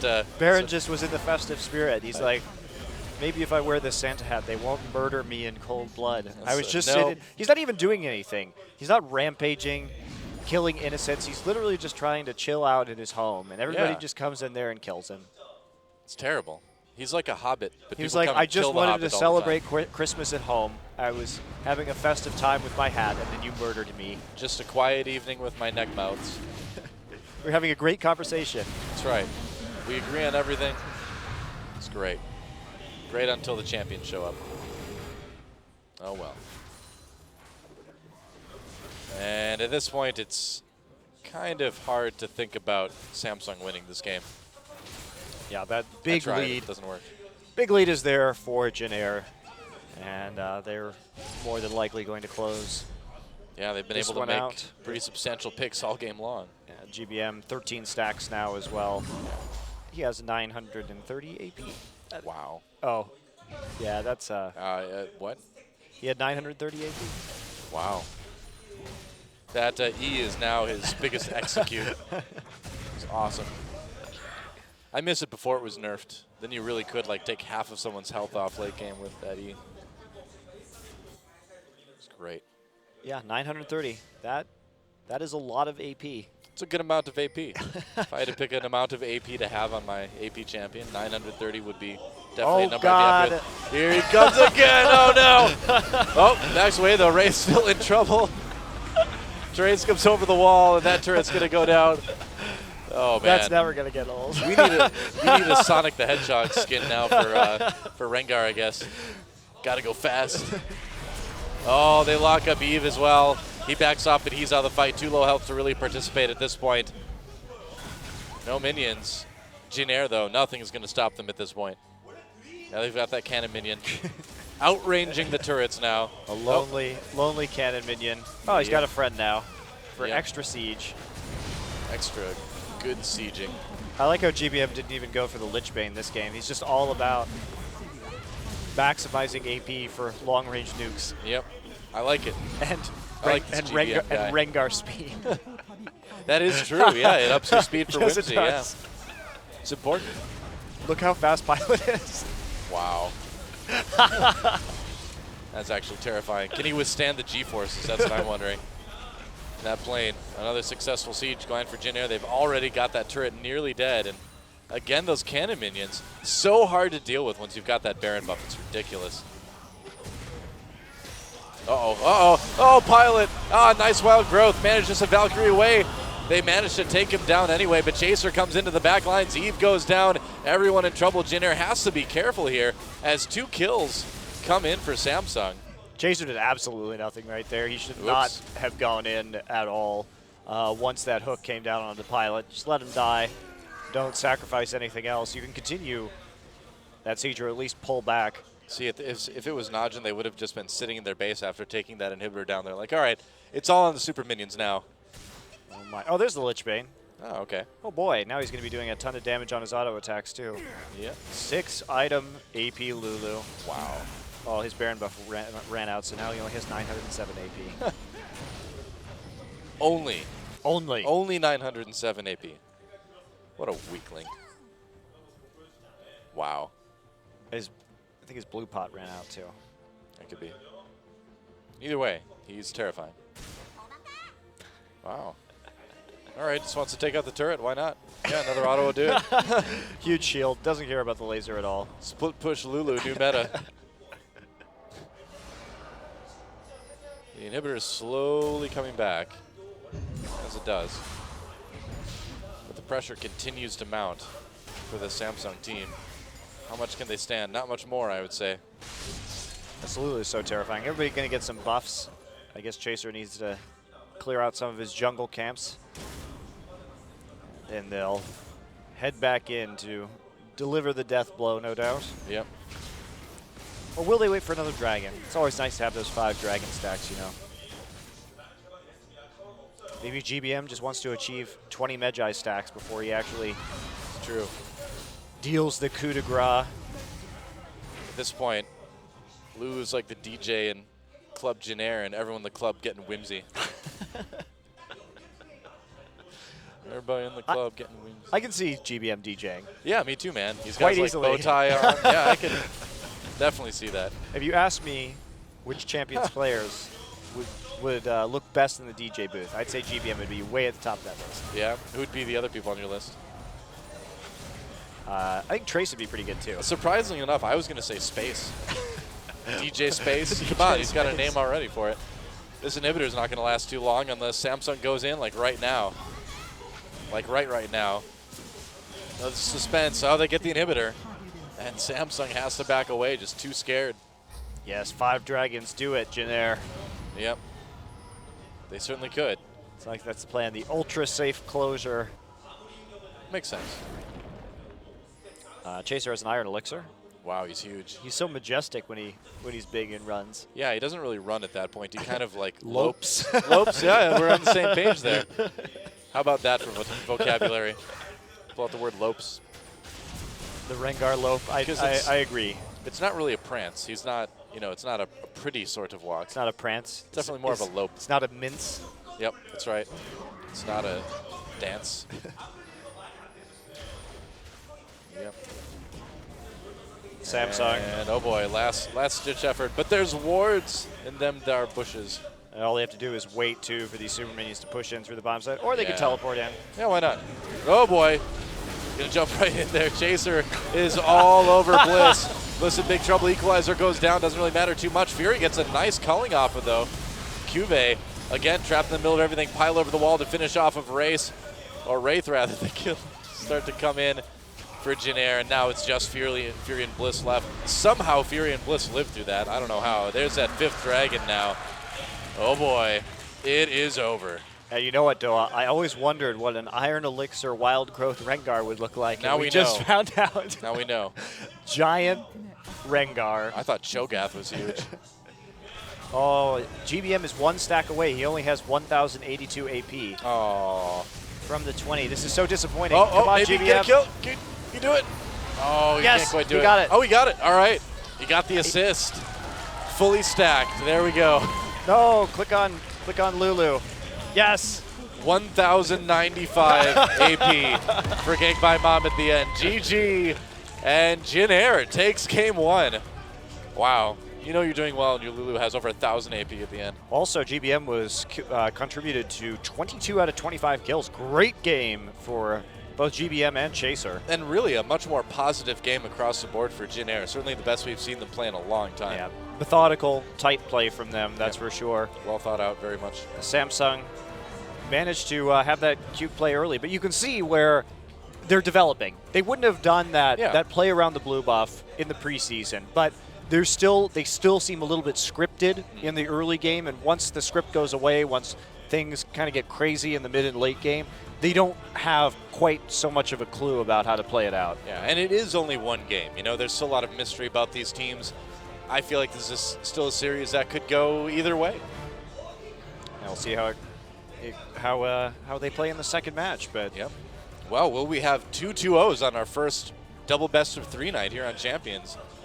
Yeah, it would be a bit of a surprise, especially since Samsung has been able to pull out wins. The first one I was thinking was more likely to be a 2-0. This one I Yes. was like, well, we're probably going to see a 2-1 either way.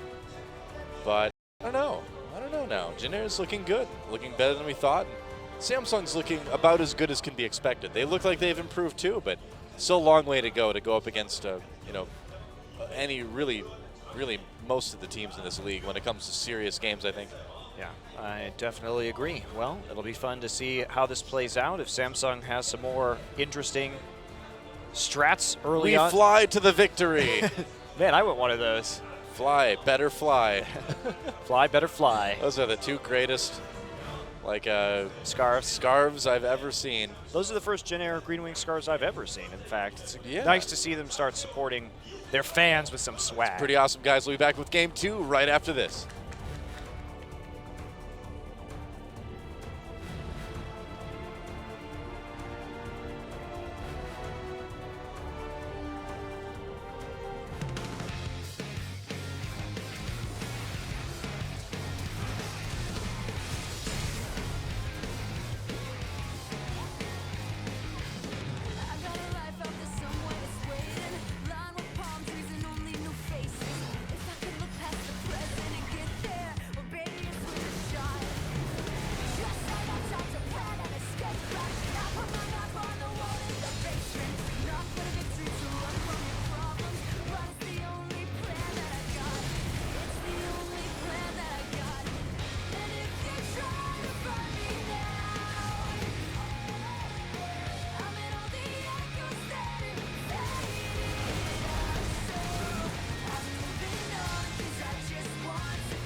Welcome back, guys, to Champion Spring. And Game 1 MVP is Chaser. He really had a great game on Rengar, but to be fair, it was like he was running in and then ganked by Mom, like hit the NOS switch on his back as he was Here we going go. past. Boom. Yep. There's the Whimsy. There's the Lulu shield. And there is going to be a kill onto Bliss eventually. And Well, now they here can we do. go. Black Shield as well coming in. What a fun comp. I could really just watch this all day. There's These Trace on the other engages are side. so Boom. great. Finally predicting that Wraith was going to do that. Although, to Wraith's credit, he did save people's butts quite a few times with a True. dark passage in that game. Chaser coming in, landing the leap and the root. Wow. Just so much damage, so much engage. It's great to see. Yeah, he used Pink Wards that game very well, hiding in brushes, coming in from the flank at very unexpected times, and there he goes again. Wow. It's knocked back a little bit right there, but manages to get himself right back into the mix. And So fast towards the end, jeez. That is a huge Rengar right there. the Iron Elixir, Wild Growth Rengar, Yep. making everybody's lives miserable. Except for Janaris. It almost blocked the entire river with that guy. Yep, so great game for Chaser. And again, you know, this is a big deal because he and Trace especially did not look very good in the preseason. We've said it before, and it's kind of a relief to see them do well, even if it is just for one game, you know?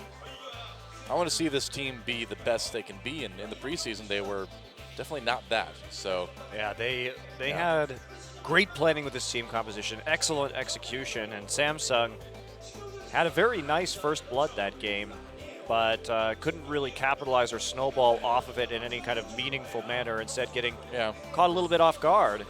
Well, you brought up a good point, too, where the best way to combat these types of teams, you know, that don't have a lot of experience is to just put them in situations that make them make very hard decisions. And I think Jin did a good job of doing that in Game 1. Yeah, they did. So, and the methodical play from Jin Air, too, just confident in their own strength, their own power, and their ability to outlast their opponents and make fewer mistakes. True enough. Well, now is the time where we see if there's any changes on the rosters for either teams. Remember, now teams can do that. They can switch players between games all they want. And we'll check it out. Jin Air. Nope. Doesn't look like any changes. Well, Samsung doesn't have any players to change, That's so right, they can't. So it's only about Jin Air and no Captain Jack. Pilot still there. Yep, everybody the same. And with how they played last game, you really can't blame them. No need to make any changes, in my opinion. yeah, I think they had a solid showing. No reason why they can't do exactly the same thing again, really. And their draft was so clever, too. We talked about how well they played with flex picks on the red side throughout the draft. They just look good. Yeah, they did. They look very solid. Look good. I'd really like to see them play at this level against, you know, like KT or something like that later in the season, or Najin or SKT even. See how they match up. We'll get to see it at some point, but so far so good in game number 1 for Jin Air. And a lot of pressure on Samsung now. You know, they had those explosive 1-1s through almost every match in the preseason, but this is the real deal now. Here's where the wins and losses actually start counting, and they need a win. Well, they did start to look like they had a bit more of a game plan compared to other games that we saw them play in the preseason. So we saw some measure of improvement right there, but as a team, I think they still have quite a ways to go. And interestingly, too, Fizz was open that game, and they didn't pick it. That's a good point. Everybody banning Fizz very heavily against Bliss, and the one time it did make it through the ban phase, he grabbed it against Faker. Did a pretty good job, but not actually taking it this time. Well, we'll see what the picks are as we head into the lobby for game number 2. Right after we say hi to the coaches again as they come into the booth. Hello, coaches. Hi. They haven't changed either. No new coaches between No games. coach substitutions. That'll be what really throws people off at some point. It's like some totally different person walks in. Yep. Pretty good pick and ban for both teams last game as well, too. So coach is doing a good job. And here we go. Picks and bans for game number 2. Jin Air Green Wings versus Samsung Galaxy. And there's a Corki ban right off the bat against Fury. That is very interesting. Usually, Fury has done very well with Lucian, so Corki, Morgana, oh, weird bans. Yeah, no kidding. Well, Morgana, that big flex pick for Jin Air, but Also a for flex pick Samsung. for Samsung, but I mean, it's kind of for everybody, but so much for Jin Air. yeah, I think they took Morgana so early, they're worried about Bliss's mid lane Morgana for sure. This is a Xerath weird big again, ban. banned, targeted at GBM, and a Azir banned at GBM as well. All right, so that leaves Janna open for Che to pick up. Definitely don't want to give that one to Wraith, though, so they were kind of pigeonholed into first picking that Janna, I feel. And how is Samsung going to respond? Did they have a plan to take advantage of this? Well, Fury could get that deadly Lucian again, and I think that had Fury and Wraith not experienced that poor trade at level 1, based on the brush cheese from Pilot and Che, that they could have been a lot more dominant in the laning phase, but Well, even in some of those fights, Fury looked genuinely scary for a while. Yeah. You know, it wouldn't have taken too much more for him to be winning a lot of those team fights. I agree. Are they going to early pick this Syndra? Of course, not very many answers to Syndra in the laning phase, Yeah, she's so you can pick her early if you want, but it does show your hand a little bit strategically. And they'll take it. It is one of the safer first picks, like you said. She's pretty much a bully against nearly everyone. You wonder what they're saving the last pick for then. Probably going to be the top lane. Yeah. And if you're Jin Air right here, can take Lulu again, prevents a lot of Syndra all-ins, very safe mid laner. That would be an interesting pick. I don't think we're going to see an Annie mid anytime soon. No, could be an anti-support though. We did see Najin run that very successfully the other day. Yeah. I feel that's more of a Kane pocket pick though than anything else. There's been rumors of Annie top going around lately too. I want to see it, but I don't think we're going to see that in the Korean scene anytime soon. I think we may see Rek'Sai top when Yeah. that pick is actually opened up. We are on 421, but That's Rek'Sai is disabled at the moment. That's right. I was told, though, earlier today, next week, Yeah, we Rek'Sai can see is some available. Rek'Sai. Yeah. I know Trace has been playing top lane Rek'Sai in solo queue. So Tristana grabbed up pretty early here. Possibly Sivir here for Fury. Interesting to see that Jarvan get through. That's been banned for a little bit now. But Kassadin Sivir may be the pickups for Samsung. Yeah, looks like it is. Highly mobile All right. composition after seeing this Jarvan locked in. That's So leaving the support for last this time. very odd. Yeah. Very odd. I would have thought they would have taken the support and then Sivir last, so... I mean, with the dual lane already selected on Jin Air, I suppose, it's not too terribly relevant. Yeah. It'd be, Renekton. you know, GBM, I've heard he does play Malzahar. And if you He want plays to a bunch of weird stuff. If you want to lock down a Kassadin, Malzahar's gotten out for that, but I'd be pretty surprised, yeah. I think getting more peel and or having the blood boil on Nunu would be a solid pickup right here. Well, they've Of course, already Che got just loves to supposedly a jungler. Yeah. hover over that Zyra. Renekton. And Renekton in the top lane. So A little bit GBM. more of a bully pickup against the Kassadin. And Orianna. All right, so GBM going back to that old standard, the champion that he's been known for since the very beginning. Oh, and Fizz was open again. What is it? Nah, we can't see it locked in unless it's like a support Kassadin? Syndra support Kassadin. I would run Syndra support over Kassadin, but Well, you do, against the magic damage from Johnny, you do have a shield. I don't know. Either way, it's Yeah. terrible. that So is true. Support Lee Sin, jungle Syndra or jungle Kassadin. We've seen it before. the thing about Samsung in this game is that picking that Kassadin so early is pretty bold when they can just take a Renekton who will be able to deny that Kassadin quite a bit of farm Yeah. and zone him out of CS. So I wonder if Thresh is still if available. Samsung's going to intentionally lane swap here. Now, their lane swaps have been abysmal. Yeah. in But the you past. gotta learn sometime. I think it's gonna be Thresh. Whoa, what the what? What in the what? What is this? All right, it's getting What wacky. is this? Is it actually gonna be a support Syndra? Hey man, she's got a stun. It works really well in solo queue. Okay. Wow. Wow. How cool Support is that? Syndra will Talk- be interesting. They're going to have a lot of harass I was gonna early, say. actually, onto Tristana if they can end up in a 2v2 lane. Lot of long-range poke right here. They really do. Yeah, it can be a big bully lane when you think about it. Surprisingly enough, I haven't played support Syndra yet, but I can see it working. Oh, Doa, you're really disappointing me now. I expect Hey, I you called to, it, though. to have played all the crazy supports. I called it. Maybe I did once and I forgot about it. It's possible, but at least I called it in this game.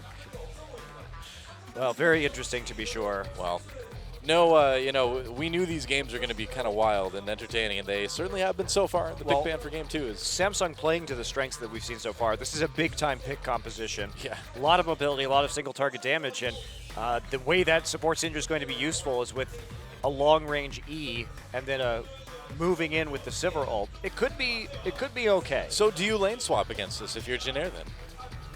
I think Samsung.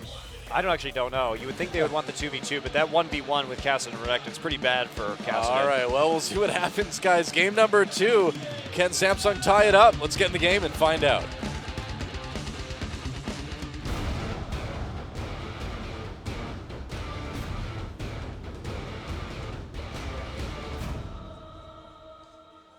That's the expression Watch gets when someone on his solo queue team picks support Syndra.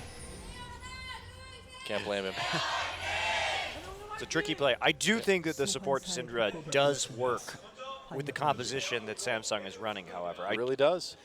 The thing about Syndra, she's always great in pick comps because you can get those stuns pretty much from outside of the fog of war, and with the mobility and follow-up from the rest of the team, they actually can get kills that way.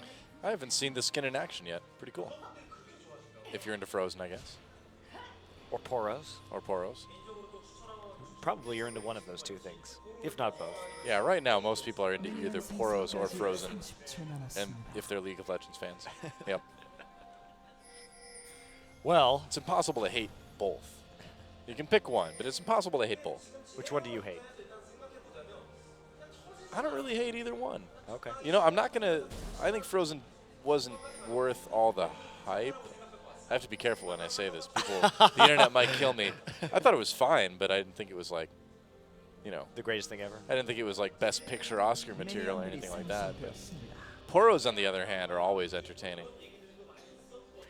Well, looks like we do have an attempted lane swap from Samsung, but it's going to get called, looks like, by Jin Air, and it's strange. They will meet in the top side. You can see that deep lane ward, so they're going to see it right now. I feel like they'd want the 2v2 anyway. They're going to see Sivir. Oops. I think they really just want Kassadin versus Renekton. Oh, well, at least, he did get knocked up, actually. That's a lot of damage. He's going to have to recall. A lot of damage. Another rush assault from Jin Air early. You would have thought that Fury and Wraith would have learned after last game, but nope, just going to walk dangerously alone into a rush again, and now they're the face solo a queue heroes. very, very difficult laning phase after that big early chunk being taken out, and Fury forced to burn his pod early. Yeah, they get the knockup on the Wraith. Got to be careful. Syndra is pretty fragile. This is going to be a wild game. It's going to be interesting, that's for sure. Yeah. So Fury and Wraith pushed them up, but Fury didn't really get a whole lot of CS throughout all that. Just trying to burn those minions down as fast as they could for that level 2, and they do have managed to get it before them. Yeah, now they should win this lane. Tristana's lane is pretty junk. Oh, boy. And you can see, even though they burned that early potion, they're still actually getting the better of this. You would expect that Sivir or Syndra lane. I really think they just tried to lane swap because they're worried about Renekton Kassadin, which is going to be pretty bad for Kassadin, especially since Kassadin's a very item-dependent champion. Yeah. Can be dire, that's for sure. And if Renekton gets a kill and gets an early Hydra or anything like that, or a Tiamat, his pushing power, I mean, Kassadin just has no wave clear. And if you ever see the enemy jungler on the other side of the map, you could probably start proxy farming instantly. Wow. This is definitely a practice lane, though. They're doing really well as far as synergizing the poke from Syndra, Sivir, or also known as Syndrir. Oh, here we go. Exhaust on the Fury. He's in big trouble. He's going to go down. That's first blood already for Chaser. They overstayed their welcome. They even get the flash out of Wraith, too. Ugh. Yeah, you can see right there. Could certainly be going better. Quick gank before even getting the double buffs from Chaser, so a bit unexpected, but good instincts from Chaser to go ahead and take advantage of that opportunity. Well, Fury was so low and he had no pods. He had stayed for so long in lane. You know, all they had to do was just drop an exhaust on him. They kind of made it easy. Well, didn't even have a chance to use his flash right there before going down. And Wraith now drained of mana, and that'll give this dual lane some time to go back and pick up some items. Nearly double the CS now, as well as Fury returns to lane. So things are looking good for Samsung. Their dominant lane has been pretty much neutered, and now they have Kassadin against Renekton, which will be quite hard to deal with. And even if Kassadin farms under tower, that tower is going to get chipped away ever so slowly by minion waves getting shoved into it by Trace. Yeah, they're going to need Bliss to have a really big game, and he's on his best champion, so he's kind of in the position that he needs to be. Yeah, very interesting red side strat in pick and ban this game. Not sure it's going to be very successful based on what we've seen so far, but it's also a credit to Jin Air's adaptation that they've made the most out of losing duo lanes in both games so far tonight. Yeah. Okay, here we go. Wraith is here. Chaser is ready to try another gank here. Chaser's getting his camp on. I guess so. Well, I mean, I think this is a good lane for them to camp right now. They know that Fury doesn't have a flash, or rather, a Wraith doesn't have a flash. So they might be able to make something happen. Looks like he's recalling now. Fury and Wraith playing a bit more safe. No, meanwhile, in the mid lane, GBM in a bit of trouble. Flashes to try to get away. Can he make it? Ticking, and no, that's about it. Meanwhile, a fight up in top lane. The immediately burned down Wraith. That was the danger. They knew his flash was not up, and Syndra has no escapes. Yeah, and teleport as well, used to get Renekton to the mid lane. Just a little bit too late, but he will be able to at least get some of the CS right there. Now the question is, can Kuve make a play? You know, Bliss did get a kill there. So things off to a decent start for the mid lane of Samsung at least. This guy is so dangerous on this Fizz pick. He had 900 games on Fizz in solo queue last season. Yeah. Widely considered one of the best Fizz players in Korea. Yep, it's been banned against him many, many times in the Most past. games. Most games, yeah, the vast majority. Most games. The one time it wasn't banned was against SK Telecom. Well, Fury has not really fallen behind in CS. There's been so much fighting that... Yeah, he had to buy a second Doran's Blade, though, so that's going to set him back on his build. Yeah. And the thing is, Triss being up is not something that should be happening in this situation. Yeah. Well, Chaser, he's still on that side of the map, too, just really camping that heavily. And why wouldn't you know? Well, this is the lane that needs help right now. Yeah. He's not going to be able to gank Kassadin on the bottom side with Renekton constantly pushing it up. And Can't really gank Fizz. Fizz has a lot of mobility, and without an Orianna ult, it can be hard. Yep. So not much to look for there either. That makes sense.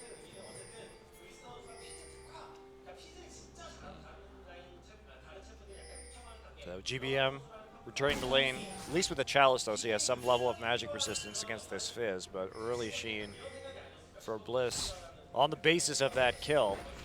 Yep. And Renekton really starting to pull ahead in terms of CS right now. I'd love to actually see what's going on in the bottom lane. And I will right now, because he's going to put a ward down. Actually, not as much damage on the turret as I would have expected. Well, Kuve having to farm under turret, but yeah, managed to hold his lane okay. And he's going to have a chance to catch up with it in CS. Yeah, Trace going for that Hex Drinker first. Nullifying a lot of the Kassadin damage. Yeah. Second red buff coming up for Chaser right now, so we'll see what he decides to do with it. Looks like Stalker's Blade for both of our junglers here too. Now that Kuve's 7, he could theoretically try and make a TP play while they have the edge. They probably should start looking for that, especially because Jin Air is pushed so far forward because of the Tristana explosive shot. You may want to try turning that lane around if you can. Yeah, the question is, where would he teleport to? It'd have to be to a minion because there's no wards anywhere nearby. Yeah, they need to get a ward down, clearly. Yeah. But that's on the duo lane to try and get something into a brush right there. Yep. Well, Bliss still staying even with GBM. Just a tiny bit behind in CS, but getting that kill certainly is a good thing. And now, a bit of a lull in the action as both teams kind of back off and they have to catch their breath after that crazy early game. They're like, whoa, what were we thinking? Well, we're getting into the second round of buffs right now, so both teams Yeah. just focusing on securing them for the moment before. Yep. And here we go. They're going to try and abuse this second red buff spawn. Going to find a ward instead, but they know Eve is there. Yes, they do. Ah, nice ward there to see if he comes out the other side. Very cool. Can Jin Air contest this? It's going to be tough. It's 3v3 right now, and Bliss is coming up. Both mid laners on the way right now. Really making a hard press for this one. GBM is there earlier, but can Bliss get in the back lines and blow someone up? There we go. Oh, they throw the red buff at them, actually. Shay coming from behind as well. Bliss gets caught. They jump right onto him. His ult misses. Bliss in big trouble. Goes down. Pilot with the kills. They disengage. Nice shockwave to keep things all locked up. Chaser comes in. A double kill now for Pilot. Getting the resets, doing a little bit more damage to Fury. That worked out extremely well for Jin Air. Yeah, Trace and Kuve scrapping in the bottom lane right there. Trace trying to Yeah. get him in his face so he can't teleport, and he actually successfully prevents him from getting into that fight. So good job by Trace running a little interference right there. Jin Air also going to pick up a dragon. Really early dragon at Immediately about after. 10 minutes, but after winning a fight like that, can't really blame them. I love in that fight too how Gank by Mom saved his shockwave until he used it to just very appropriately create a little bit of space and allow them to kind of regroup for that final kill for Pilot. Yeah, very Ryu-esque Yeah. shockwave there. That long hold on it until you kind of wait till the enemy team forgets about it and then use it at the last second. And Chaser going back in, just nice synergy, knowing their limits after getting that kill on Bliss. Pilot played it nicely, blasting the Fizz away and finishing it off. Well, they had so much vision Well, if too. you They look at saw this, Bliss too, coming a mile away. There you go, throwing that red buff down, and Bliss just getting caught out on the edge by exhaust. himself, so they're able to kite out the rest of the team. There's that shockwave onto Eve, and I guess we're not going to see any more of it. Nope. Well, we saw enough. We just needed to watch Tristana walk into lane. That's right. It's important. We need to know where that Tristan is going. Not everybody just looks at the minimap right away, man. Avarice played early here, so Pilot's going to be stacking up some additional gold. Not bad. Scrooge McDucking it a bit. McDucking it. McDucking. Scrooging. Nah. I like McDucking better. Bliss on a roam right now, but plenty of wards in the river. Yeah. I don't think they're going to really be able to make a play on the spot lane right now. Also plenty of Janna in the river, and look how much damage was done to that tower already. 100% of Janna in the river, actually. Yeah. So they're really trying to use the explosive shot to keep this lane pushed up, force Kuve into an uncomfortable position, and they've got total knowledge about where the rest of the team is right now. Wards in lane, wards in the jungle. Perfectly safe for Pilot just to go ahead, walk up, and auto-attack this turret and deal the It's final dead turret. few hits. So Jin Air, methodical play one more time, looking worlds different than what we saw in the preseason. This is what I expected to see from Jin Air coming into this season. Nobody wants to go for the Grump. What's the deal? I don't know. You have to be a big man to go for the Grump. It's true. Ah, there we go. Big man chaser going for the Grump. Oh, there's a ward there, but do they know? Wow, jumping onto Pilot. He did not know that Samsung was there. Well, if you want to kill Tristana, just hide in a brush and then hit him with everything you have. That's Syndra ult doing a surprising amount of damage, Yeah. considering that Syndra has no AP. But They do a decent amount of base damage with Syndra on those abilities, especially the ult. Works out. certainly do. So they do get one kill there. Unfortunately, it does go to Syndra. Would have been nice for them to have Kuve get some of that gold and finish off that Rod of Ages a little bit early. Ah, yeah, that's a good Start point. that stacking, but not going to happen this time. Otherwise, things looking pretty normal right here. Pilot inching closer to getting that Infinity Edge, and they keep putting him in the Kassadin lane just to be annoying, and getting him into a lane where he can actually continue to push a tower. It's not really a good lane for Kuve to be in at the moment. Pilot It's hard to is find a lane that's pretty good fed. for Kuve, though. Yeah, well, yeah. Renekton or Fed Tristana, Yeah. you pick. Oriana, send him mid, I don't know. Actually, you know what, though? That's not a bad Yeah, idea. I think it's the lesser of three evils at this point, weirdly enough. Because at least Fizz does have a threat in the split push. Yeah, And Fizz can handle it a bit easier. he can. It's hard, though, because also Trace is itemized for MR. Well, let's be honest, there's really no good answer right now for Kuve. Yeah, it's a pretty rough decision. Yeah. If Renekton had itemized for armor instead, had he not been against an AP champion, I think that would definitely be the best call, but it's a little harder to say. Yeah. Well, Blitz managing to put some pressure on this mid lane, getting a little bit of damage done to the turret before getting out of there. Now Dragon in about 2 minutes at this point. Another opportunity for Samsung to make some headway back into this game.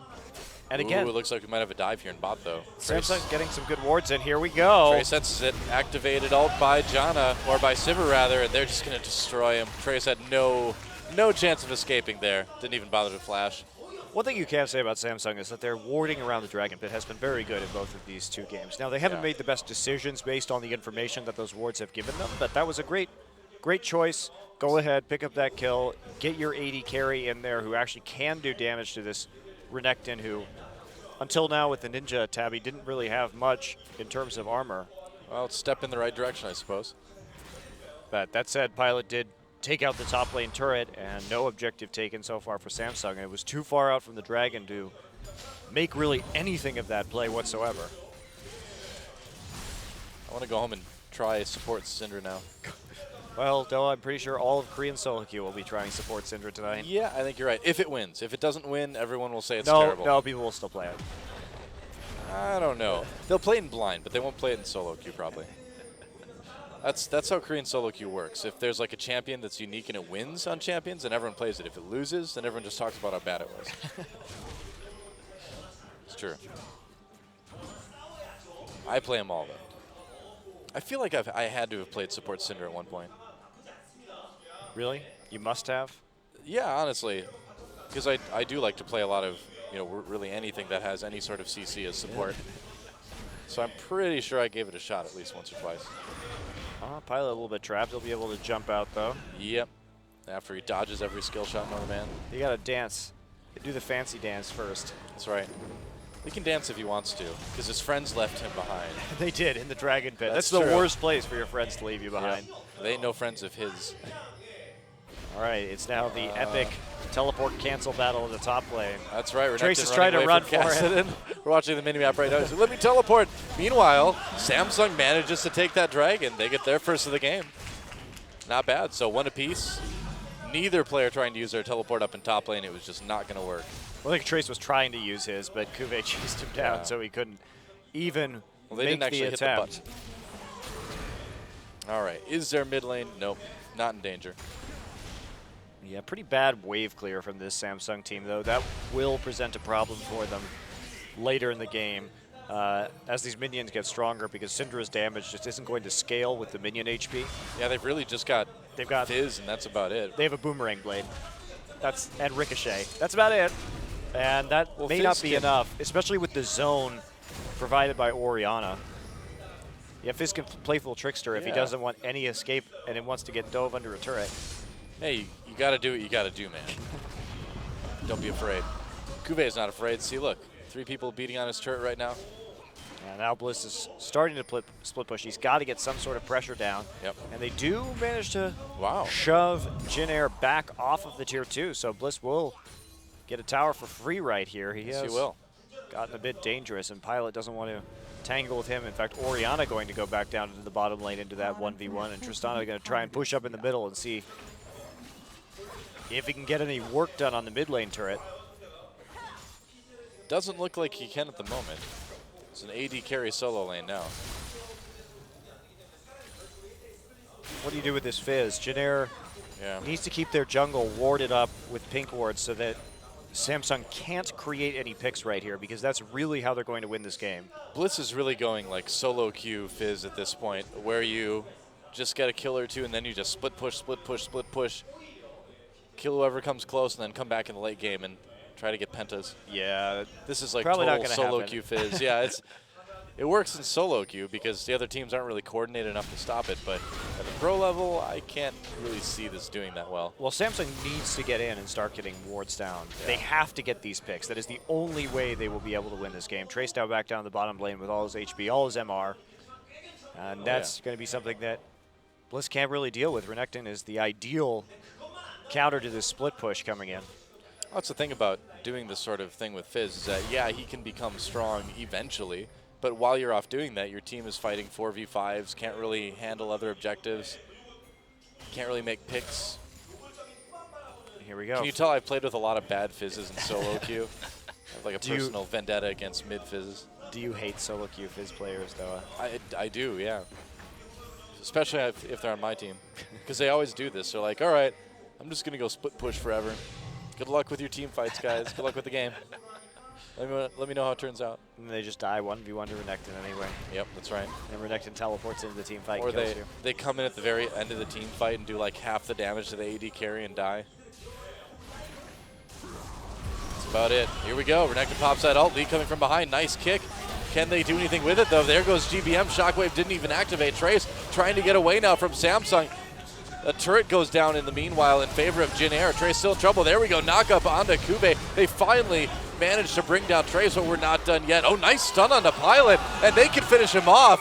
Look at that. Samsung Galaxy, a double kill onto Kube. That's going to be helpful.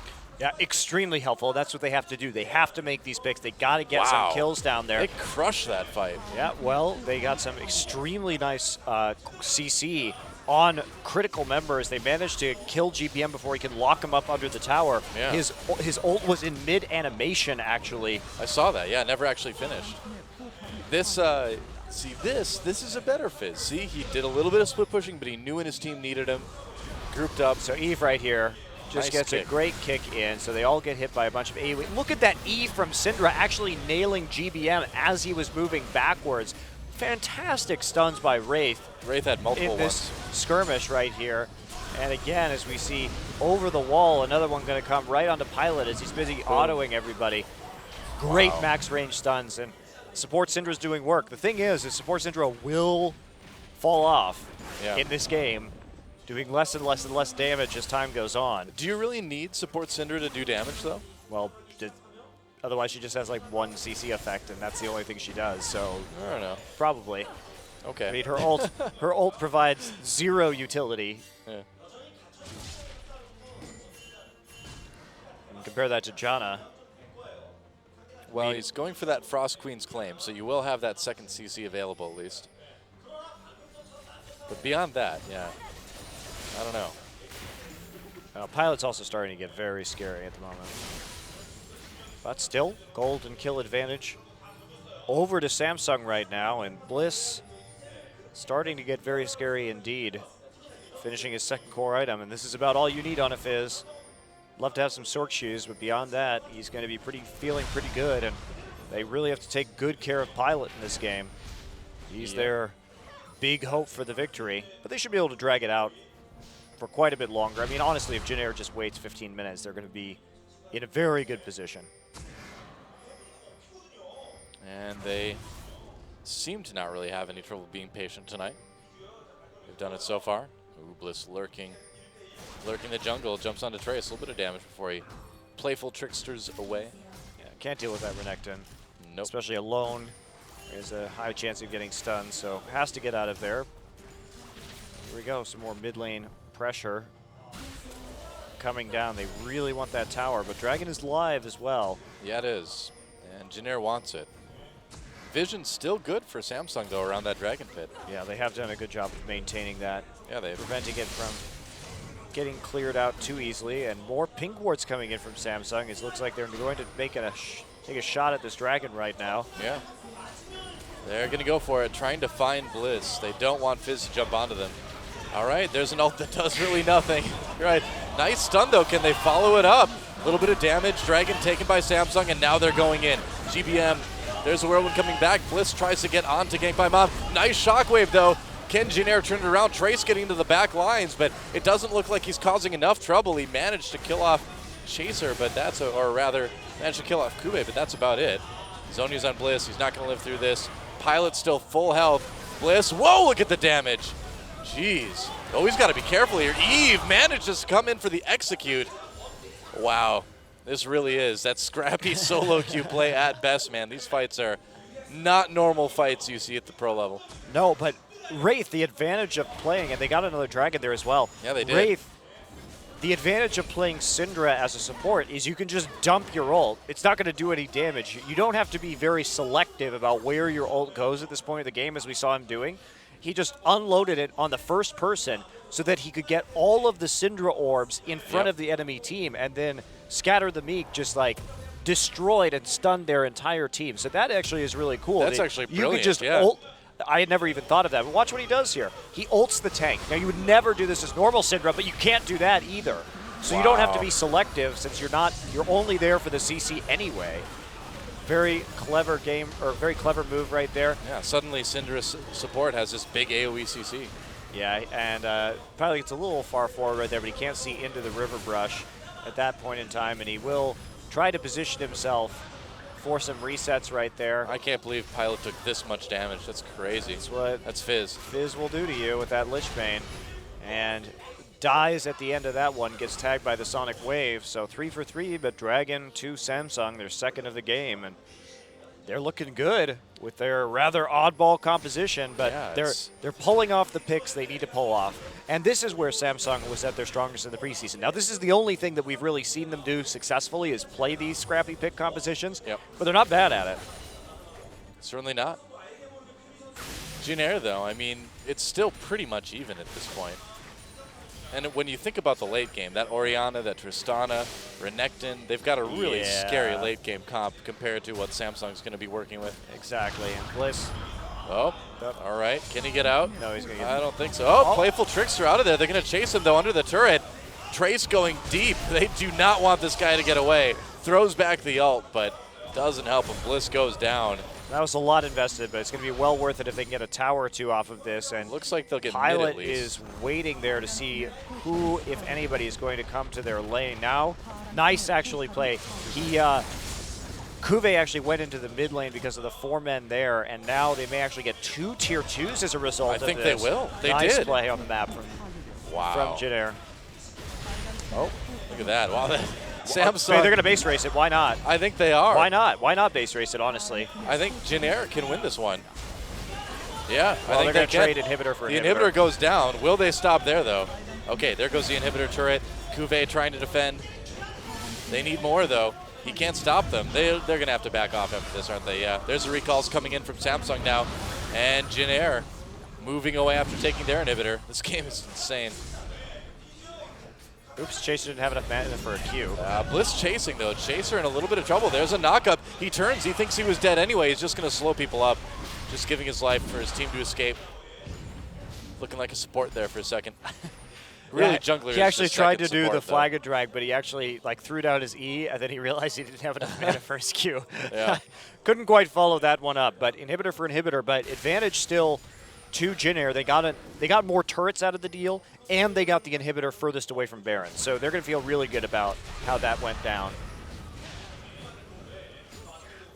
So no problems there, and sure they'll have to play defensive for a little bit, but they'll just be able to push out the top lane and maintain Baron pressure very easily. But Kuve does have the teleport up, so. However, Kuve's not going to be able to stop the super minions alone, I do not believe. And that's why we do see Fury over there. So now it's time for Jin Air to start playing vision games around Baron while they push out top. That's going to be their next step right here. They really did get by far the better advantage of that inhibitor trade scenario. Well, getting that inhibitor farthest away from Baron. That's what you want to do. Go back, buy a bunch of pink wards, start playing with that vision, and Fury and Eve on the bottom side of the map. Yeah. So Frost Queen's claim for Wraith, and then another Fiendish Codex on top of that. Really maximizing that CDR. I wonder what he's going to build out of that. All right, 58 seconds till Dragon. And Samsung with all the wards on the bottom side already, and now they've managed to push those super minions back, at least temporarily. They're actually going to go after the tower right here. Pretty bold. Yeah, they want to push back the super minion wave, but it's going to be tough to siege a tower that super minions are coming down through. GBM, ooh, got stunned by Wraith, took a bit of damage, but managed to make it out before the follow-up came. Kuve's pushing mid right now. Well, they've got Jin Air down in bot lane, so they might be able to get this tier 1 in mid. Kind of looking like they can. Or rather, Oh, never mind. I don't know what I'm talking about. So we'll see how this dragon plays out, because with 10 seconds left, I'm wondering how much Samsung wants to commit to this to continue rolling here. Jin Air yet to take a dragon in this game. And Trace forced to deal with super minions pushed into the top side. Yep. I don't know. Okay, dragon again for Samsung Galaxy, and they'll get it. No problem at all. That's 3 dragons now. Wow, and if they're able to somehow get up to 5, that is going to be bad for Jin Air. I think Jin Air didn't need to play so defensively during that scenario. I really would have just played more aggressively around the Baron pit right there, because the thing is, by going to defend at their own tier 2, they gave Samsung control over the dragon, whereas they could have made it more of a choice for Samsung as to whether they were going to take that bottom tower and give up Baron, Well, it really or whether they were going to like take the dragon and possibly give up Baron. I think they could have forced a face check right there. It seems like Jin Air is looking a bit flustered by all this. They're playing, like you said, okay, but they do look a little bit afraid. Yeah, I would have just 5-man or like 3-man the top lane, and then sent 2 people to clear out the Baron pit of vision, shoved that top lane past the river, and then just dared them to come into the Baron pit. You mean exactly what Samsung's doing, and they're going for the Baron. Wow. That's a bold move. Can Jin Air do anything about this? They have no idea this is going down. They saw the ward get cleared out. They've got to be suspecting something. I don't. They need to go look at this. They're not. It's too late. Is it? Is it too late? That Baron going down. They'll get it. And now they turn. Can Jin Air do anything? Nice Cataclysm, but no follow-up. They just leave Chaser to die. Teleport coming in.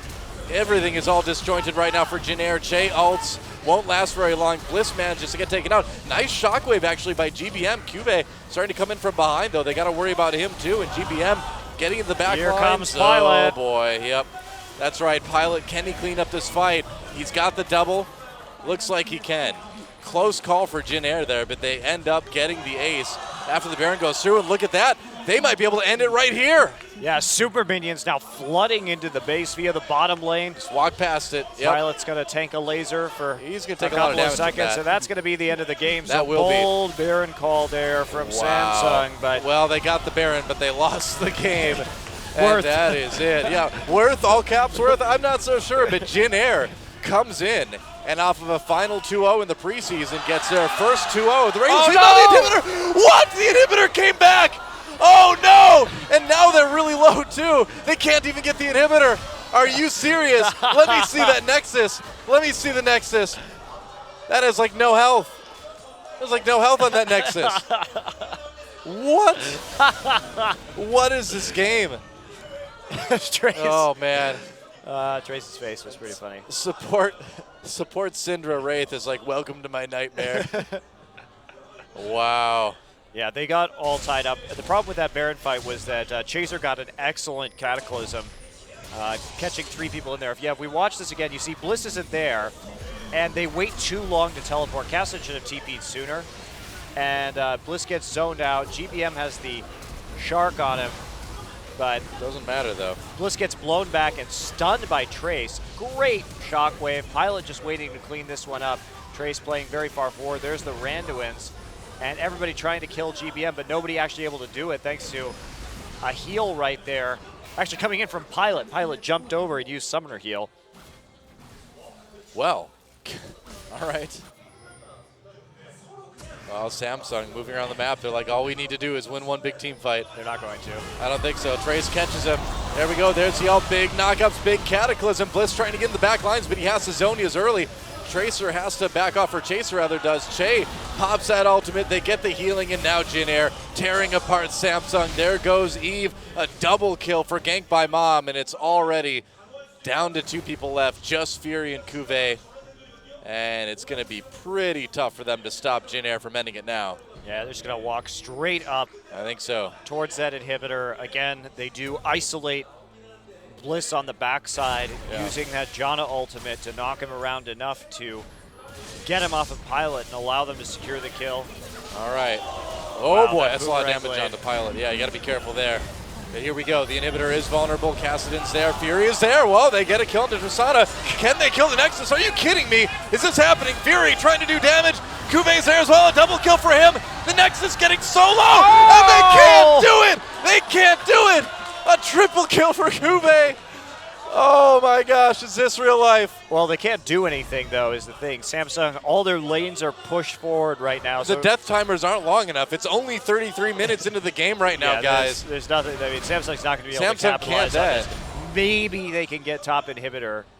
This is going to be quite possibly Maybe. the most frustrating game for Jin Air ever. Yeah, they might be able to get the inhibitor. It looks like they're already need backing to go off back of and it. defend. Yeah. They can't. Yeah. Wow. Yeah, no Baron, no Dragon, no nothing to be able Well. to take right there. All right, well, we'll see if Jin Air just revives with Home Guard and throws their bodies mercilessly at the Nexus again. I don't know, man. I just don't know. Pilot needs to be careful, too. He has no idea. There could be a fizz in any of these bushes at this point. Oh, no, they see him killing minions. Never mind. There could be a fizz in no of those bushes. None of those bushes. I've lost the ability to speak English, man. This game is just my brain is broken at this point. Yeah. Well, I mean, honestly, you can't blame Jin Air for just trying to end right Yeah, there. of course. Of course. There was no risk. Zero risk. This is like, this game went full solo queue, though, because now at this point, you know, if it's solo queue, the people on Jin Air Falcons would be like, noob Tristana, get killed more. You know, we could have won. All right, it's time. This is it. They need to win a team fight here. It's time for noble Ult, sacrifice. Nice big stun. Nice big AoE stun. Pilot gets taken down immediately, and it looks like Samsung's not done yet. GBM in big trouble. Shockwave does nothing. They've taken out GBM. They've taken out Pilot. Chaser down now as well. And Samsung defends easily. Are you kidding me? Are you kidding me? Well, I thought we might see a game 3 tonight, but I did not think it was going to be like this. How many times are we going to say, well, Jin Air can still come back? Because it's starting to get a little bit scary.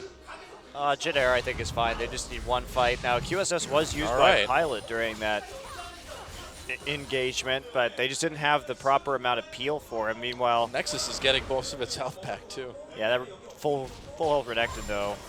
Yeah. They're going to get their 4th dragon, however. Yeah. The way this is Samsung could turn terrifying. this around is getting 5 dragons. That would be the only way. That's right. They get 4.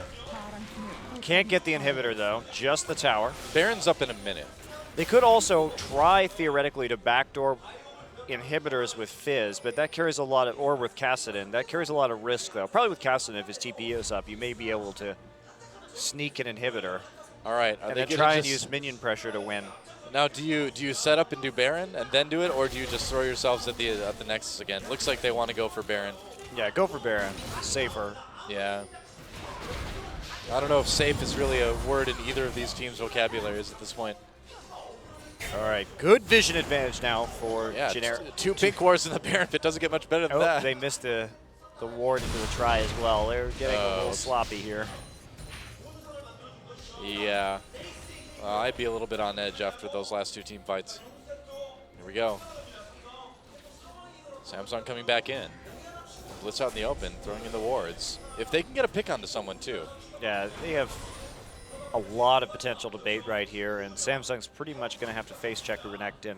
Yeah. Pilot just needs to stay out of the fight and stay alive.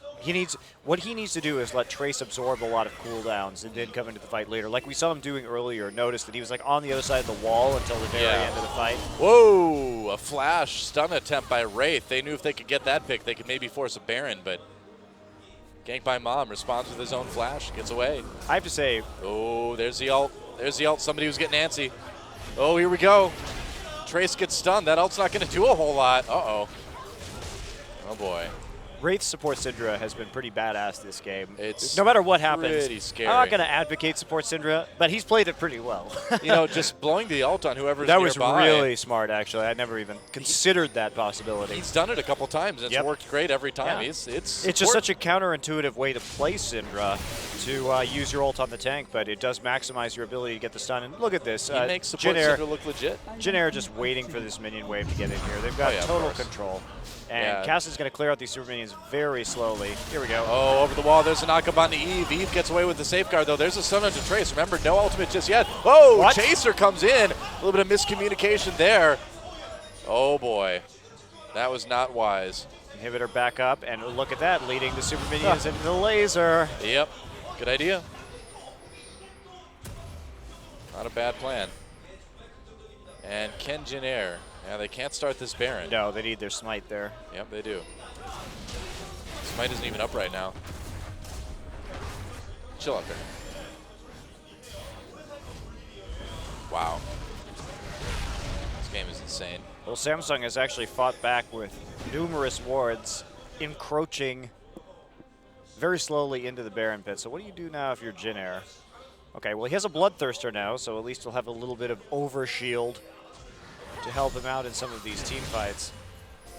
In theory, yes. Fury actually has more money because Fury has 100 more CS because he's been the one clearing out the side lanes, whereas Tristana has been putting down more turret pressure. Yeah. Jin Air trying to clear out that, or rather, Samsung clearing out the Baron pit now. Baron was like, those are my wards. Oh. Okay. Well, this game has turned into a bit of a train wreck, but at least it's entertaining. That's right. It's like in the Westerns where like the train like flies off the edge of an unfinished bridge or something. You know, it's basically in midair right now. It's about to hit the ground and explode. I do think there wasn't a problem with the Jin Air trying to close on the Nexus that first time where they all died because there wasn't any counterplay involved. But that second fight in the bottom lane was a little bit more disastrous for them. Well, Pilot's positioning was just not that great. Yeah, and Bliss did a great job of getting on top of the carry. They're going to try and make a pick here onto Trace. He's Oh all boy, alone. teleport coming in, and are they going to maybe do a Baron? Yeah, Trace thinking about giving his life for this Baron. It looks like he will. He's going down so fast, just trying to lead everyone on a merry chase. Baron not going down very fast, Bliss is I gotta still say. here, though, and he's a big threat without a tank. He can kill nearly definitely kill is. anybody. Baron getting low. There are no wards for Samsung. Samsung turning towards the mid lane right now. Are they just going to try to trade for inhibitor? They're not going to get it. Oh, they might get the inhibitor. No, they've got enhanced recall. If they all get home guards, yeah. Yeah, the enhanced recall very much helping them out right there. Yeah, now, that's can right. they defend? It is still a 4v5, 30 seconds. They may have to give up an inhib or two. Got to go down very quickly to these Fizz auto attacks, and they really can't get close. I think it's okay to give up an inhibitor here. You've got the Baron buff. You don't want to risk it. They might give up 2, though. Yeah. 1 is okay, I think. 2, not so much. Oh, Tough boy. call. I think a really tough call, but after Yeah. Renekton dies, what can you do? I think that's the only thing Jin Air could have done after Trace got caught out there. No chance to teleport out. I think here's what you do now is you wait for Samsung to try to take that 5th dragon and then backdoor them. But they're actually going to run over here. They're going to use Trace's teleport right when it's up in order to try and make a play onto this inhibitor, it looks I like. guess so. I guess so. Interesting plan. All right. Well, they know that they need to make sure this 5th dragon does not go to Samsung. Gromp wants to get in on the action. Also, right now Samsung can't base race because they have no Nexus turrets. Yeah. And they also can't be allowed to get the next dragon, which spawns in 15 seconds. Yep. Actually, do you try and bait them into taking the dragon so you can just base race them? That's what I just said. Yeah, yeah. Yes, I think yeah. it's a great idea. We'll see. Yeah. So many boy. possibilities. Oh boy, all the recalls happening. If they can catch Bliss, it's big. They're going to get the inhibitor at least, which is also big. Whoa, Wraith coming in. They spread out. They got to be so careful on this disengage. All right, so there we go. The stun happened. It wasn't that bad. The ult is down now for Wraith. Things are different now. The fight's looking way better for Jin Air. They do have that Baron buff. And They can take that Nexus down so fast. Yeah, and they also aren't in big threat from super minions right now. Trace pops the ult. Here we go. They just need a big front line coming in. Sivir ult popped as well. Kube gets knocked up by, okay, they're going to kick Eva on the fight. There's a Cataclysm trying to black. Oh, they got Bliss so fast. It's looking okay for Jin Air, but never mind. Samsung trying to come in. Can they get the fight? A big shockwave comes in from GBM, but isn't enough. Samsung maybe winning this fight. It looks like they did. Fury able to do the damage.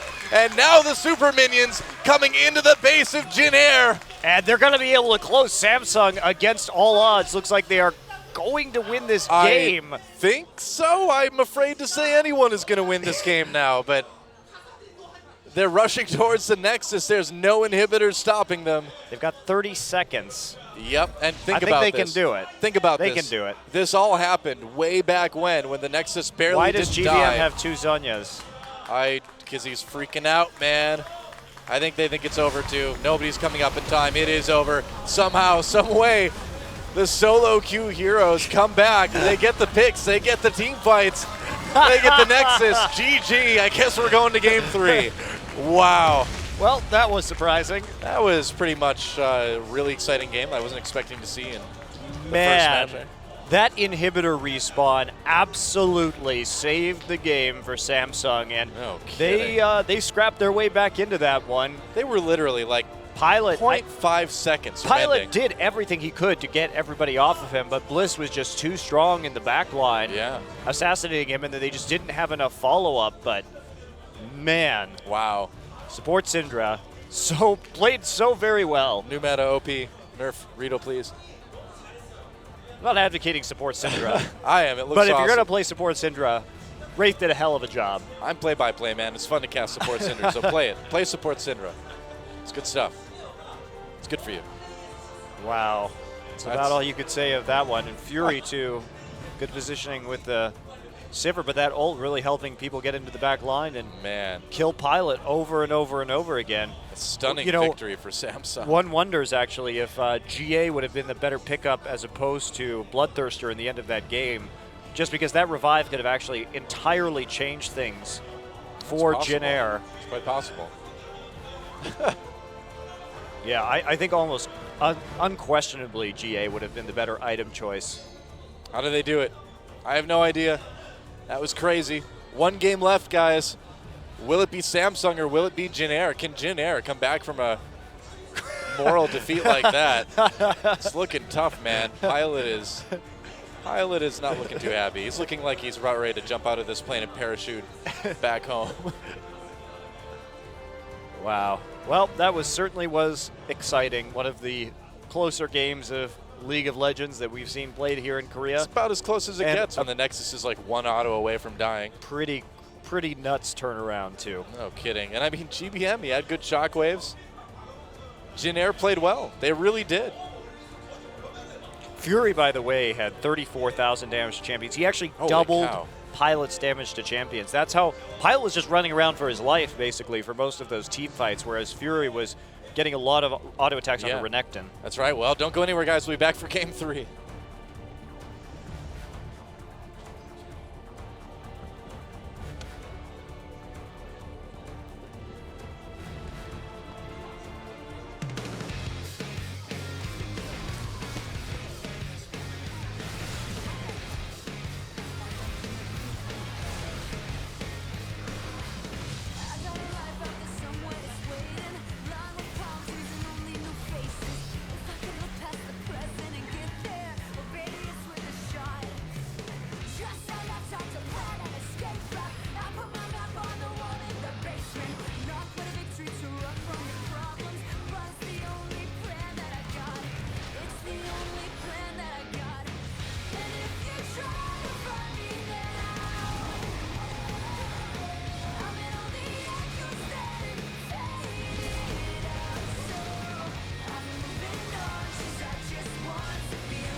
All right, we are back, and the Game 2 MVP is going to be Wraith, and why not? A beastly support Syndra. That was incredible, guys. Yeah, and the thing with the support Syndra is that what makes this more impressive is that you really only have one utility / CC spell. That's your E. So if you can't land every E, this is a terrible idea. Yeah. But this was great. This team fight in particular. Look at him setting this one up. 4-man stun. Yeah, the at damage that range. doesn't matter with the ult. It's just getting the balls out so that you can stun a lot of people. Well, I think that Wraith definitely did play with his balls out this game, I Noah. guess so. Look at those stuns. The orbs, Jeez, another yeah. 4-man stun. Yeah, he really did. 3-person stun right And there. this set up this very crucial team fight right here because Yeah. it allowed Kassadin and Fizz to get back onto Pilot. The craziest thing was, in several of these game-changing team fights, he had to stun a Tristana, the longest range AD carry in the game, and he actually pulled it off. Yeah. So, while I don't recommend you play support Syndra, that was still a very impressive display of skill. There's a reason that SKT picked this guy up to fill in for Mandu when he was gone. And Yeah. this is why. He is incredible. Yeah, very, very good mechanically. And that was always Yeah. true, even when he was on SK Telecom. It was that his sense of when to engage and his team fighting was not as good as Mondu's, but his laning phase and his skill shots were always better than Mandu. Janair did not look happy after that game, too. Yeah, not very happy at all. Well, yeah, they did lose off of an inhibitor respawning and then nearly won the game again and then couldn't actually pull it out, died while they were attacking the Nexus. So, I mean, that was... I'm trying to think of another game that had more close calls for one team. There was like a CJ Blaze game a long time ago. They Yep. had literally everything dead. They had their inhibitors and everything dead, and Captain Jack on Caitlyn with Blood Boil did turn that one around. But I'm just talking about 2 times where your Nexus nearly dies, and then you come back and win. Very rare. Seriously, yeah. So certainly entertaining and well fought in the end, especially by Fury and Wraith. Don't know what to say. It's just one of those games where you're like, remember that time where Janair was going to win, but then one auto attack away, the inhibitor respawn? It hurts. We've all had those games in solo queue. It's even worse when it happens at the pro level. So let's see if there are any changes. Of course, no changes for Samsung because they have nobody to swap out. And Janair, nope, no changes over there as well. Sticking with the same roster. I do not see a Captain Jack. Yep, that's right. Well, usually if there's a change, they do the spotlight thing now, you know? Yeah. So there we go. Everybody is the same. And can this Janair rally take down Samsung? I mean, that's the thing, because it hurts so bad emotionally to lose a game like that. Yeah, especially when Janair pretty comprehensively outplayed them. However, that said, you know, if you're in this situation and you're Janair, you can kind of be like, well, we did kind of fluke lose that game, and we were very much in control throughout most of that. So at some level, you have to have confidence going in. You're like, well, yeah, we won game 1 pretty convincingly. We were very far up in game 2, and we had a couple bad things happen to us that are unlikely to ever repeat themselves. A couple very, very bad things happened, yes. They may never happen again. Hey, they should just think of it this way. At least it happened now and not during, like, the playoffs or something, you know? That's right. It's much better that this happens in your first match of this season than your last. That's right. That game was wild, though. Yep. See, I think it's just karma for GBM picking Orianna again. It's like, no, you can't play Orianna anymore. You've played too much. The universe will work against you if you play Orianna Yeah, now. he didn't even really... He had a pretty decent game on Orianna. I mean, it wasn't spectacular by any means, but... He did. Fate worked against him, though. Yeah. Wow. Well, the players are in the lobby, and we are moments away from going into picks and bans for game number 2. I'd imagine the coaches have to walk in and sometime. Game number 3, right? See, I'm stuck in the old champions mindset. We're not used to having 3 games. It's true. Before the playoffs. That's true. Coaches returning, and I really like what's been so interesting to me is I've been really enjoying the picks and bans throughout this series. I think both teams have done a very good job of adapting, and especially now that we know that the support Syndra is a possibility, that first round Syndra from Samsung on red side was actually quite clever because it allowed them to mind game and actually pick Fizz as Bliss's best champion as a last pick. Very, very creative. Works so well. Very creative. You know, I got to say, I was a little bit surprised when the MVP thing popped up that it wasn't just a picture of the red side inhibitor. It's like, I was kind of expecting that. All right, Xerath, Azir, and Janna banned so far. Here in game 3, Samsung versus Jin Air. I wonder if Samsung will ban Lissandra again, which with Xerath and Azir would make up their bans from their blue side game 1. Yeah. Meanwhile, Jana, Lee Sin, Gnar from game 1 for Jin Air on the red side. There's Gnar holding off on that last ban until they see. They probably. I wonder if they're actually just going to ban Fizz or Syndra. Banning Fizz would be too bad. Although less of a threat this side as long as you save your mid pick for last with that Fizz. There's Lissandra. So identical bans to game 1 Sivir from Samsung, and they're going to ban the Sivir. Well, Fury did really well on that. Yeah. I mean, like we said, even though Pilot was playing Tristana, Fury doubled his damage to champions that game, and I think that I don't think I've ever seen that happen. everybody was looking very intently at what was going on with Pilot and what was going on with Bliss and Kuve, so we kind of missed out a lot on taking a look at Fury in those team fights, but unquestionably, based on the statistics at the end, he was doing immense damage to the Jin Air team. Think about that first pick, Kassadin. They will lock it in. So again, you know, another big flex pick for Samsung. Yeah, running in the top lane, and Kuve had a bit of a rough time early versus that Renekton, but bounced back. And we might get to see one of the Morgana picks for Jin Air.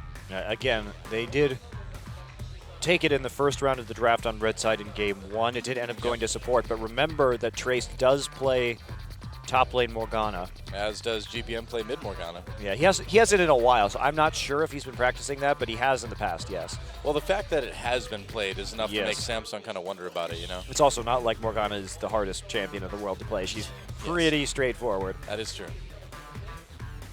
All right, so might grab that Corki away from Fury as well. So this would be an identical draft for Jin Air. So far. As to game 1, that is, not the game 2 you're looking at on your screen. Yep. Ooh, and Bliss may get his hands on that LeBlanc. Jarvan falling further down the draft than we usually see. Jarvan was first picked for Samsung in the first game. And LeBlanc, a very safe selection. Also a takeaway from GBM. That has been one of his preferred champions recently. Lulu, he had GBM had a pretty good game with that. Had a great game on Lulu. Yeah, wouldn't be a bad takeaway. Okay, and Lee Sin, locked in for Eve. So this might be a top or mid Morgana then if that Thresh gets locked in. I think they probably will continue to flex it because the issue that Jin Air has in the draft right now is that they don't want to show everything. Basically, by selecting Lulu and Lee Sin, Samsung is trying to get them to force them to show either a top lane or a mid pick. And so what they should do is pick jungle support right here, and then they'll still be in the dark as to where this Morgana is going. Right. That's going to give them the most options for their last pick. And I would wager it's probably going top, just because, again, you know, we know Trace has been playing it a lot lately in solo queue. It's probably going to go wherever this Kassadin is. Well, we'll see. They may try and pick up something like Jace in order to deal with the Kassadin. Okay. Some other options, maybe Renekton again if they can get away with it. Yeah. This Lulu also a bit of a flex pick as well. Don't know if it's yeah, gonna exactly. support or mid. That's why they did. That's why Jin Air chose the way they did, was because Lulu was selected here and they weren't showing anything. So now Samsung is going to have to put all their cards on the table, and those cards will probably not be a Support Lulu mid Lucian, AD carry Twitch. If I called a support Syndra, I can call anything. I don't think we're gonna see a Quinn though. It's been a long time since I've seen a Quinn. Yep. Fury, of course, famous as a Jinx main. True enough. We have seen mid Lucian in the past. But there's that Fizz. So it looks like we could see. Yeah, okay. Yep, locked in. All right, so that Lulu. Comfort picks. So they decide, Samsung decides to go with their big comfort picks here in the end. And this Lulu works really well, you know, too. I mean, we have Fizz jumping in. That wild growth becomes really useful. Greydon, Lee Sin, and Kassadin as well, potentially. Also, the Fizz and Kassadin, they did a great job getting onto Pilot in the last game. So how do you deal with this if you are Jin Air? Do you take the, I mean, you could have a farm-centric lane with Lulu and Morgana in mid, and you could try and go for that Renekton in the top lane. You could take Orianna, still a farm-centric lane, a little bit more protection. Agonizing over this one. Yeah, can't blame them. And GBM had a perfectly fine game on Orianna last game. It is a very good Orianna player, so nothing too much to worry about there. Yep. Still thinking this one through. If they do lock it in, too, and it looks like they're probably going to, I'm excited to see Trace as top Kassadin. Or top Morgana. Yeah, he did really well with it in the last time we saw him play it at the end of the preseason.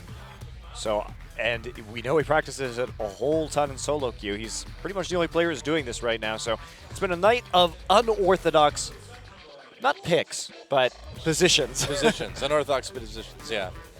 Champions we see a lot in places we don't see them often. There we go. All right. Good there stuff. We go. Yeah, definitely. There are lineups right now. So Jin Air, heavy CC with this one. It will be very difficult for Bliss to get into the back lines. Much more difficult, I think, than last game. Yeah, I would say so. And Pilot has good escapes as well. I mean, you can't say that Tristana doesn't have good escapes, but at least he's given himself another chance to get away from fights that are going poorly. Or fights that are going well. Yeah, and the Lulu support sometimes crops up here and there. We did see it a couple times in the preseason. I'm not terribly convinced that it's particularly strong right now, but they will have a lot of poke, and since they have the advantage of Lucian over Corki as it is. Yeah. See if Jin Air wants to actually lane swap this. Morgana, a little bit, I would think, better in terms of that lane swap, just because she does have a bit of AoE. All right, well, it all comes down to this, guys. Game 3, Samsung versus Jin Air. A battle of pride, of honor, of pauses, of support Syndras and pauses. We do have another pause. Oh, goody. Yeah, Jin Air just needs a bit more time to regroup a bit, I guess. Everybody staring intently at their PCs. It's a good thing to do if you're a pro gamer. Probably might be in the Samsung booth, actually, but yeah.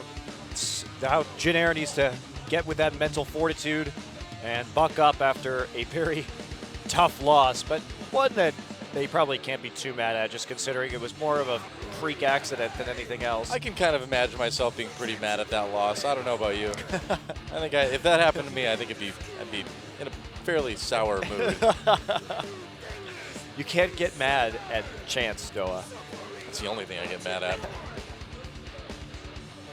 I mean, I really don't think that Jin Air did much wrong in how they were trying to close out that game. It just happened not to work twice in a row. Yep. And then after that, yes, they lost a couple of bad fights, but they put themselves in a very good position to win that. But Samsung battled back with the strength of some really good crowd control from Eve and Wraith support Syndra. All right, it's time. Let's get in the game.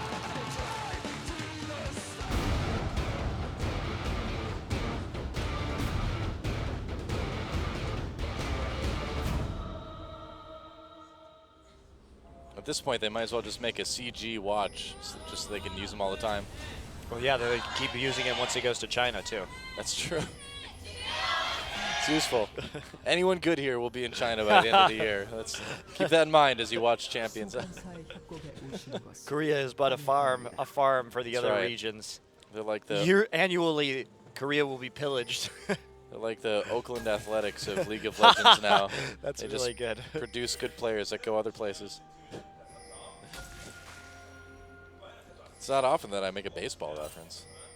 Yeah, nobody can make them like Korea, and nobody can poach them like everybody else. That's true. Yep, I checked the Wikipedia page the other day, but they didn't list pro gamers as one of South Korea's main exports yet. I'm waiting for it, though. It's only a matter of time. I feel like that should be added at this point. With the kind of contracts that China's been handing out to these Korean stars, I feel like they're going to enter into trade debt with Korea soon. It's true. It's true. There's only an economic boon for the chaeballs here in Korea, the big companies. That's right. IM produces one good player, and suddenly they buy like a huge mansion and all these cars and stuff. We can retire. We don't even need to get out of the group stages anymore. It makes it extra depressing for Zenix, though, who just Yeah. gets all their players poached by other Korean teams, who then get them poached by every other I know. team in the world. It's meta poaching. It's true. Poachception. Well, here we go again. Another game. Another bush for Fury and Wraith to hide in at the beginning of it. No, usually it's been Pilot. Oh! Meanwhile, a bit of a fight down here. Chaser goes for the Grump, and he takes it. It's a Grump steal. They did decide to go into the enemy jungle right there. I guess they did, yeah. That's actually really bold, and Samsung not responding to it, like, at all. I think Jin Air's angry. They're like, all right, that's it. We're going to take these guys down. But look at this. The bot lane going well for Samsung so far. Lulu just has such excellent zoning if you get a little bit of an edge. Well, Jin Air up to some pretty early game shenanigans in all 3 games tonight. First couple of games, Pilot and Che hiding in brushes. Yeah. And this game, walking into the enemy Gromp and disrupting it and then taking the blue buff. And it's really hard to walk into the blue on the other side. We'll see what Chaser's route is. Yeah, it looks like he is not going to give up his blue. Oh, man, Eve can't even do his jungle because he got chunked out. Wow. Well, this is about the worst thing ever. Well, he can still smite. There he goes. He gets maximum health back from smiting the Wraith red has buff. to come help him. Throws a ward down just to be safe. Eve's still going to get low either way. Wow, he's going to get 3 buffed actually just because he got chunked. And that's one of the scary things. And I've been looking forward to seeing more of this kind of play, Doa, in the new jungle, because there is such an advantage to chunking out an enemy jungler early, because most junglers just can't even finish half the jungle if they've been disrupted like that. So you have to go back, maybe before you even get a buff. It just turns into a nightmare, basically. It's like when Season 4 ended, Riot like popped a message up on all the junglers' screens that said, He can't do good this. job, now Oh. try it on a harder difficulty. Oh, Smite's not up. Oh, can he do it? Oh, he missed his Q. Oh, no. Oh, that one hurts. Eve's like, yeah, I know. The worst thing there is Eve could have used his trinket ward to actually land that Q, but he got cocky and thought he could make it blind. Ooh, that's a good point. Could have gotten it. Good Eve, point. just go ahead and use that ward. Still bought his Stalker's Blade at least.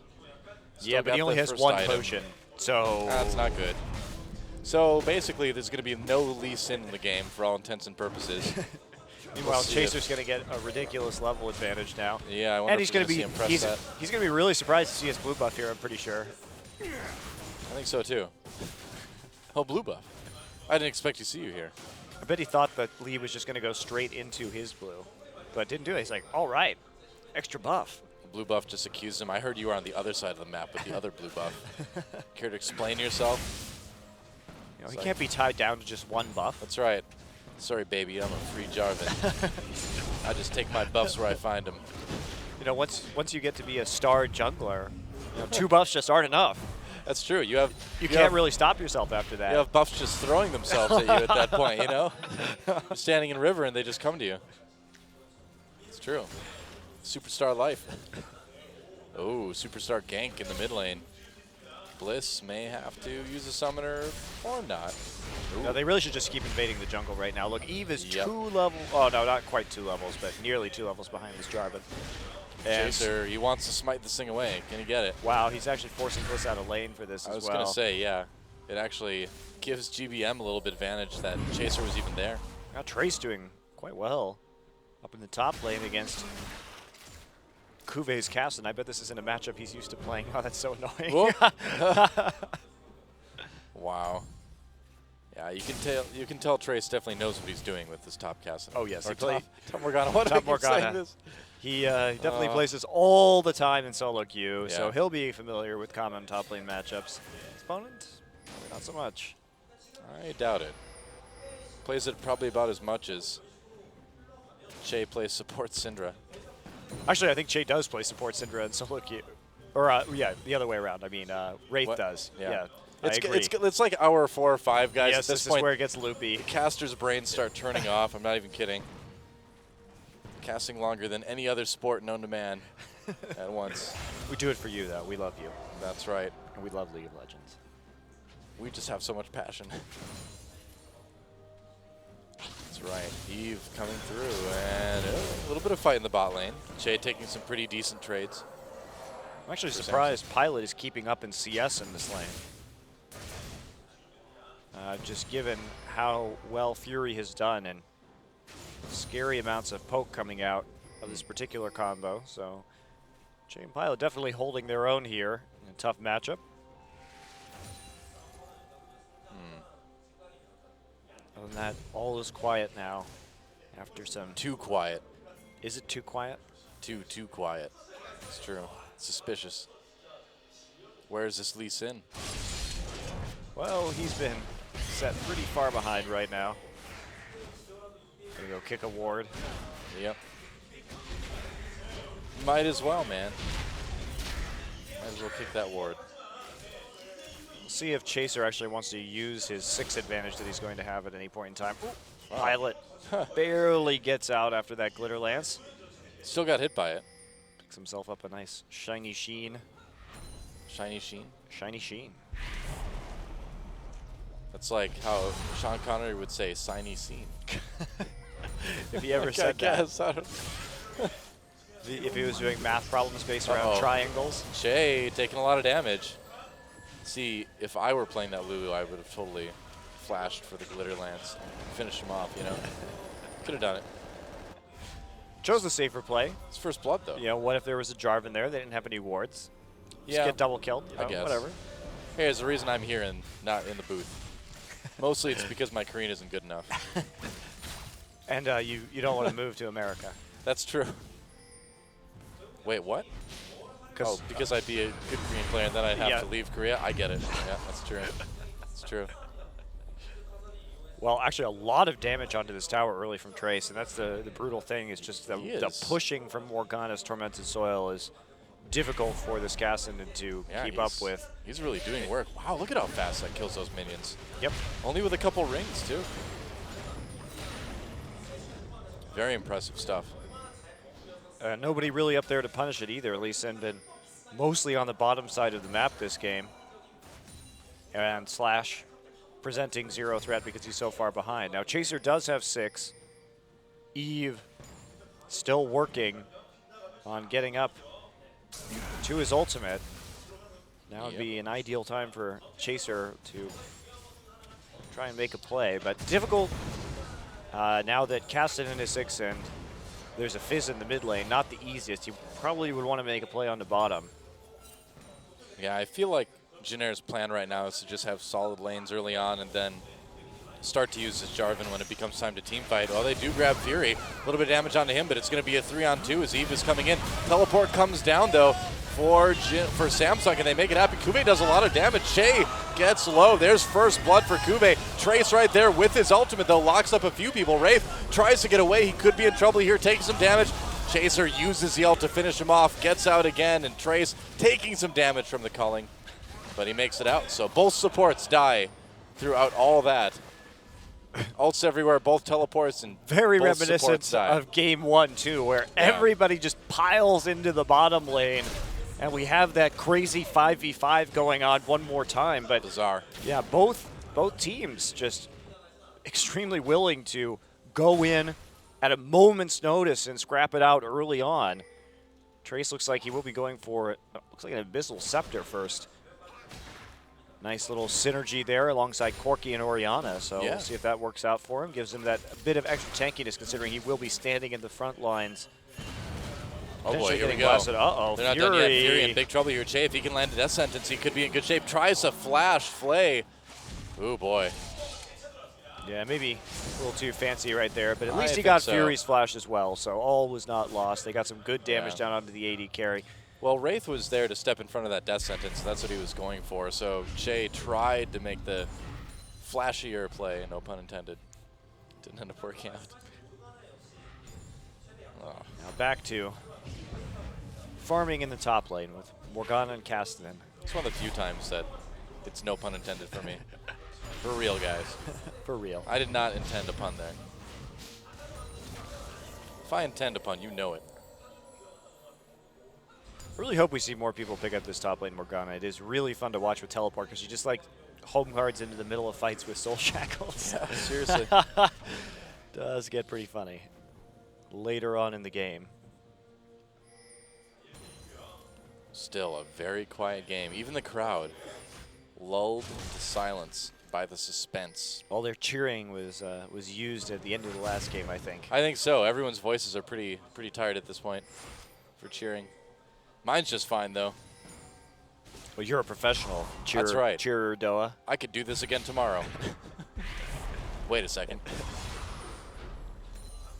Kube taking a lot of damage right there. Yeah, Trace is doing a really good job of just poking Kassadin out of lane. Kube is also getting hit by a lot of Dark Bindings, so. Yeah, well, that makes it easy, doesn't it? That's the idea, though, you know? If you're not hitting Dark Bindings, you're not going to be playing a very good top Morgana. All right, Bliss coming in, but Pink Ward will easily suss out that gank. Bliss gonna So easily.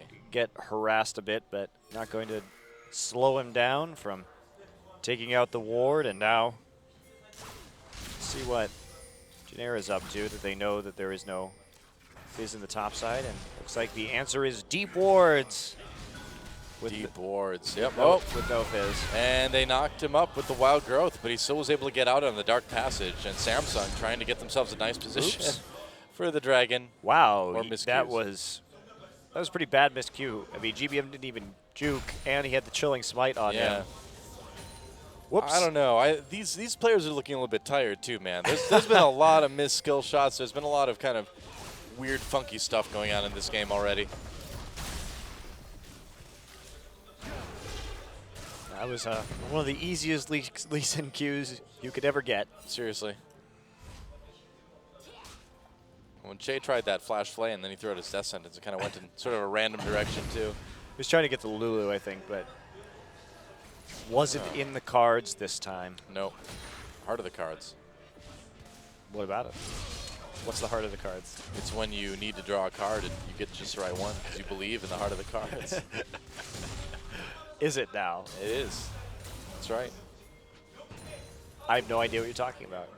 Well, it's originally from Yu-Gi-Oh! Oh, is it? It is. Okay. I've never watched Yu-Gi-Oh! But see, when I was streaming a different card game, people would tell me about it a lot. And I'm like, all right, I need to know what it's from. See, so now I can make jokes about it, pretend I know what Yu-Gi-Oh! is about.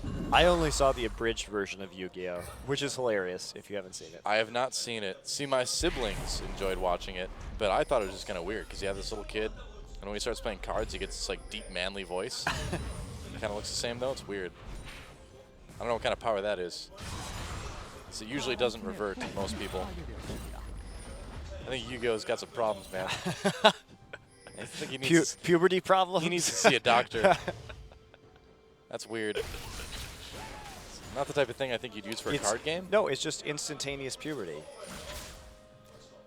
Useful, I guess. Yeah, I mean, I guess. You just avoid all the awkward phases. Yeah. I had no awkward phases, though. You would never have an awkward phase, though. No, of course not. I don't know what that's like. I was just like walking into high school and girls would be like, take me to prom. And I'd be like, sucker, I don't go to prom. Pardon me. And I'd just like skateboard down the hall, brush my long hair back. I wish I was making some of this up. Spray paint on the principal's door. Oh, man. Oh, Bliss. Gets caught, runs right into GBM, has to flash. Can they catch him? The chase is on. GBM flashes for the shockwave. Oh, but he gets ulted by Bliss, though. Bliss, the playful trickster, finally goes down. Has enough shields just so he can make it out of there, but Bliss proving surprisingly elusive. Yeah, well, that's Fizz for you. In that exchange, and using a lot of summoners. GBM has to burn his barrier as well right there, but does manage to escape with the assist. Chaser ending up with the kill right there. Oh, I think GBM deserved that one, man. He flashed for that shockwave. It's a nice play to try and secure it. He just did not quite enough AP yet in order to get the burst damage that he needed.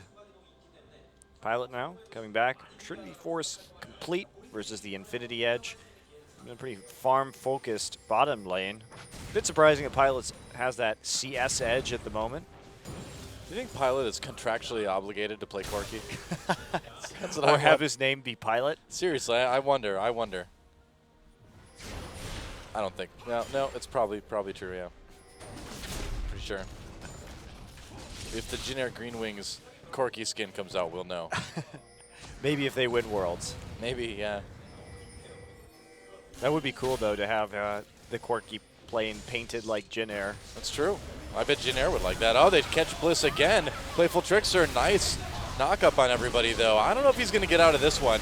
Tries to Playful Trickster again. Chaser gets kicked back through the wall. They get the kill onto Fizz, though. Oh, Shockwave. Eve has to burn that flash. Here comes Fury, though. I don't know if you want to fight this. I guess you do. Che looking for it. Does he get this death sentence, though? No, doesn't throw it out. Tried to go for the flay, but it didn't connect. Kuve, though, coming down with that teleport. And now Morgana actually just going to go dirty farm right now, says, to hell with this. She doesn't even need a dirty farm. She's just regular farming. Oh, right. Yeah. Tower's already down. Killed that tower earlier. We were talking about this stuff, but yeah, it did put that early pressure down. He did. Instead, Now he's going to split get push some- Morgana. Now it's split push. Pressure Morgana. Take your blue buff, Morgana. Oh boy, Kuve wants to fight. Trace missed that Dark Binding. He's going to pop the ult right away, though. Kuve, Tormented Soil. He's Yeah, gonna run actually, away. using that window there where Kassadin's ult was coming back off of the cooldown in order to get the proper trade right there, you really tell that Trace has He a knows great his idea stuff. of what's going on in this matchup. He really Very does. well prepared. Also with the Abyssal Scepter complete now, so he's going to be taking a lot of damage. So let's check out what happened in the top lane with teleport shenanigans up here and up. Well, that's not a hard one to hit.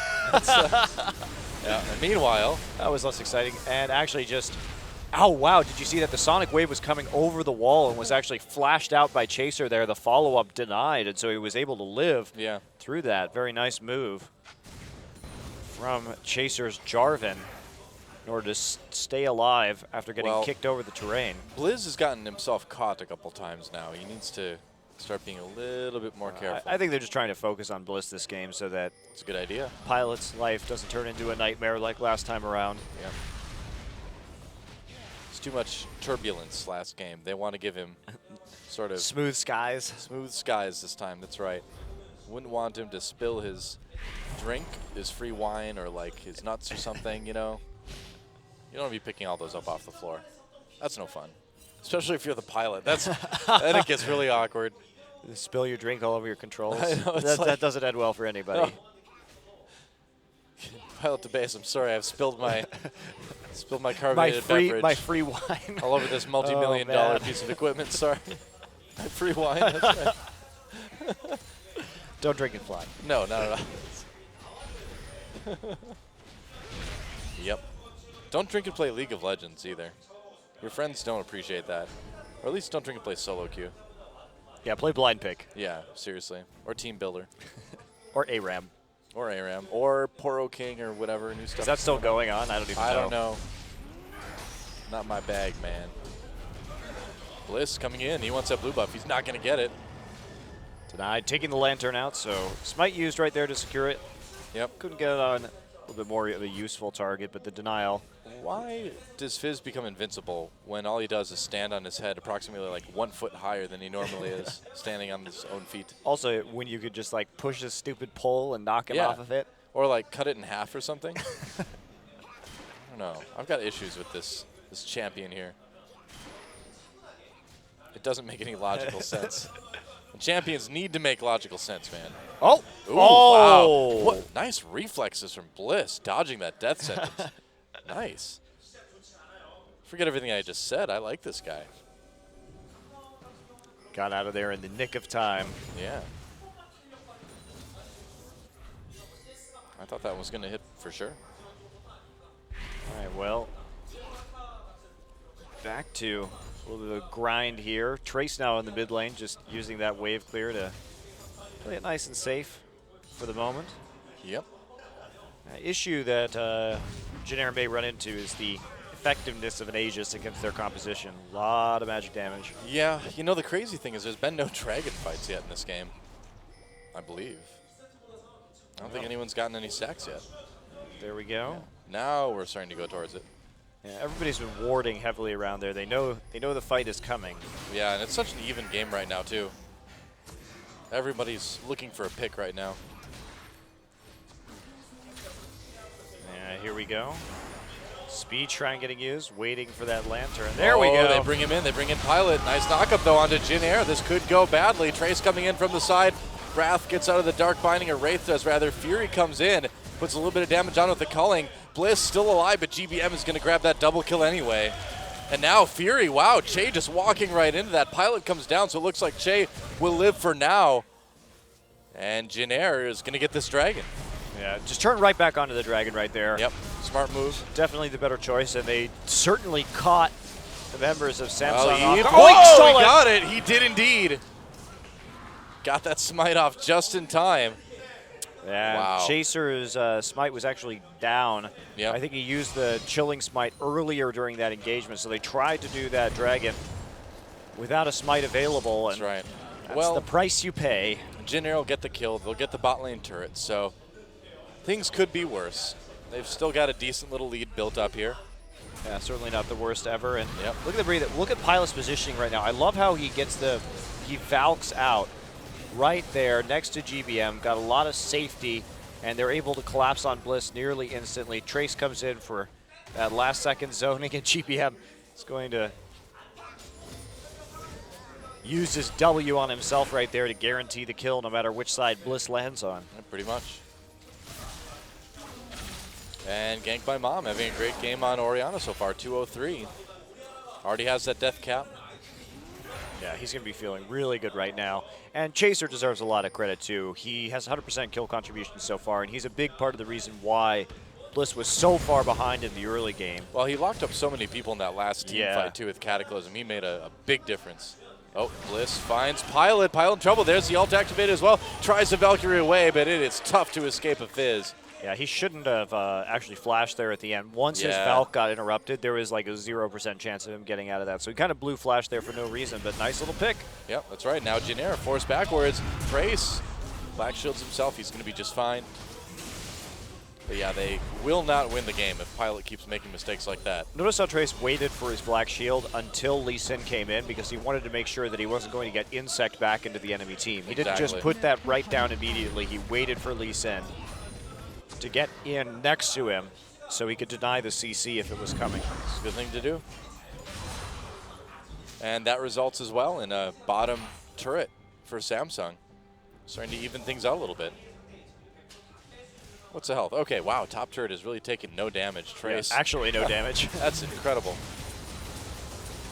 In 24 minutes of this game, not even a shred up until this point. Yep. So looks like Trace in full control of that lane with his pocket top Morgana. And GBM just waiting here for somebody to wander foolishly into this brush. There's a Thresh there as well. Yeah, I think Fury is going to do just that. But he was too far away for them to really make a play on him. Got some time until Dragon comes up, of course. So now Jin Air just trying to get a little bit more map control. Maybe they can kill this mid lane turret. Oh, Fury getting chunked out. And Pilot just going to come in, and yeah, he's just going to finish off the turret. Yep, it helps to have that Ori shield. Got the Sheen for the little bit of extra damage, and they will cleanly finish out the mid lane turret. Jin Air has been building a pretty large advantage as this game has gone on. Yeah.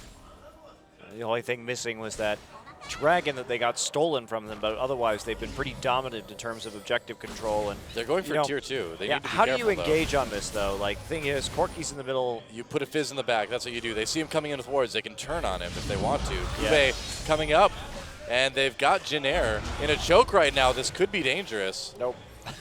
I was going to say. So many shields, Black Shield, Command Protect on right there. Actually, Thresh taking 0 damage. Hyper Killer Monte Cristo, thank you. That's what I'm here for. Oh, here we go. Flash Flay, nice box. Knockup doesn't really do a whole lot. Bliss in the back lines onto GBM. They try to lock him up. They will. They force his own. As Kube hasn't taken much damage. He's going to come and get flayed. The Shockwave dodged by everybody, but Jin Air is still going to come out on top big time in this fight. Yeah, again, trading 2 for 0 right there. They've done such a great job of peeling and collapsing onto Bliss as well. You can also see the Pilot and GBM splitting nicely so that they don't get hit by too much of that same AoE. Actually, that was a good, Wraith hit a nice Wild Growth right there to get a 3-man knockup right when the engage happened. But other than that, not much going right for Samsung. It doesn't seem like they've got a lot of follow-up on these Lulu Wild Growths. I mean, we've seen a couple pretty decent ones so far, but just, you know, Bliss kind of is trying to come in from an angle, so he's not quite able to capitalize on it because they can see him because of wards. You know, Fury is hesitant to dash in. Cuvée is hesitant to go in. So I feel like they're just not getting a lot of use out of this wild growth, despite, you know, Wraith landing some good ones. Yeah, and they just didn't have Fizzult right here either. So, I mean, that was a good engage, Yeah. Eve with a nice kick backwards as well. But this does cause Samsung at the same time to get a little bit separated, even though Bliss there is in the Zhonya's a two-man flay onto both of those big solo laners as soon as that Zhonya's is popped. So, a bit of a positional, I think, error from Kuve as well to go in right on top of Bliss. That does open you up to that CC. I think Chase had a really good game, too, on Thresh so far. He certainly hit the plays he's needed to, aside from that one flash play. But Chaser's just been outstanding so far as well. This is the Chaser that I expected to see coming into the preseason that was strangely absent. Well, I mean, win or lose, this series has been kind of a relief for Jin Air fans, I think, because, you know, it was kind of a fluke loss in game 2, but the more important thing is Tracer and Chase, or a Trace and Chaser. Why do they do this to us? They seem to be back. They seem to be back, you know? Yeah, it's been a pleasure. Finally, Kuve may be able to get an outer turret. Mid still up, though, at nearly 30 minutes into this game. And that's a testament to how well Jin Air has been playing the map so far. Every time they win a team fight, they take an objective. Or at least try to, in the case of that Dragon, before it was stolen. And they've been capitalizing on their map movements, and they've been defending very nicely as well. So Sure enough. see if they can get the Dragon here. Chaser Smite is up this time. Yeah, and doesn't look like anyone from Samsung is really nearby, so this is going to be a pretty easy first Dragon for Jin Air. They're going to tie it up. There we go. All right, yeah. I don't think Samsung even knows that happened. I think they probably have a good idea, but they don't know They for can sure. guess, but they didn't see it, yeah. There we go. Pink ward will be cleared out by Pilot. We'll see what Jin Air wants to do next. Their next objective is they're going to go after this bottom side if they want to get some Baron control. We are getting into Baron territory now as we approach 30 minutes, so important to at least have some vision over that, as we saw Samsung moving up there, getting some wards down because they are starting to get a little bit nervous here. Pilot going for a second item Bloodthirster this game. So afraid of Castle and Fizz after last time around. Can't blame him. Can't blame him after what happened. He's been scarred for life.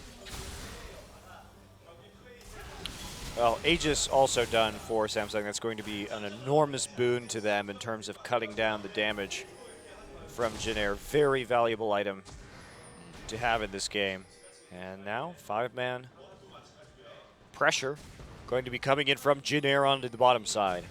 Yep, trying to give themselves some more room to maneuver around Baron later on if they can take this turret and push towards the inhibitor.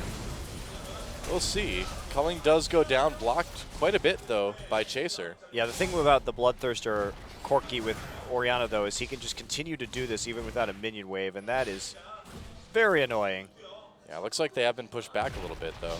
And Kuve is going to get this Tier 2 top turret. They need to send... Oh, they're not... Okay, they're just going to trade Tier 2s then, fine. All right. I mean, they've technically got the more valuable one out of this. And they can also continue the pressure, too. And will they actually send Trace back right here, or do they want to try and base raise this? They've got this 4v5. It can teleport, be a teleport. Yeah, he's coming in from behind. Can he make something happen, though? Wow. Wow. Chaser knew exactly where he was going to go, and look at that turnaround onto Kuve. Are they going to get him, though? Oh, they need to use a wild growth. He barely lives, but here comes Trace. They have to flash out of that one. Eve doesn't even get hit by the ult. But wow, man, was Jin Air ready for that. Wow, that was very, very well played by Chaser. Yep. Or to nearly get the kill onto Kuve, and many summoners and ultimates used actually by both teams in order to try and secure that. Not sure Trace really needed to use his ult at the end of that one, but Kuve does manage to escape with his life at the last second. And so will Jin Air now switch their attention over to the Baron here with a minion wave pushing into the bottom lane. Trace going to clear out top, at the very least first. And yeah, it looks like they are going to be moving on to into that top side of the map. True enough, and they're going to be able to get this mid lane turret. Not much health left on that.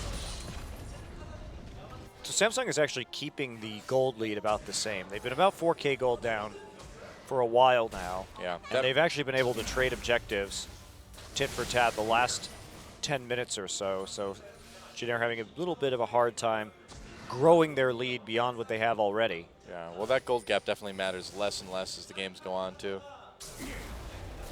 Oh, boy. Wow, they're actually doing it. They're going for a Baron right now. Can Jin Air do it? Trace just zoning a little bit. Wow, they might actually get this. We'll see. Samsung coming in at the very last moment, but it doesn't matter. Jin Air's going to get it. Now, can they survive the team fight? That's the question. No. They just turn around, and they don't even need to fight. Yeah, the Samsung's not going to want to fight Jin Air right now. Guess not. They're very reliant on these picks, and having a team fight with all of that AoE CC does cause them a lot of problems, as we've seen over the course of this game. And now they have some very scary pushing power. Yeah. Go ahead and take that blue buff away, deny Fizz as much as they possibly can. Give it over to Corki so he has more mana, so he can keep on using his autos to get those Sheen procs off on the turret and rain down a few more missiles for added harassment and wave clear. But this Bloodthirster Corki is just built for sieges. Pretty much. He can assault with or without a mini wave. There we Oh, go. Eve going in. They do get a decent knockup. Now Bliss trying to get into the back lines. GBM, though, and Pilot in prime position do tons of damage. Pilot picks up the first kill of that fight. Bliss, the one to go down. And, you know, it worked last game. It doesn't look like it's going to work this game in the end. We'll see. Until they try to kill the Nexus, and then it lives because the inhibitor responds. I think Jin Air is real tired of Samsung's shenanigans. I think they are too, yeah. They're coming out very methodical, very clean this game. They selected a composition that can deal with this Fizz and Kassadin very easily by blocking the CC, blocking the damage, and just so many ways they're gonna get to the inhibitor control too. the champions in their back lines with stuns, with roots, with everything like that. All Trace has to do is press R whenever they try and go in and onto the back line, and that's it. Yeah. Pilot even itemizing very differently, so I think they've got Samsung's number at this point. And this is the thing, is Samsung can take games off of these more established teams, but they don't have a very deep barrel of tricks. Yeah. I mean, let's be completely honest. This probably should have been a 2-0. Yes. From Jin Air. Like, that last game should probably not have happened the way it happened. Yeah, that game was a little bit of luck for Samsung, but Yeah. also, to their credit, a good comeback from when they caught the break, right? Yeah. They did do a good job of team fighting after that. You can't take that away from them. They used it, you know. They used the advantage that they had, but very rarely are you handed even one do-over in a chance like that. They got two. Pretty much. Yeah. So, well, they're going to get a dragon now for the Jin Air Green Wings.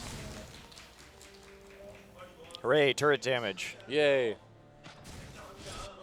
It's really nice. It's actually funny to think, though, that speaking of that, one of the problems with Jin Air was last game that they really didn't get dragons. And had they had the second dragon buff, that game would have been over. 15% extra You're damage right. to buildings You're is right. very important, especially during the weird base races and stuff that was going on. That would have, it's a game changer right there. It's So a very good point. you shouldn't. I mean, those. A lot of people say, oh yeah, of course, you know, the first and fourth dragon buffs, or first and third rather, are the best, and it's true they are, but all of them are useful. Yeah, that's right. Oh, Eve tried to get in to the back lines, didn't end up working out. No insect for him. Black Shield kind of eliminated that possibility. I would say so. Now, methodical pressure. Corki is just able to feed off the minion wave, walk up with 1 billion shields, and auto the turret anyway. Well, they're not even doing it. Nope, they're just going to have Chaser take the shields and block that damage. Yeah, they get the turret. And, oh, the culling blocked quite a bit by Chaser. Kube comes over the wall. Now Jin Air has to make this organized retreat. Oh, ult on a Trace. Doesn't do a whole lot, though. Trace has a lot of MR, Yes, and he also does. got the face of the mountain right there. So very little damage received, and now straight back into You know, pushing this wave. And they should just play it cautiously. Just wait Yeah. for the super minions to come in. that's what I They're was gonna nearly say, there. Yeah. While all this is happening, the top lane is starting to push Meanwhile, in favor of Jin Air. Bliss is trying to get an angle, but he is in a field of wards. Yeah. So Jin Air is well aware that he is attempting Here to he get a comes. flank. And Get ready. This is not going to work. Yep. They're just going to turn onto him. And Oh, wow. what a huge wild growth. Eve gets in the back. Chaser tries to lock people up, but this gives Bliss a little bit of a chance now. There's a kill. Can Jin Air turn this one around? Bliss coming in to try to get more. No, he goes down. Really nice engage from Samsung. That was really close to being a huge win Wow. against Jin Air. Yeah, very, very impressive engage. And like you said, another good Lulu ult. I mean, Wraith, Wraith has been killing it today with ults. fantastic play, individual play from Wraith today. They picked up the Majais too on Lulu. Nice. I like it. Good stuff. Might as well, right? Yep. Might as well. Let's take a look at that again. Yeah, you see the hook missing. Wow. What a great... Oh, my. That was... Then he got a kick right through the middle of a everyone. four-man wild growth into a four-man kick. That is, by the way, also in the last game, not only this game, but in the last game as well, Eva's had some ludicrous Lee Sin ults in the last couple of games. Yeah. And that's just another example right there of a magnificently played engage by Samsung. And this is where you look at these guys and you're like, When they get smart, they're going to when they get smart, scary. if they get smart. Let's not assume they will get smart. When they get a lot of coordination as a team, and they start playing objectives better, because the things they can do mechanically are pretty sensational. It's really amazing. I mean, you look at teams like IM and their roster, and then you look at Samsung who just plucks these 5 guys out of almost nowhere, and you're like, where do you find these people? I don't know if I've ever seen an engage. All right, let's see. Quite Kube like comes that back before. in. Well, it was pretty good. Eve gets caught. That engage didn't work out quite as well. They try to trap people with the Cataclysm. They don't even need to. A kill comes in from Kube to take down Che. Well, that was ridiculous. That was ridiculous. In the best kind of way. Well, inhibitor turret low. Kube has no health at all. And here we go. Blitz tries to get in the back lines, and he does a bit of damage. Pilot, Valkyrie's out. Zonia's, wow, another kill comes in for Kube. They're making it happen. Look at this. Nice shockwave, though, by GBM. Getting the double kill. Kube now on his own, and it doesn't look like he's going to be able to pick anything else out. Triple kill for GBM. And you can be sure that they're gonna end this one. You think they're going to end it right now? Yeah. They've got time. They have time. There's only a Lee Sin up. They've got plenty of protection with the Black Shield against the Lee Sin CC. So They just killed the inhibitor, so they know it's not going to come back on them. So that's the important thing, yeah. Another multi-man kick. Holy smokes. Wow. Eve doing all he can. He certainly is. Oh, they'll get him. Yep, okay, there we go. Nexus turret goes down, and despite a pretty Herculean effort from Samsung, they will lose this match 2-1. Jin Air takes it. GG. Wow. What a match. Very entertaining That was match. something else. And you really have to admire Samsung. They can make something out of pretty much nothing. Pretty much. In those engages that they should not be able to actually team fight in that situation. I mean, there was no advantage. Jin Air knew exactly where that Fizz was the whole time, had great wards, but nobody can expect that kind of engage. That is a beautiful highlight right there. I have never seen an engage like that before. It seems like when Samsung wants to team fight, like the world just goes, ooh, and everything slows down, and like then they just like the monitor zooms up to take their entire vision. They can just make these pixel perfect plays. It's awesome. Yeah, and that's right. And over and over tonight, we saw these guys come out with insane mechanical plays. It's just they were maybe at slightly the wrong time, or they weren't fighting in the right location. And so come back on this one again, and you know, maybe in 4 months, these guys are going to be a very different team. They are reminiscent of some of the very good teams like SK Telecom K, who came out with some great mechanical play, but just didn't really have the strategy and could only play pick compositions at the beginning of their careers. And by the end of that year, they had won the World Championship. And obviously, that's a far stretch to say for Samsung at the moment, but you do see that raw talent is there. And I think that if anybody can cultivate it at this point after Samsung's year last year, you have to believe that their coaches are the ones you want to put this talent, you want to put it into their hands. You know, despite the mistakes they made, too, in this match, I feel like we saw today significant improvement over what we saw in the preseason already. Especially at the end of Game 2. Yeah. To have the presence of mind to finish it out the way they did showed, I think, a much better team than we saw in the preseason. Yeah. Well, feels good, though, to see a win for the Jin Air Green Wings. They've certainly worked for it tonight. That's for sure. Yeah, nearly had that 2-0, but in the end, still pull out the win with the 2-1. Oh, and look at that. Chaser getting the MVP. Really nice jungle play. Pretty much all match long. 5-0-12. I'm really glad to see him end. have a good series again because he was definitely a player that I was watching out for as kind of an up-and-coming star jungler, and he fell off pretty hard in the preseason, but hopefully he'll have more games like this as the season progresses, and you see him again just locking down Bliss pretty brutally. He did such a good job of protecting Look at this flash. people. Look at that. Amazing reaction time following that one up. Again, Chaser right here. Another 3-man Cataclysm. Yeah, I mean, that one wasn't so great. He just pressed R, but Whatever.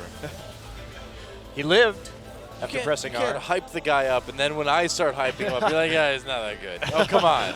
Come on, He is a man. great player. Gets kicked back right there. He's the MVP. And again, locks down Bliss, and this is that part where Kuve should not have gone in. He just gets double flayed and then rocked. I feel like Che was a contender for MVP that game as well. He had some really great plays. Yeah, he did. Aside from that one flash flay, the rest of his game was pretty much perfect. And Very we will have an MVP interview Yeah, we will. with just Chaser, because he was a 2-time MVP on the winning team. Wow, yeah, you're right. What a guy. What a guy indeed. So coming back for our MVP interview Oh boy, here we go. is a man who once was a very famous professional boxer under the name Evander Holyfield, Oh wow. and now he's here to translate for OGN. It's Chobra. Oh, hurts.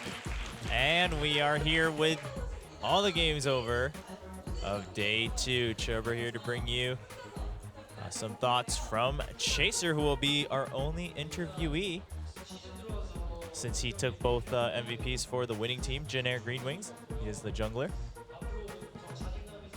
And yeah, you know, it's just an honor to get the MVP award and to have such a great start in the beginning of the season. We took the win, I got both MVP awards, so I think this just serves as encouragement to continue improving.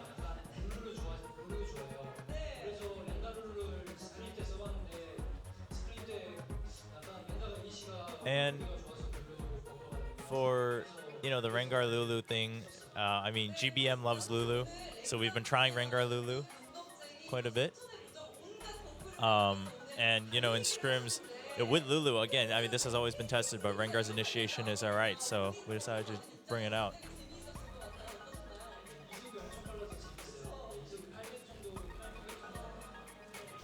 And, yeah, you know, I'll be honest, it's very fun to get all those movement speed buffs, just because you can zip through everyone and get your initiation off.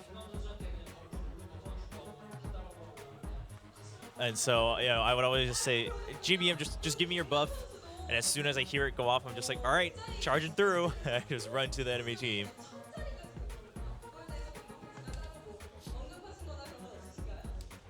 Talking about communication with GBM regarding that, and he says, well, yeah, after all those initiations, GBM claimed that the credit all goes to him. It's all thanks to GBM. So. Sounds like GBM.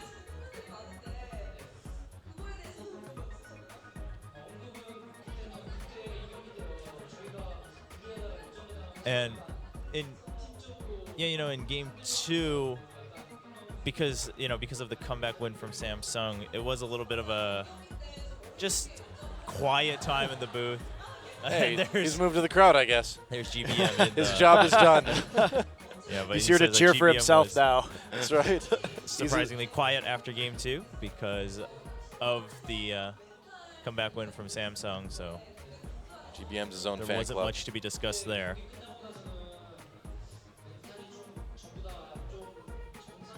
Yeah, so after game 2, I have to say none of us were really in a healthy mental state. I think we were all just very defeated and down. But behind the stage, thankfully, our head coach and coach really just helped us and told us, you know, you can do it. You guys will be fine. And they encouraged us a lot. So I just want to give them a big shout out. And huge thanks to them, because I think that's what really allowed us to bring it back in game 3. And looking forward to the season. Obviously, we're just going to try our best to get as far as possible in this tournament. And in order to do that, of course, we'll always be improving, again, with this good start. And to the fans, thank you so much for just staying to the very end, although some of the games went very long, and now we're here. Some of you may not be able to get home with the subway because they may have stopped, but we still love you, and we thank you for your support through all 3 games. And that's it for the MVP interviews in J2 of League of Legends Champions Korea. Thank you to all our viewers once again. This was Chobra, and back to Monty and Doa. He's right. I'm just going to sleep here tonight. How about you? Yep, right under the casting desk. Just crawl into the casting desk and wait for tomorrow. Yep, that's our life pretty much. It's true. Well, again, I feel like the theme for Jin Air is relief. They were finally able to have a good series. They were finally able to play to the level that we kind of thought they could. And even though it was a bit messy here and there, it's a good start for the season for them. So let's take a look at today's results. The GE Tigers are going to go ahead and 2-0 Incredible Miracle. Still a lot of issues with IM. Unfortunately for them, they look better tonight, but still not quite good enough. But GE looking very solid by the Definitely. same token. It looks like they've really improved, especially their team fighting. Yeah, an absolutely wacky 2-1 victory for the Jin Air Green Wings. That game, too, probably not going to see anything like that happen again for a while. No, one of those very, very unusual games in the professional scene, but certainly very entertaining. And here are our matches for tomorrow. Yeah, speaking of entertaining, tomorrow night, Najin versus KT, and then SKT versus CJ. Wow, those are going to be some awesome matches, and a big test for CJ Entus. More than anything, tomorrow CJ Entus is going to need to be a much, much better team than we've seen them be in recent months. I'll be honest, I don't have a lot of hope for that happening, but I think it should be an easy 2-0. But I am very excited for Najin versus KT, especially since it seems like Score is now going to be the official jungler for KT, and KT. They were really experimenting very heavily in the beginning of the preseason, and they looked a lot more stable by the time things finished up right there. So I'm excited to see that match because after seeing Najin versus SKT, we know how strong that Najin team is. They crushed SKT in the first game. Yeah. So I think that'll be a very interesting series. Well, we've got Najin and SKT up on top right now. So the question is, what other teams are going to rise up to meet them? And I think teams like KT, teams like the GE Tigers, kind of front runners for making that jump. Yeah, and we'll have to see if Jin Air and Samsung can develop as well over the course of the season to rise to that occasion. That's right. Till then, we'll see you guys tomorrow. Yeah, thanks for watching tonight, guys. Again, from Seoul, South Korea, this has been Doa and Monte Cristo with OG and Champion Spring. See you tomorrow night.